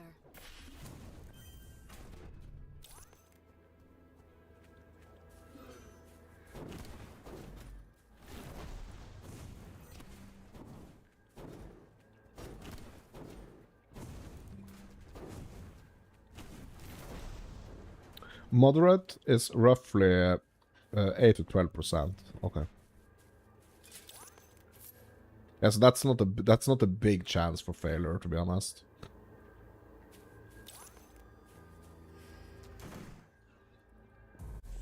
Oh! What the heck?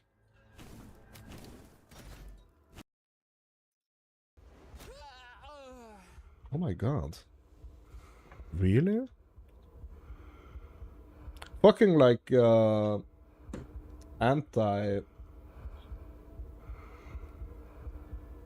like my antivirus thing just... What? And I can't pause. So when my computer decides to remind me that some software thing is like out of date... yeah, that's you guessing, going off games you've played. Just thank yourself it's not BDO crafting. Yeah, is BDO crafting bad, or... Like the RNG stuff?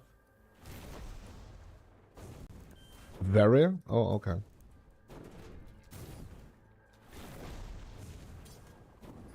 Yeah, but I mean, things like that, it can really, like, break the motivation, actually. Ooh, movement speed shrine. That's a first. Nice. Yeah, I mean, it can really, like, break the immersion of the game, actually, if there are some aspects that are kind of, like, truly trash, you know? Truly bad.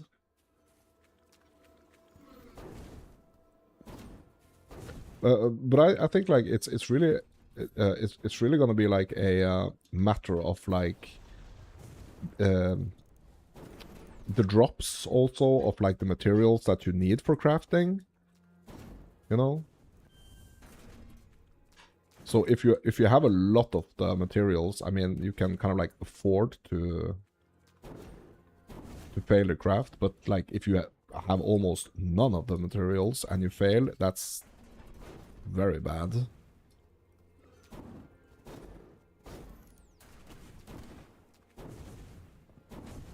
No ether. Oh, level 14. Let's go. Oh! Bro, is this an upgrade to my rod here? What is this? A fire rod?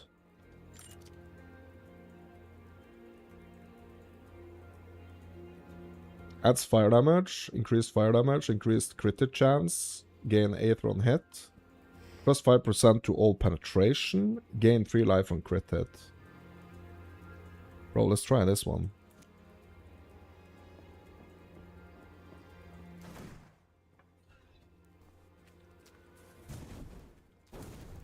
I mean, excuse me, I mean, like, I'm already doing fire damage, right?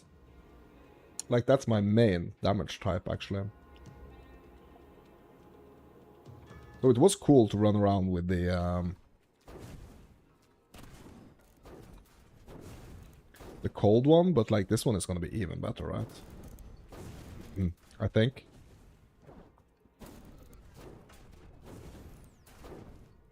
It doesn't seem like it's using as much Aether either. Okay,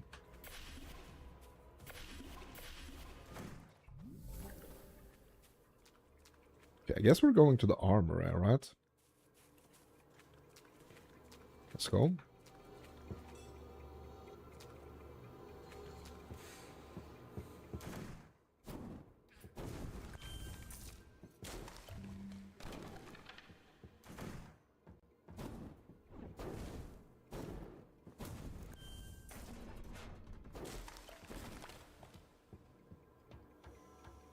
There's nothing here. What? Oh, we need to fuse the claw and the breach jack now? Okay, hold on. Crafting, fuse. Okay, the jack. And this one, alright. Gain 1 breach engine, alright, fuse it. Insufficient inventory space? Really? Like, how much space is this gonna take? What? Really? Bro, it's gonna take like an enormous amount of space. What? Still not enough? Kidding me?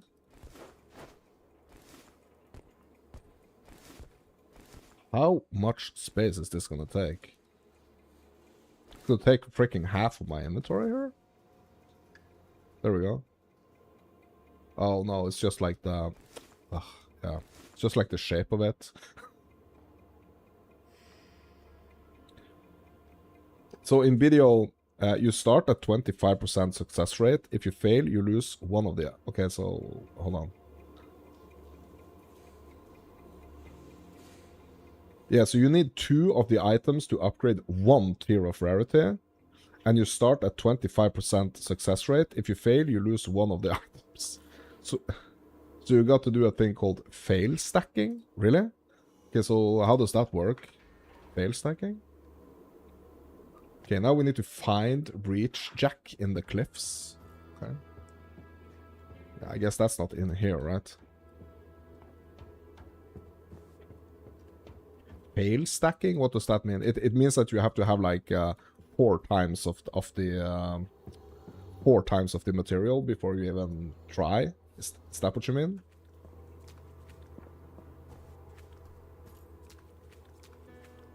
You purposely fail upgrades to up the success percent. Oh, really? Ah, yeah, I see. Yeah, so you purposely fail. I get it. Okay, plus 5% increased elemental damage. Let's do it. And soon we are going to be able to get the glyph. That's gonna be interesting. Yeah, so you purposely fail upgrades to up to success % of lower quality items. Yeah. Yeah, so is the chance for success increasing? With like the amount of times you fail? Okay, prison intake. Okay, is this... I don't know if this is where I'm going, actually. Like, I think I need to go to the cliffs. I might be getting a little bit ahead of myself here. Okay, what's this? Free Olden. Time to free my client from the Shadowgate prison. Look for the entrance in the outer court beyond the rugged plains. Good luck.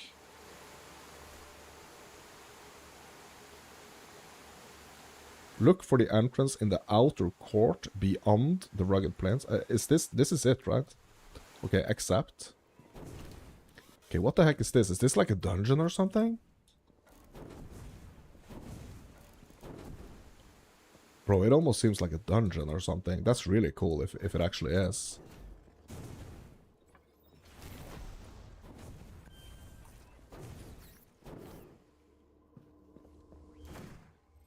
What's this? Security bot? Okay. Free the client from his tormentor. Alright.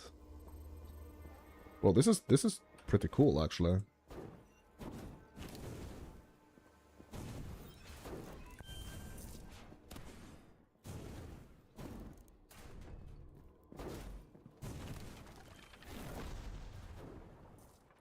BDO is the worst upgrade system to ever exist. Yeah. This was a flask level 7.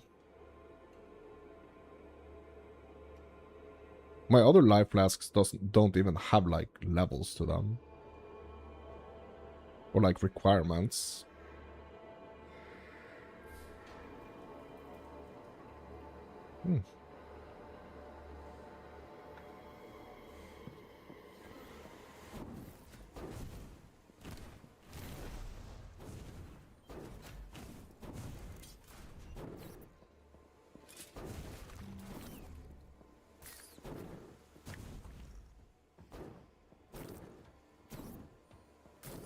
Burn? I'm actually applying burn now? That's cool.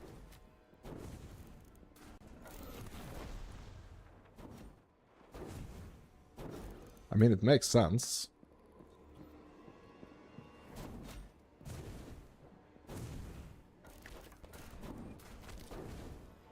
Another polar rod. Okay.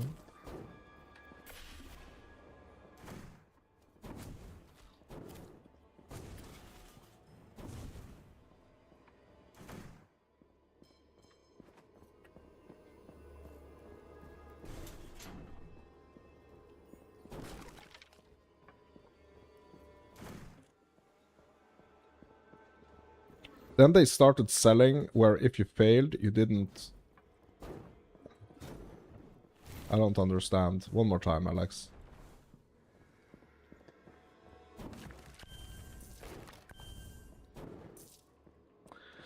Then they started selling where if you fail, you didn't lose your... Oh, yeah. So they started selling a feature where you could actually pay real money to succeed the crafting. Is that what you're saying? Yeah, that's bad. A one-time use token? Oh my god.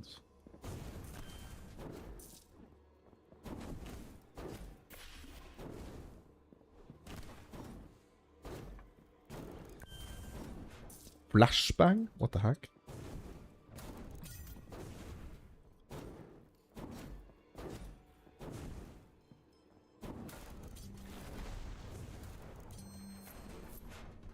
Okay, what are we picking up here? Spike ring. Increased crit damage, aether resistance, and reflect 6 physical damage. Okay. Yeah, it's crazy, but apart from that aspect of the game, it's one of the best MMOs out there. Yeah, but that's kind of like the problem. Yeah, like we were talking about a little bit earlier, right? It's like one of those like horrible things can like break the entire experience. But it's but is it like an Asian one? Is it a Korean one video, or because like the Asian market when it comes to like gaming, it has like a little bit different approach when it comes to like pay to win aspects, right? It's like yeah, it's kind of being frowned upon, like in the West, you know. The fact that like the Asian gaming market is much more catered to, or like the players are much more used to like pay for convenience or pay to win, like those pay to aspects of the game, and it's almost like yeah, it's normal. It's completely normal to them.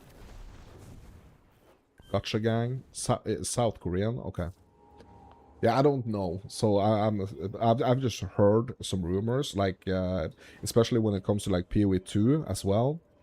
It's been like a bunch of discussions around that topic. Like the PoE 2 is gonna launch with like a different, like a little bit different, like in certain Asian countries, because it's gonna adapt to the market.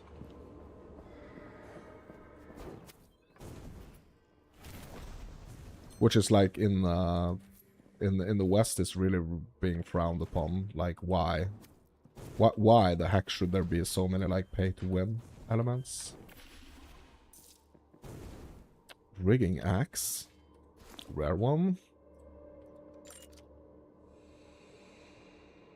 Yeah, maybe now is the time to kind of start just maybe putting some of these rare items in the bank. If I'm playing like the other character classes, that is. Yeah, gacha games should be banned. Yeah, I mean it's really bad because it adds this aspect to gaming which really shouldn't be present, I think. Like it's I totally agree. Like pay to win is not good.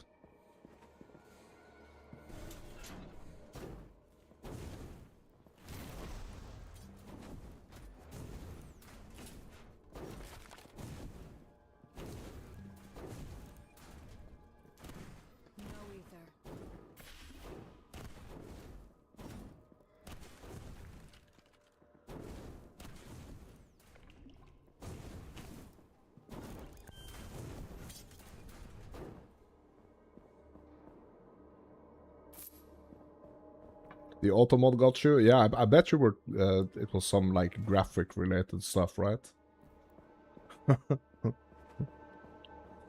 Yeah, it's gonna get you. Yeah, and Gamba, yeah. Yeah, it's to me at least, it's a total brick of the game. To be honest, like if those elements are like, if I even feel like that's some proper BS, like it's really off-putting, to be honest. Like I don't feel like I've been encountering it in this game.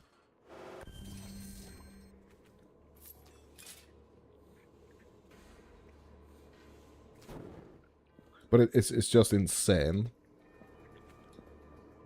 But one thought that I have with PoE, I don't know if you share my view on this, but it's like I'm really feeling like I'm kind of working both in PoE 1 and in PoE 2. I'm kind of like working against like situation where I have so much currency that it's not gonna matter big time if I kind of like just spend a bunch of it just to kind of like learn how to properly use my currency. And I think that's also like kind of like a weird situation. Like I kind of want to play standard or play like on the Eternal realm just because I have so much currency there, and I feel like if I do that, I can kind of like spend a bunch of currency and kind of learn how to most effectively use my currency. Yeah, if it's unclear what I mean, just let me know. I will try to explain it in another way. Hinterland cloak? Yeah, in Eternal is what I mean. Or like I get into this like hoarding state where I kind of like feel like, yeah, I have to hoard currency because I'm not quite sure like how every type of currency works. So I would rather just like hoard it so I can spend it at a later point without it having like a potential huge consequence.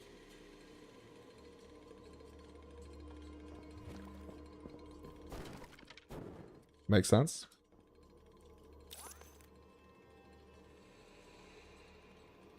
Yeah, I already have a nice cloak, so I'm not gonna bother about that cloak.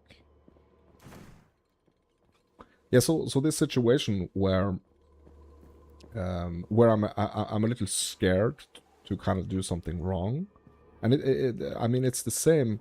It's kind of like in the same area of like FOMO. You know, you have the FOMO. Like if you don't play every single season, if you don't do every single little piece of content, you're missing out type of situation.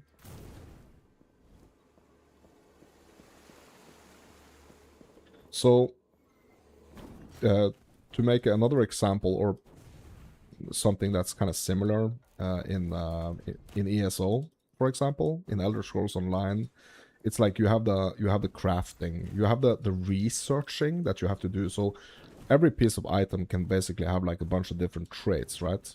And you have to do the researching for the different traits. So you have to, if you're, for example, let's say you're working on swords, right? So to craft the craftable sets in the game, you need to know a certain amount of traits. So what you want to learn like all the traits for all the different swords, all the different traits for the swords, right? But the thing is that the timer increases for every trait you research. Like the next one is going to take even longer. So I am in a crazy situation right now where it's going to take me like, and this is not even that crazy, but it's going to take me like a week. So in 7 days, my like researching trait on one of my amulets is going to be done. And I'm not able to research on, specifically on my amulet, I'm not able to research any, like, multiple traits at the same time. Yeah. Which is also a situation where it's like, it feels like almost like a little desperate, you know? Like the game feels a little desperate to kind of keep you on that trait grind. But what it really does is it kind of puts you off, right? It's a mobile game tactic. Is it? Yeah. No ether. So on my PlayStation, right, where I probably have like thousands of hours on ESO, I have all the traits researched, right? I have all the traits researched. And I mean, it took me a couple of years to do it. So now that I've started playing again, over again, on my PC, on a new account, that trait research is just taking me forever. And I just wanted to bring it up because it feels like one of those. Yeah, you're surprised they are not trying to sell you gems to speed it up? So here's the thing. You can buy scrolls to speed it up.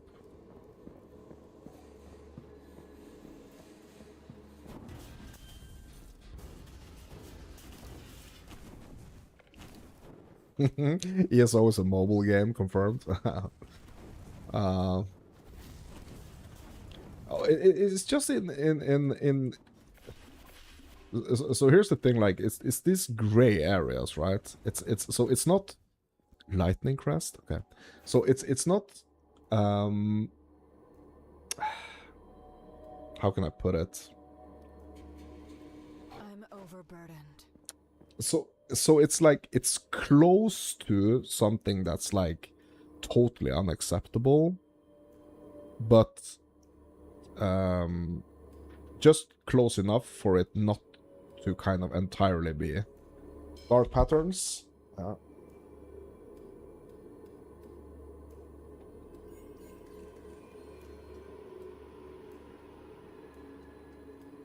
But then there are aspects of like same thing that you said with BDO. Like I feel like ESO is one of the greatest games. Like just the PvP aspect of it, and like how the systems are made. I think it's really great. It's really cool. So I know you're not a big fan, Alex, but you know it's one of my favorites. But that's like one of the things, you know. It's like one of the. I feel like it's one of the greatest freaking things ever made. But then you have these, you know, things that are not great. It's not breaking, so it's not like breaking the game experience. Yeah. But it's financial manipulation by taking advantage of your psychology. Yeah, but it only is if you're not aware of it, right? So it's only taking advantage of you, or like, yeah, if you're not aware. So if you are aware of like that's the case, right? It's okay. I mean, there was this discussion. It was this like one of like the biggest ESO content creators out there. He was talking about this, like telling like newer players that yeah, even though there are a bunch of stuff that you can kind of like, so yeah. So another thing is like the what's it called? Your horse speed, your mount speed. The mount speed. You can train your mount once a day, but the max is 60. So that means that you have to play the game for 60 days to get your maximum mount speed, right? And after you've done that, you can improve the stamina of your horse for another 60 days. And even after that, you can increase like the carrying capacity. Mounts are time gated. Yeah, the speed of it, the carrying capacity, which is like the total amount that you can actually carry, right? Your pack space, basically. And 60 of the pack slots are basically locked behind the yeah. What is this? Double slice? Yeah, this is a rogue one. Service rifle.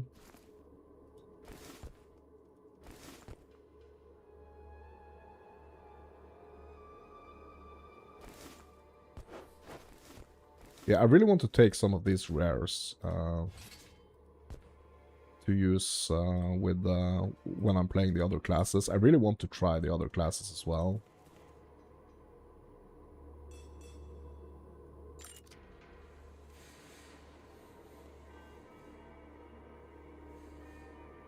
Do you have to be ESO plus the whole time to do it as well? No, you don't actually. So you don't have to be ESO plus to train your horse.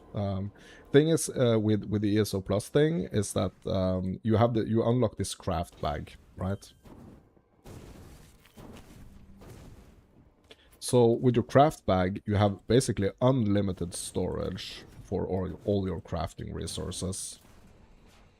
So crafting is like one of the things that's really like keeping you in the game. And if you don't have ESO plus, your bank and your pack space is gonna fill up really, really fast with all the crafting materials. But it's more of like a convenience thing. But it's just like, it's such a big difference. It's the same way with PoE. Like if you don't have the stash tabs, you know.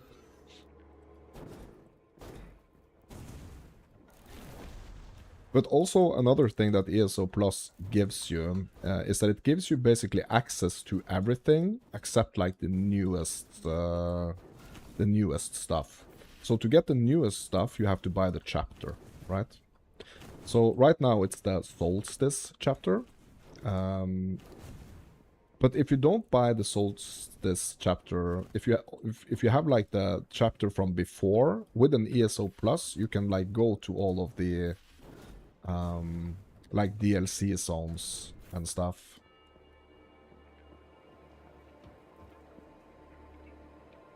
But ESO is a premium game subscription and pay for convenience. Yeah. And they sell expansions. Yeah.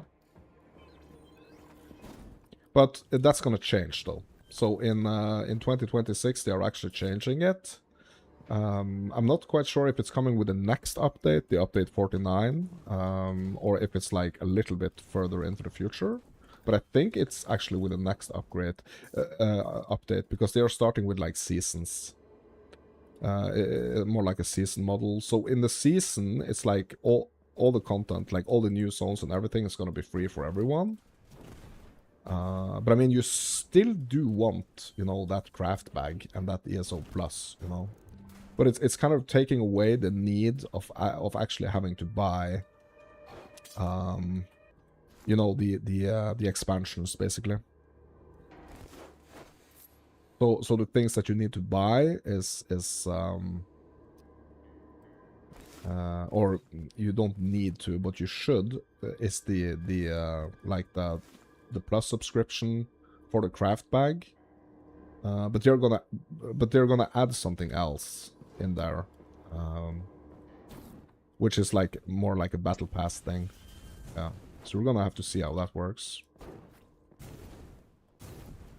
Took them 12 years. Yeah. No ether.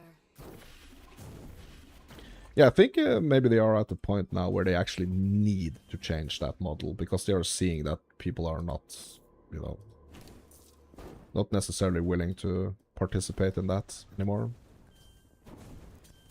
There's a bunch of, also like, there's a bunch of like in-game store items that they are making available for in-game gold instead of like real money as well. So, I mean, moving in the right direction, I would say, at least. Reason prevails. Moving in the right direction. What's this? Locket? It's an amulet.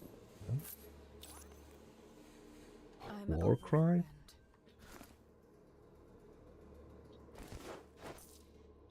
Okay, what is this? Maximum Aether instead of maximum life? Let's do it. Yeah, I mean, you know, some things takes a long time for games to... I mean, if they've been able to do this for like 12 years, and I mean, people have been willing to pay, I mean, sure, but things seems to be changing now. I think it's more like people are getting more used to in other games that like you don't necessarily have to pay those amounts, you know?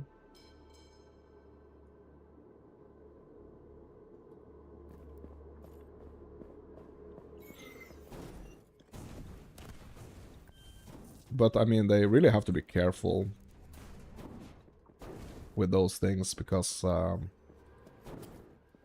it's a thin line between like people accepting it and it's just being a total a totally mostly negative on Steam, you know, type of situation. No ether. No ether. So I think like it's in general like how people think about. Ooh, what are these things? Mercury glyph. Okay, nice. Yeah, now we're actually finally starting to drop some like crafting materials, and yeah, this now we're getting somewhere, my dudes. Okay, let's just do some banking and stuff. Some studios are just vile. Yeah, I mean, yeah, so yeah, I'm just gonna bank. I'm just gonna make sure that I don't get locked out of this area that I'm in.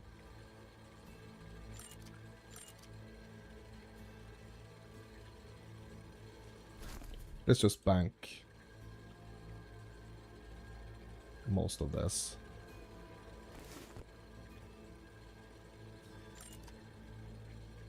Yeah, I'm just gonna bank it.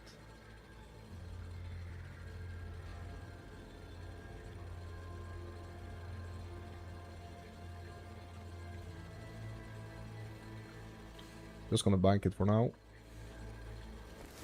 Oh, these are actually stacking. Okay, so yeah, luckily like the modules are actually stacking. It's only the only the cores here, that's the sky cores, that are not stacking. Okay.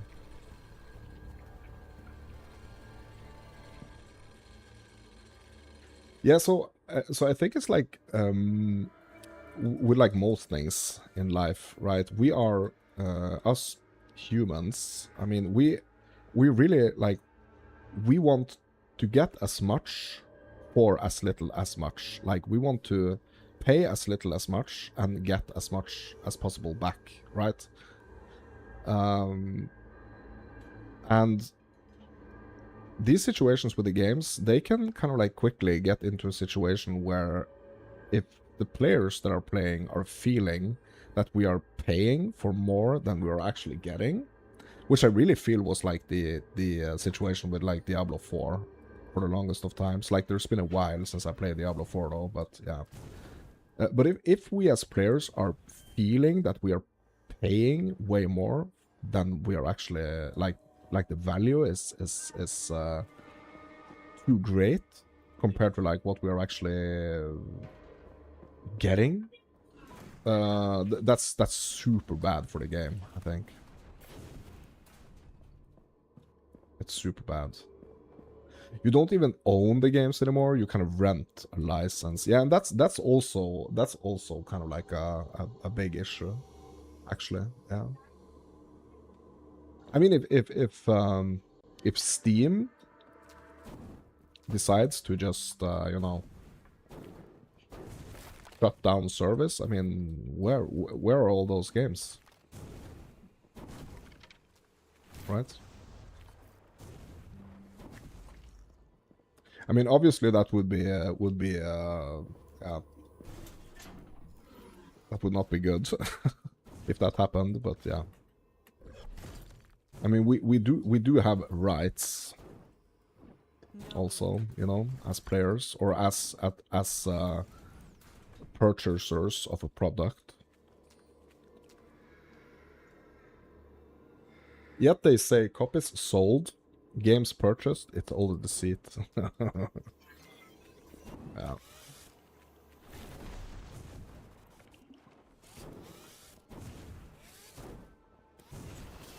It's like, remember,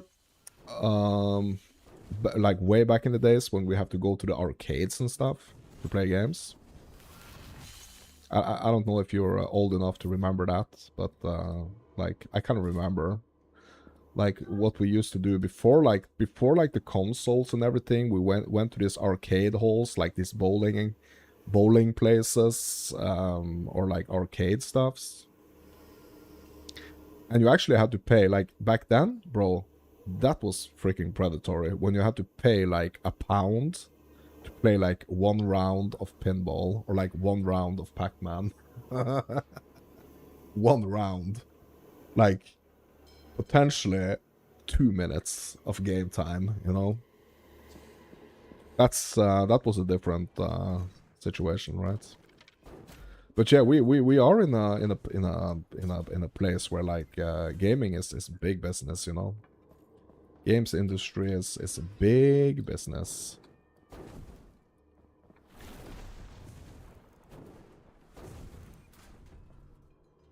You have no rights with rented licenses. You accept terms and conditions that they can end the service and remove your accounts at any time. Well, not really, right? So if you're buying like 1 month subscription to something, like you are entitled to that 1 month of that description, right? So they can't charge you for like a month service and then they only give you 2 weeks. I don't think that's possible. License isn't a digital good, it's just a loop that they use. Yeah.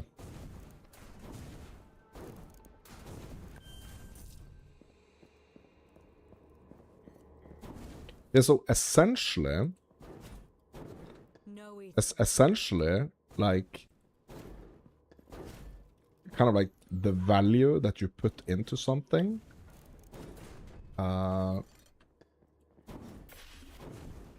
should actually mean something, right? I mean, it is hopefully, like, or at least a bunch of it is used for like continuing developing the game. But I mean, it's yeah. There is a big drama thing with Ashes and creation right now, isn't it? No ether. Used to be when you had a physical copy, yeah. But you remember the like the big thing with digital copies, sorry, physical copies.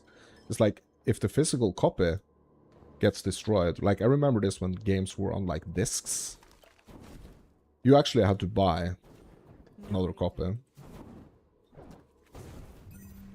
Ashes of Creation is hilarious, yeah, but it's just like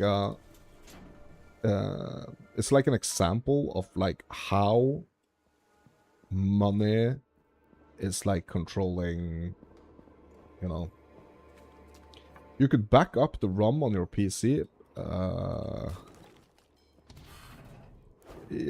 I mean, you couldn't necessarily always, you know. Like some games required you to have the disc. But that was also in like the age of like pirating, where like if you had one disc, like this was way before like they started with like the licensing things and stuff. But like if your buddy up the street had the disc, you could just borrow the disc and install the game. But you still needed the disc, right? You couldn't play it without the disc.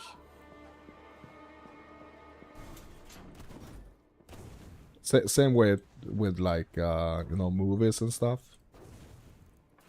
So basically what you could do, you could rent a VHS movie, right? You could see it, and then you could just ship it to your buddy up the street. And that person could see it as well, because you didn't have to return it for like 48 hours. So essentially you got like 2 in 1. Yeah, but you mean off the disk you can rip and back up the files? Yeah, now you can, yeah, but I mean you couldn't back in the days. You actually needed the disk to play the game. It would not allow you to make, like before you could actually make a copy, you know. So then we had the situation where you could actually burn the discs. And then you can actually make multiple copies. I mean, that's the beginning of pirating games, right? It's not true. You used to have the disc to play the game. Some games, not all the games, but some games. I'm very sure that was the case. That you couldn't play the game without the disc. With an internet connection? I mean, bro, this was way before. Like, this was... I mean, it's not before the internet, but it's like, it's before you were able to download games from the internet. Like, you had to have the physical disc to play the game.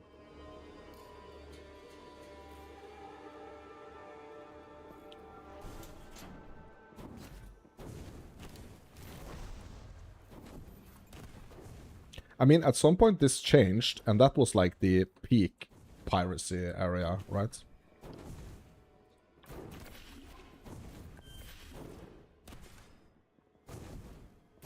That's never been the case. Bro, 100% that has been the case.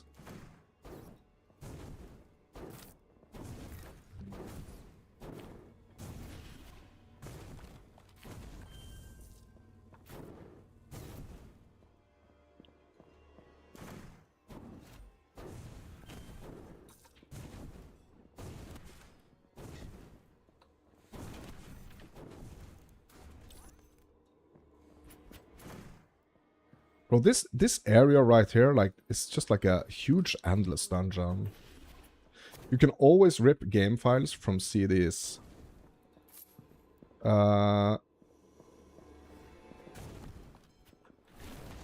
So I very vividly remember like having discs of games that stated that you had to insert the disc to play the game. Nope.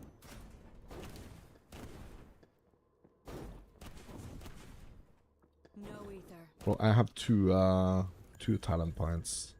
Ooh, rare Aether Crest.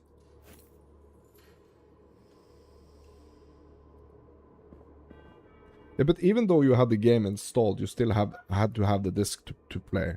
Like the installation could be freaking like 6 discs just for the installation alone. But then you would have like this game disc that you would have to have inserted to play the game.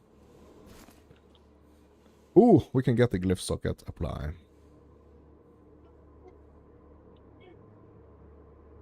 Yeah, but to make it clear, like we are not talking about right now. We're talking like way back, you know, like I don't know, 20, 25, 30 years ago.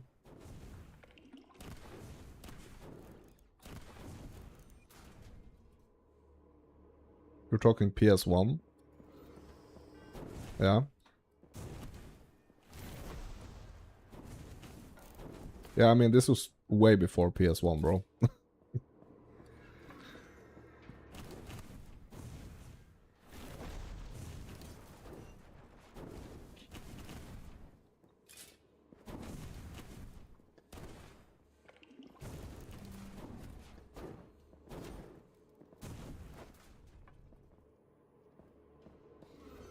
No ether.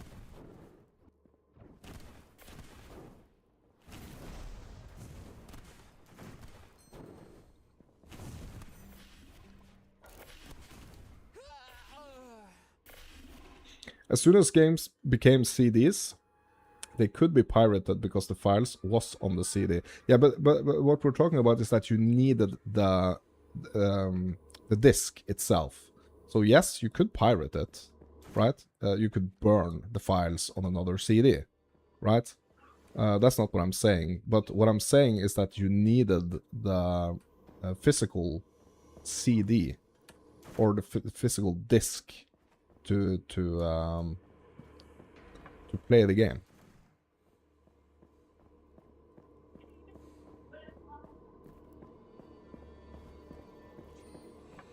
You changed the launch. Okay, yeah, okay. So you're talking about some serious like hacking stuff. So I mean I'm talking about just like the general situations for like non-hackers or like supercomputer people, right? Just like how games were like consumed, how you purchased them and consumed them, kind of legally, you know. That's what I mean. How the market was, how the consumer market for games was. So I'm not saying that it's like for some people, obviously, they could probably like find some workarounds for this, but like this was not like common, you know, this was not something that everybody was doing. Yeah, it's not hacking, it's deleting a string of text at the end of the code. Yeah, but you know, your average gamer, like at least like your average casual gamer No ether. would not know these things, right? So we're talking about like the broader consumer market, you know.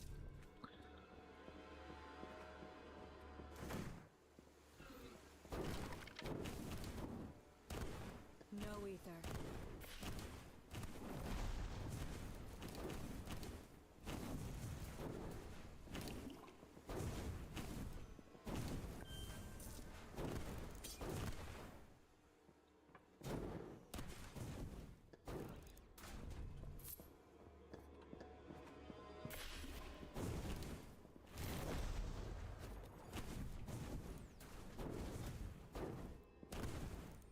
Your average casual gamer purchased chipped gems? What you mean?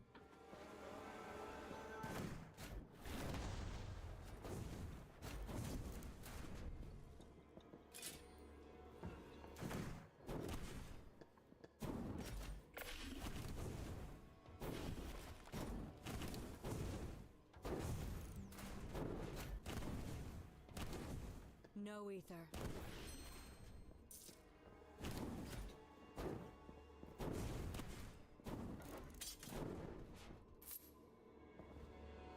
Chipped iron core? Are all these yeah, these are also chipped, yeah. I guess that's like the quality of them. I would assume like they have way higher quality versions as well. Kind of similar to like Diablo, yeah. These cores.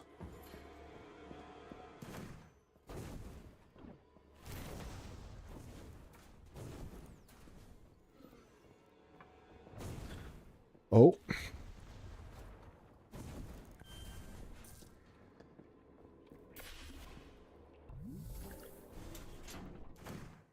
Oh, is this a boss? Golden Sage, what's up? Can't talk to him? Bro, all... Okay, so we went through this entire, like, pretty huge freaking zone here. Just to get to this guy.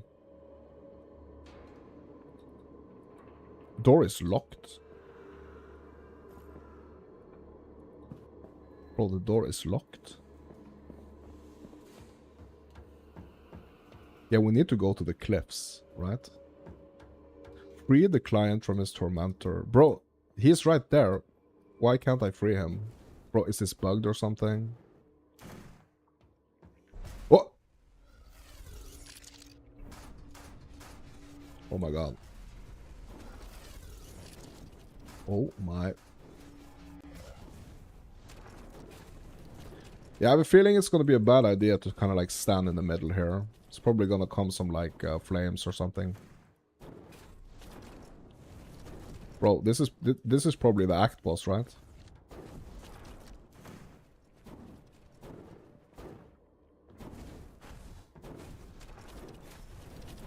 I mean, this would be a great moment to actually finish the Act 1, I think. No.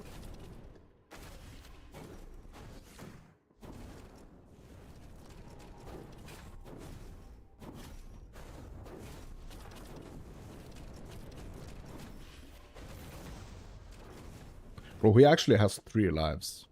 Sorry, 2 lives.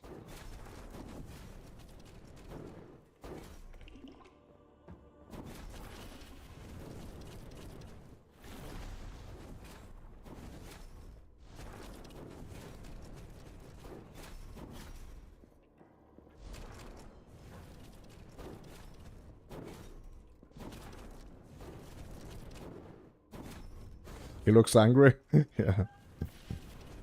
Yeah, he does. I wonder if he has like 3 lives or if he has 2. I think maybe he has 3.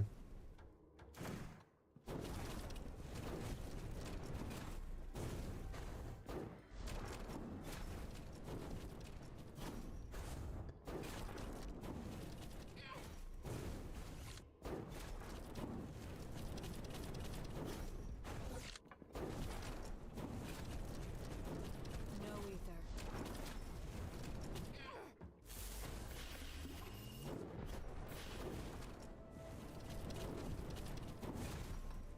Oh my god, yeah. Okay, so I have to be a little bit careful now.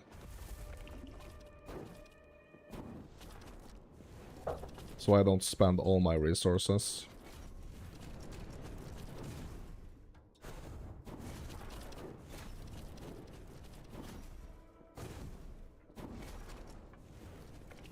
Okay, we are getting some resources back here. I wonder what's oh. I wonder what's actually giving me my resources back here. Oh my god.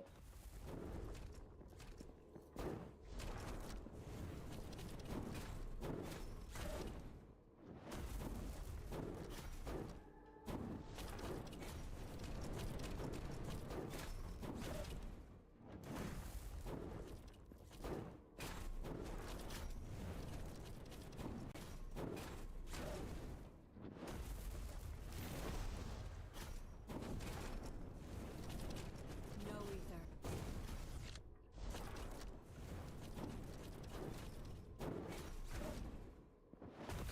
That was close. Oh my god, bro. How much damage I took, bro. He, like, is he is that slam like potentially a one shot?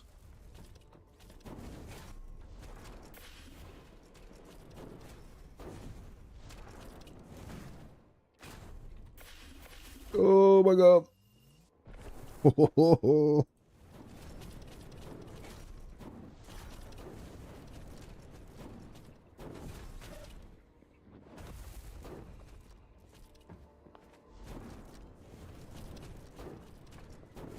Bro, I want... Oh my god, bro, I wonder if this game is ever gonna have like an evade button. Like, if it's just not ready yet, or if it... Oh my god. Or if the plan is to never have a freaking evade button.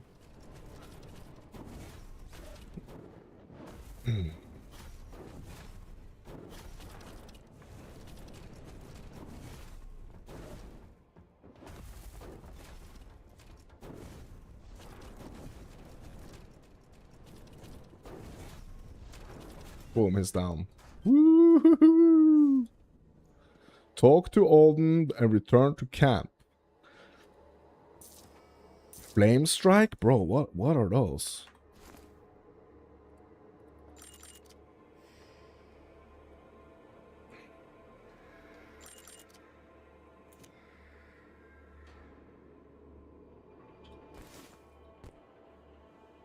Melee, two-handed weapons? Oh no. Okay.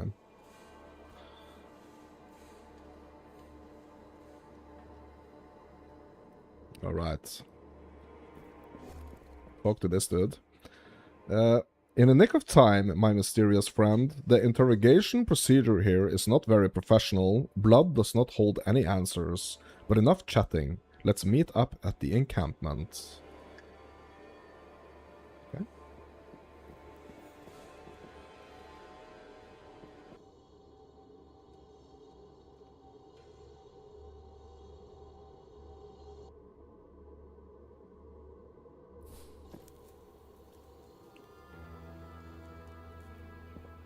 Castaway's Landing? But is Castaway's Landing, is that the, yeah, that's actually the, yeah, first main city here.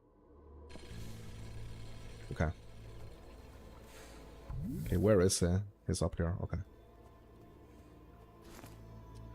You made it back. Talk to me again when you are ready to leave Prison Island. Okay, select one of the following skills. Lightning Quake.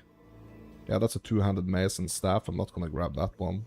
Aether Walk. Shift into Aether, gaining phasing and increasing movement speed for a short duration. Performing a melee attack while under the effect of Aether Walk causes an explosion of Aether to occur. Performing any action or using any other skill removes the effect of Aether Walk. Okay. Ice Shards. Blast a volley of ice shards from your rod. Okay. Plus 50% of outgoing physical damage converted to cold. 100% projectile pierce chance.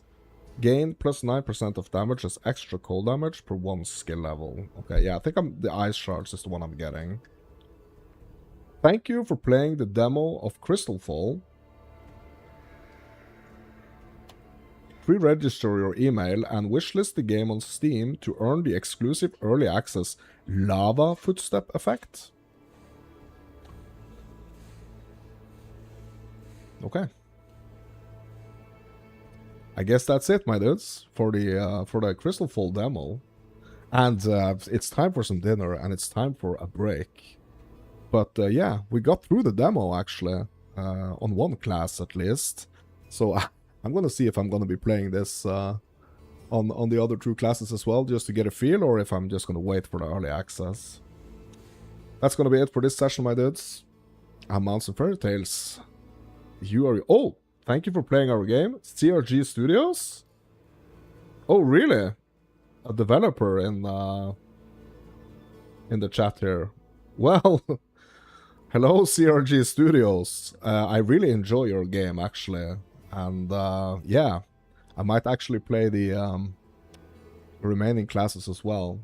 Thank you, CRG. Cool of you guys to say hello in the chat. Yeah, you loved watching me play through the demo? Wow, That's amazing. Yeah, it's so cool that you guys are here. I mean, thank you. And yeah, I really enjoy this. I think there's a big chance of me actually wanting to play the other classes. But that's it for now, my dudes. I'm Mouse and Fairy Tales. You are you. I hope to see you in the next one. If you like what you're seeing, consider hitting me up with a like. If you want to see more, consider subscribing. That's gonna be it for now. And thank you for watching.